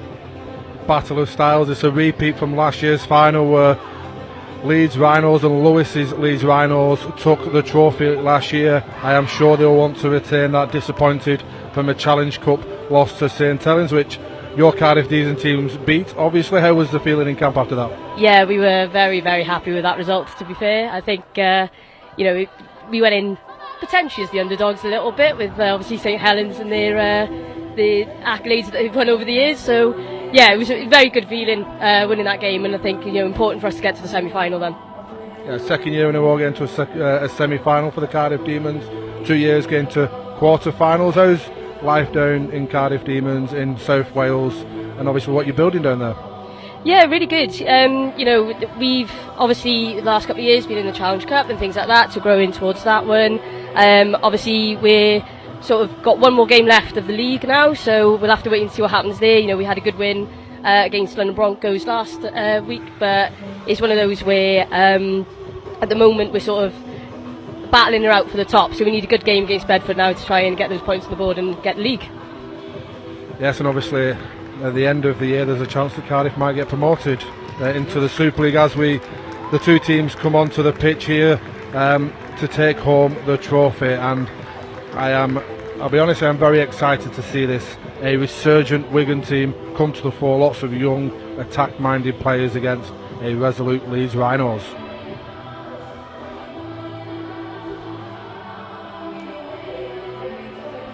Easy ball for Wigan Warriors, looking to get the game underway, and she's a phenomenal player. She impressed you today as a fellow half? She has indeed, yeah. Very, very quick, good understanding of the game, so yeah, she's definitely one to watch.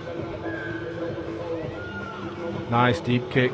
Again, we've often talked up here around how territory is really important because it's nines, there is space and you can make metres quite easily, so managing your territory is really important to keep them in the right parts of the field. And a Wigan, again, as they've done all day, looking to kick long and front up with their defence.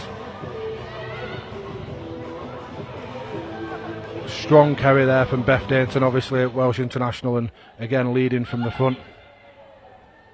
Yeah, she's such a good player, Beth. She's definitely someone you want on your team rather than playing against her, to be fair.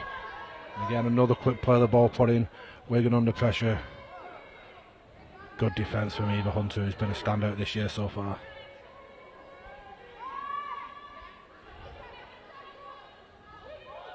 Short play, I'm not sure who was on, but they recovered well, managed to get the ball to the edge, got some space here. Well recovered from Wigan Warriors, fifth and last. Looking to risk it with Shauna Hoyle. Beth, the hot stepper. Can't pin her down, can you? No, absolutely not. Good defence there from Wigan. Didn't panic, stuck as a unit, worked hard from the inside, and again, really well covered under some quiet threat for her from Leeds Rhinos.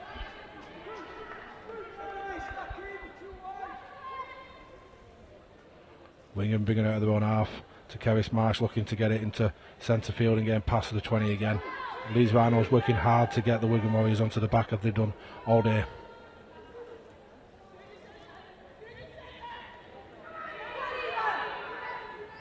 Again, Jenna and Eva creating a strong partnership, and again getting some easy meters there, which just look to move Wigan up the field. Kerris Marsh out the back to Izzy and created some space, and we've got some pace in Grace Banks.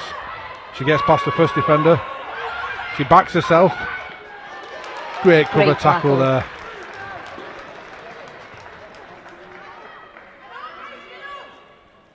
Well done for Grace to get up and play the ball under a bit of pain to continue the attack going.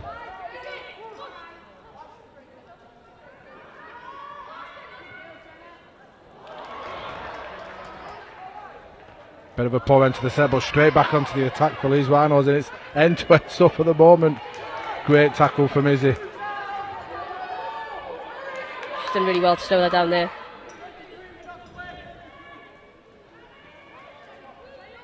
Back to Beth, and again straight into attack. Frantic first couple of minutes into this game. Amberley. Yeah, definitely. It's definitely entertaining end-to-end stuff. That's what we like to see. A few of the lungs of the teams, I think, are starting to blow. A few substitutions already. Lovely little show and going offload to Beth Dainton. Well recovered from Wigan.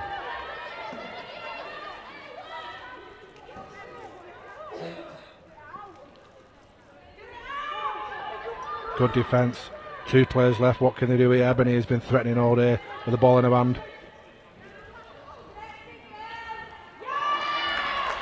Again, great covering tackle. Izzy Rowe looks like she might be out on her feet already, and we're only 4 minutes into this game. Nines is not a forgiving game, you know, when he's back-to-back like this and he's end-to-end, it's definitely a lung buster. Obviously, how good is it to see Kerris Marsh back on the field? Obviously, a bit of a mainstay in the Welsh side, come back from a double shoulder up. I think she's gone fantastic today. Yeah, she's done really, really well. It's great to see her back on the pitch. Obviously, fellow Welsh international of mine, so yeah, from that perspective, it's great to see her back. She's been a real leader in that Welsh team, do you think? Yeah, definitely. You know, again, as Wales Rugby League, obviously, you know, we are still relatively new to the game, still learning a lot, whereas Carris's experience comes in and really helps us with taking that leadership role. Again, nice carry from there from Kerris just to create a bit of space, but good defence again from Leeds. Again, we're going to try and play at the line, get some tips, get people on the edges to get some quick play the balls, but Leeds are just having none of it. Standing up well in defence and again, slow play the balls getting on the back. It's quite phenomenal, really.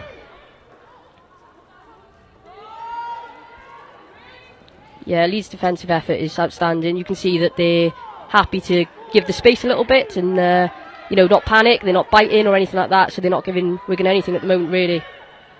A little bit of space here, but again, lovely line there from Molly Young. Again, no panicking, just mapping off, doing the job, getting the bodies in front.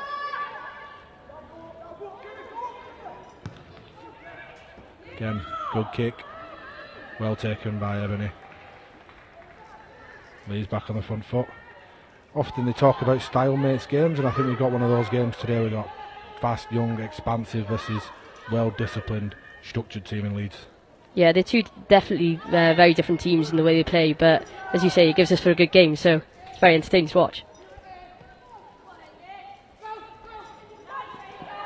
Strong carry from Amy Hardcastle, one of her trade barnstorming runs. Izzy Northrop now back into the middle. Well met by Kerris Marson, forces the error. So the shoulder box of Panda. I was just about to say, looks like their shoulders are holding up well. She takes us up. Yeah, it takes us up for a well-needed rest. Grace Banks coming back on. 3 minutes left in this half, and it's been non-stop so far. I think it's been our most intense game of the days, which you expect in the finals.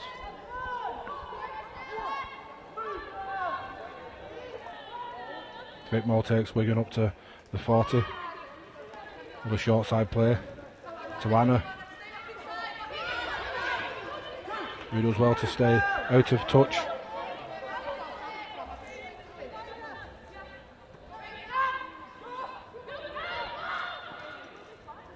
Wigan looking to ship early, but good covering tackle from. And they managed to get the offload in. They got some space here. First opportunity of the day on the inside.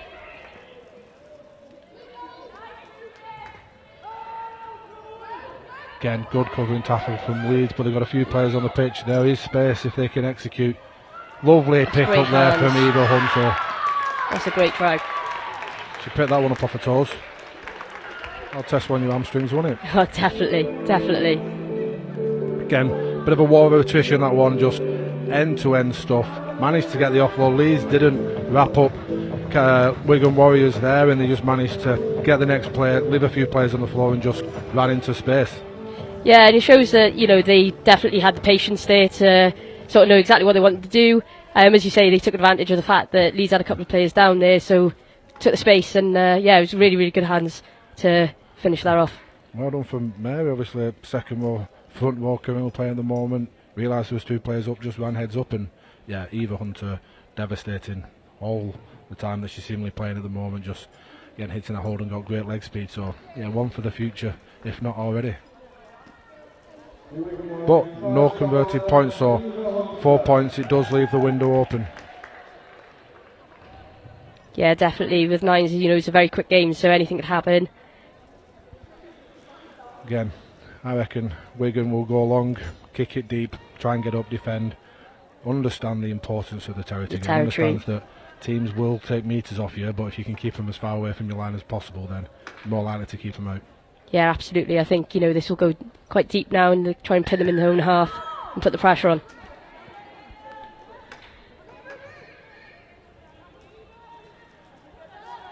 Leeds take it just over the 30 metres.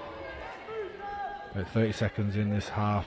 Possibly need to push it a little bit here, try something, get an offload. Well met by Wigan, well controlled. Oh, here we go, nice little gap for the middle. The opportunity's here. Got space on the left.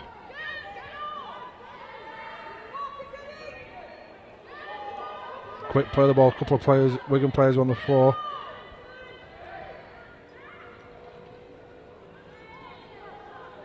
Fifth and last.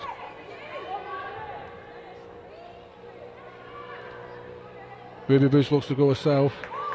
Offload. Well handled by Wigan. Under the pump, first test of the game, and they've managed to stand up to it. Yeah, again, they've not panicked in their defence there. They've sort of worked well together. No biting in the defence, nobody shooting out the line, just stuck together to be able to keep Leeds out there. Again, not wanting to rest on the laurels. Not long left in this half and looking to try and get round them straight away.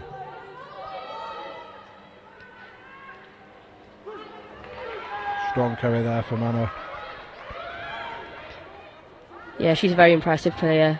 Looking to go short. Easy roll with a show and go. Offload to Vic Molyneux. Nice quick play of the ball there too.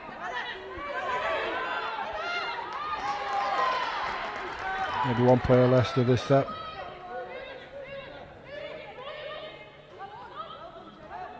And they're going straight to the side.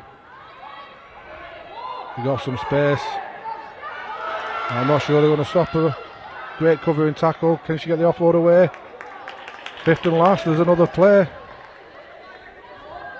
Say 10 minutes on our clock.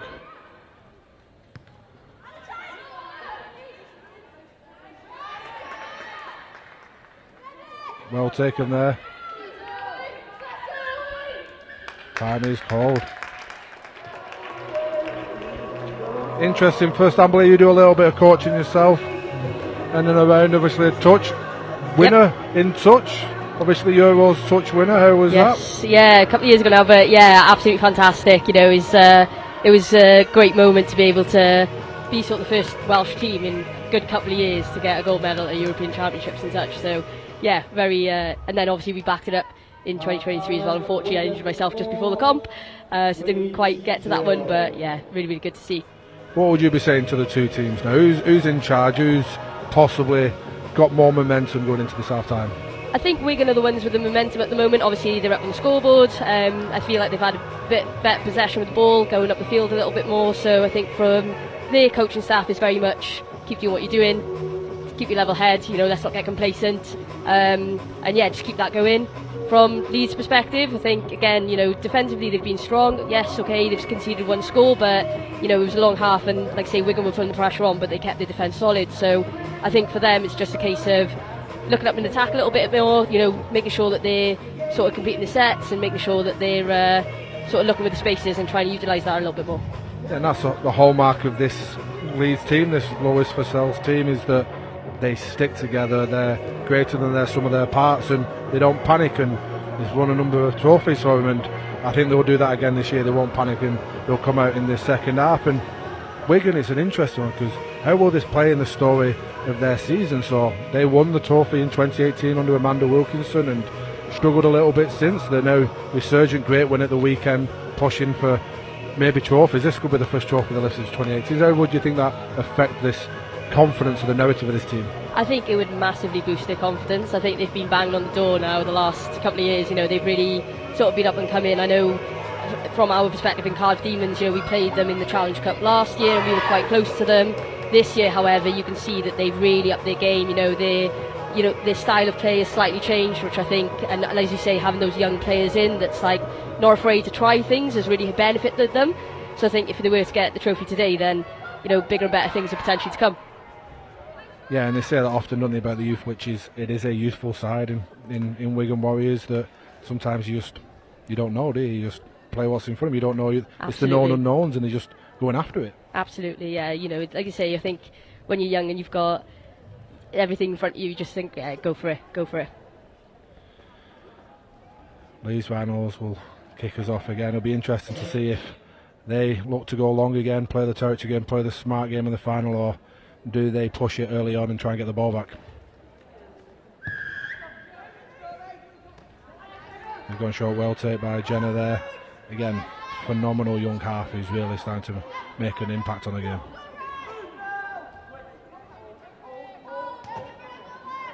Again, Jenna made her debut in the Nines Festival, I believe, and she's been, again, real leading light in what we're going to have been doing in the last couple of weeks. So, again, it shows sometimes the opportunities, people just need to have them. Yeah, Get absolutely. on a pitch, show what they can do, and just give coaches confidence. Yeah, absolutely. I think, especially, as you say, as we've already mentioned, Wigan are a young team. Oh, this is a good break. Can't she finish it? Yes, she can. Lovely stuff. Again, excellently finished by Grace Banks, but really smart player from Izzy Rowe, just the ability to take it into the line. And as we watch this replay in a second, she just gets the defender to draw and loses her hips, and she just takes it. So again, confidence, take it to the line, and Amy Hardcastle just bites there and just gives her space. For someone with Grace's speed, it's going to be hard to finish. Yeah, but she's definitely hard to stop. But yeah, for any young half there, just taking it to the line, doesn't always have to be fast, but taking it to the line to allow the defence to reveal itself, it just gives you that, and exactly what Izzy did there. Defence revealed itself, Amy lost her hips, and bang, first try, first blood for Wigan in this second half. Yeah, and I think the momentum at the moment is definitely with Wigan, so it'll be great to see how Leeds respond to this now. Again, probably as people build habits, Wigan kick it deep, trying to keep into the territory again, not do anything too dissimilar to what they're doing here. Leeds possibly need to come up with something though. Ebony with the ball has been one of those people so far. She's been a phenomenal talent, and she's led Leeds, I think, from the front a little bit, as she takes them back to just shy of the 40. Sean Hoyle well met by Eva.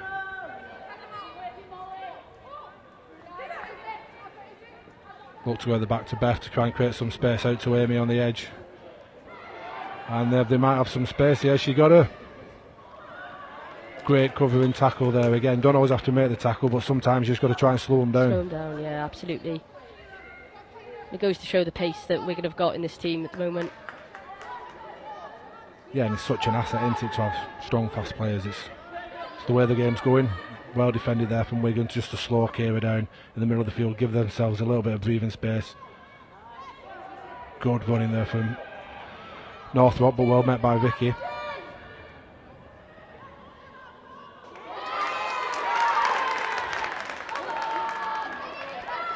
Again, tap restart here, and again, when we talk about territory, if you do get those yardage, you get so close to the line, you can bust your way over. Amy did that there, but some great last minute defence there from Izzy just to make that tackle, just to keep their team in that league, keep themselves a little bit of breathing space. She comes off for a well-earned rest and replaced by Anna. It's a great line. Oh, Beth's going to get it. Back-to-back tries there, and again, another half just taking it to the line, letting the defence reveal itself, and another phenomenal line from Eva Hunter, who's just making that her trademark for the moment. Yeah, it was a brilliant line from Eva there, and she's definitely created that and given that inside ball and having the legs then finish her off. Yeah, that's a tough pass. Yeah, you know what I mean? It's against the grain, definitely against the grain. Running out, being able to pass on the inside, in having the confidence and then the ability to execute it at speed is It's a great level of skill. Talk about in coaching the ability to split your bottom half from your bottom half, and she does that well, running to the left, be able to pass back into the right. It's great work, and again executing when there's opportunities are there.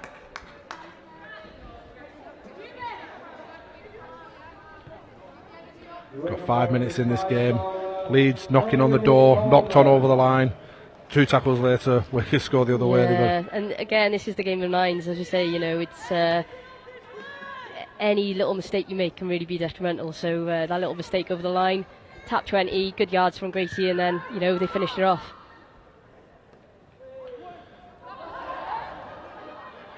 Again, bit of a fumble, but well recovered by Kira, and return with a bit of interest. But I do think we're going to see something from Leeds here. Shauna Hoyle well met by Victoria Molyneux. Again, who's a stalwart of the game, both of them.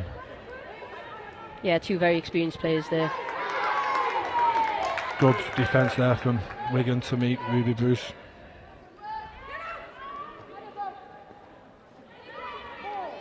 Strong carry, got a little bit of space on this left edge. Leeds have set up. Looks like they're going there. They've got a 4-on-3. Over to Ebony, who wants to do it herself. It's a good offload out of contact. Nice, good push. Northrop again, straight for the middle. Been real leader from the front for Leeds Rhinos this year. Looking to go short to Kira and to Beth. And again. Great defence by Wigan again. You can hear the comms from up here asking the inside, have you got her, and pushed right to the outside. So great defence there. Yeah, as we watch this, they think they got space on the edge, and again, the defence just keeps on mapping off. Great talk from the inside to Elise Molly, and just, again, slightly her trademark now, bashing people in centre, and she's done that and saved the team a try.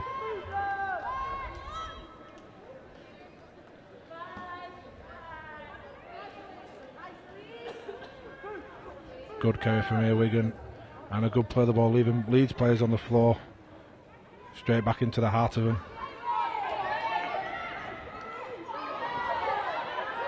She's still going. Rided a few high tackles, but not been given.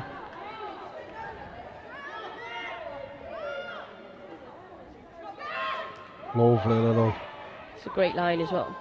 Again, just standing in front of the line, letting the defence reveal itself, and creating some space for Vic Moore to get him behind to get another quick play of the ball. And they have numbers again. Out the back to Grace, they've got a 3v2. Straightening and going himself. The inside don't get there, and she's going to finish she's it. Got the pace to finish that. And a 5-point there as well.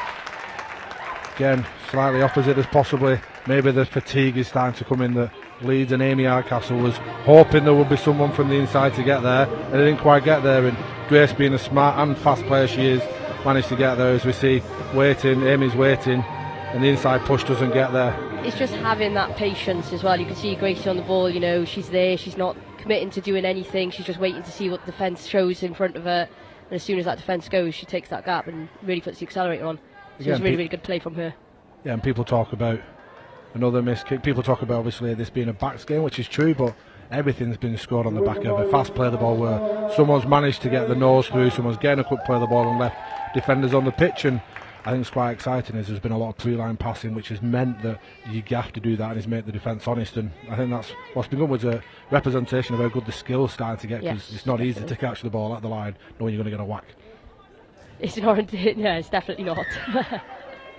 Again, lovely deep kick.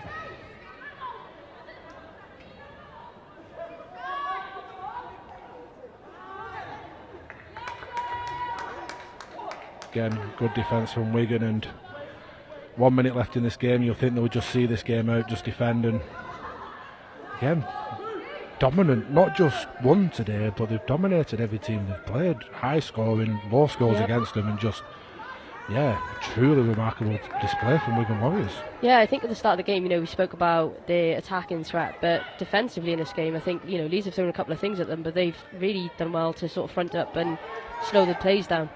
Yeah, we talked about Leeds possibly having the best defence. I can't remember anyone scoring against Wigan.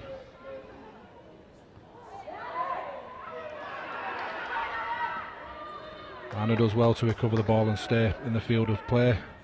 And again, we're in the dying embers of this game now, where Wigan will be lifting a trophy for the first time since 2018, and again, how important is this going to be in the story of their season? Will they lift a trophy at the end of the year? I think if you had odds on at the start, you'll get big odds, but as they say, the season goes on, as the games go on, it's looking less and less, more and more likely they might win a trophy.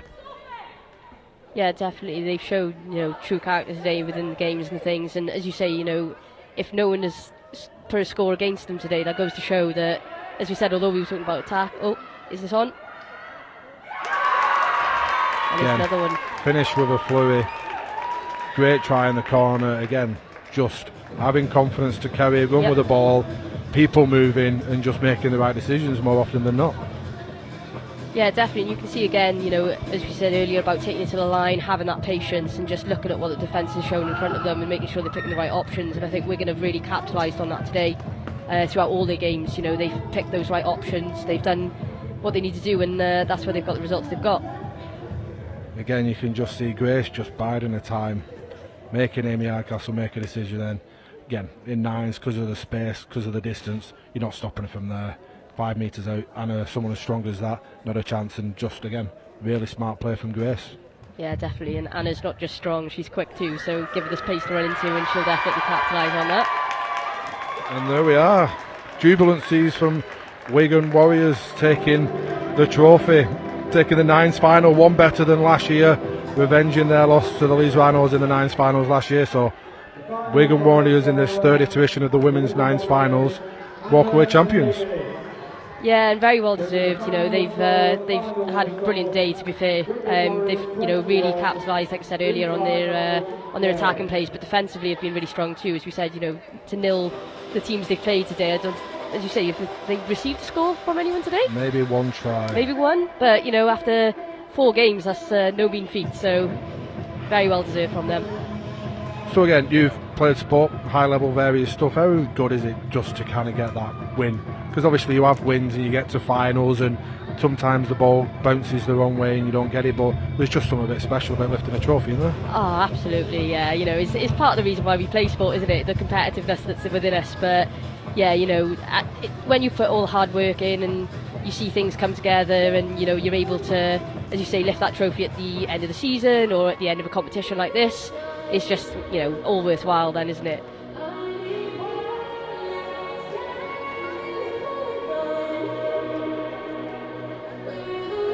And as we come to the end, obviously, lots of plaudits, lots of stuff waiting for the presentation party, which will be led by Tony Sutton, Chief Exec of the RFL.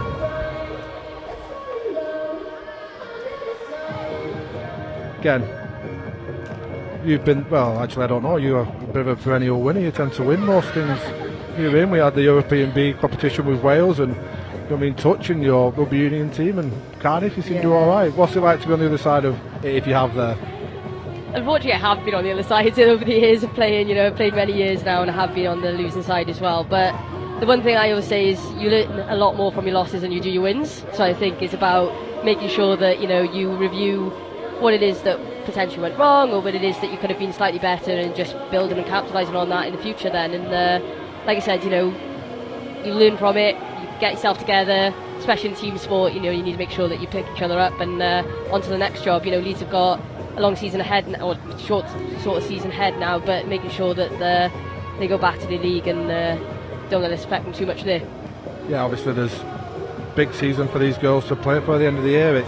It's tied to the top. You've got 4 teams pushing. Any of them can get to that point, and finishing first and second matters. So in the Women's Super League at the end of the year, you finish first and second, get a home game, and the final will be at the highest placed players. So every game matters. Big game coming up for Saints and York midweek, and then another series of tough games against Wigan versus League in the league as well. Yeah, definitely, and they're definitely games that will be very entertaining to watch. Like I say, again, different styles of play, and yeah, who knows what will happen there. Maybe Leeds will look to get a little revenge. But yeah, like I say, take this, it's a different thing, it's a different version of our sport. We enjoy it, they take it, but take a lot of confidence from it, take some learnings, and then absolutely, yeah, obviously take that into the season. So you Cardiff girls will be heading off back there and after this? Yeah, nice long drive back home after this now, so we'll definitely be tired legs tonight, I think, after the bus journey as well. Hopefully not 6 hours. Hopefully not. Hopefully the traffic is nice to us and we get home in a reasonable hour.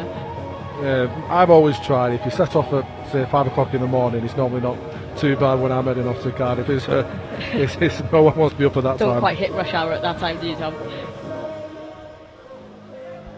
Again, are we just waiting for the presentation?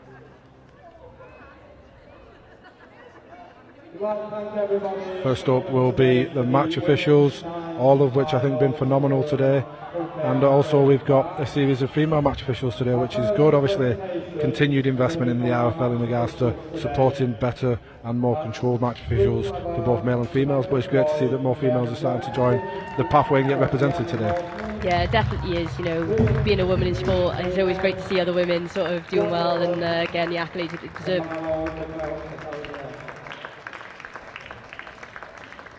Again, it's worth giving a shout out to Eva, who is sat next to Tony Sutton, the chief exec. It's her last day at the RFL today. She goes on to different pastures. She's been leading this nines for the last 3 years and done a great job, and obviously she goes on with our best well wishes. Well done to our runners up, Leeds Rhinos.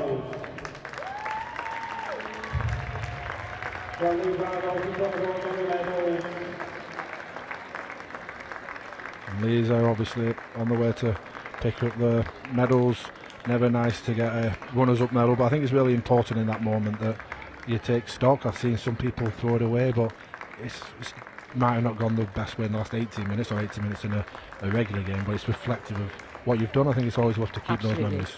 Yeah, absolutely. You know, a silver medal is better than no medal at all, is the way I look at it, you know. So for them to get to the final in the first place, they should be happy with how they performed today.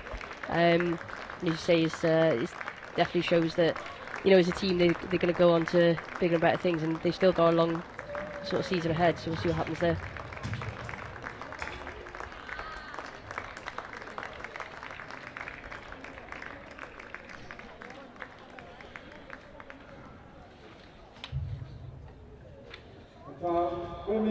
And obviously now 2024 Wigan Warriors.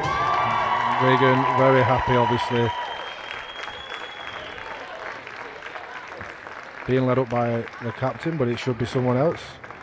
Now being led up by Jenna again, who's put another fantastic display on for the Wigan today, and again jubilant scenes for him to lift the first trophy in a number of years.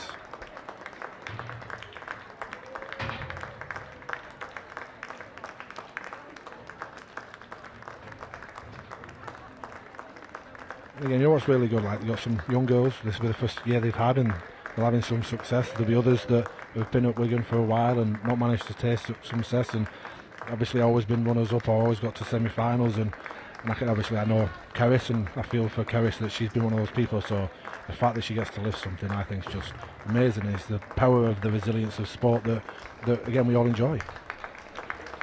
Yeah, and it goes to show that, you know, throughout years and things, teams are always going to have their ups and downs, and they're always going to have new players coming in that, you know, to begin with will be inexperienced, and then they build the experience as we go on, and it's great to see this.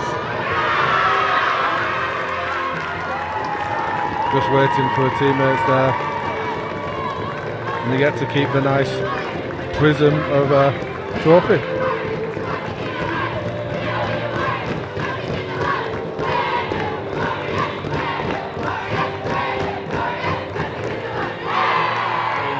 Managed to get to the team song. So Amberley, thank you for your time today. Thank you everyone for listening.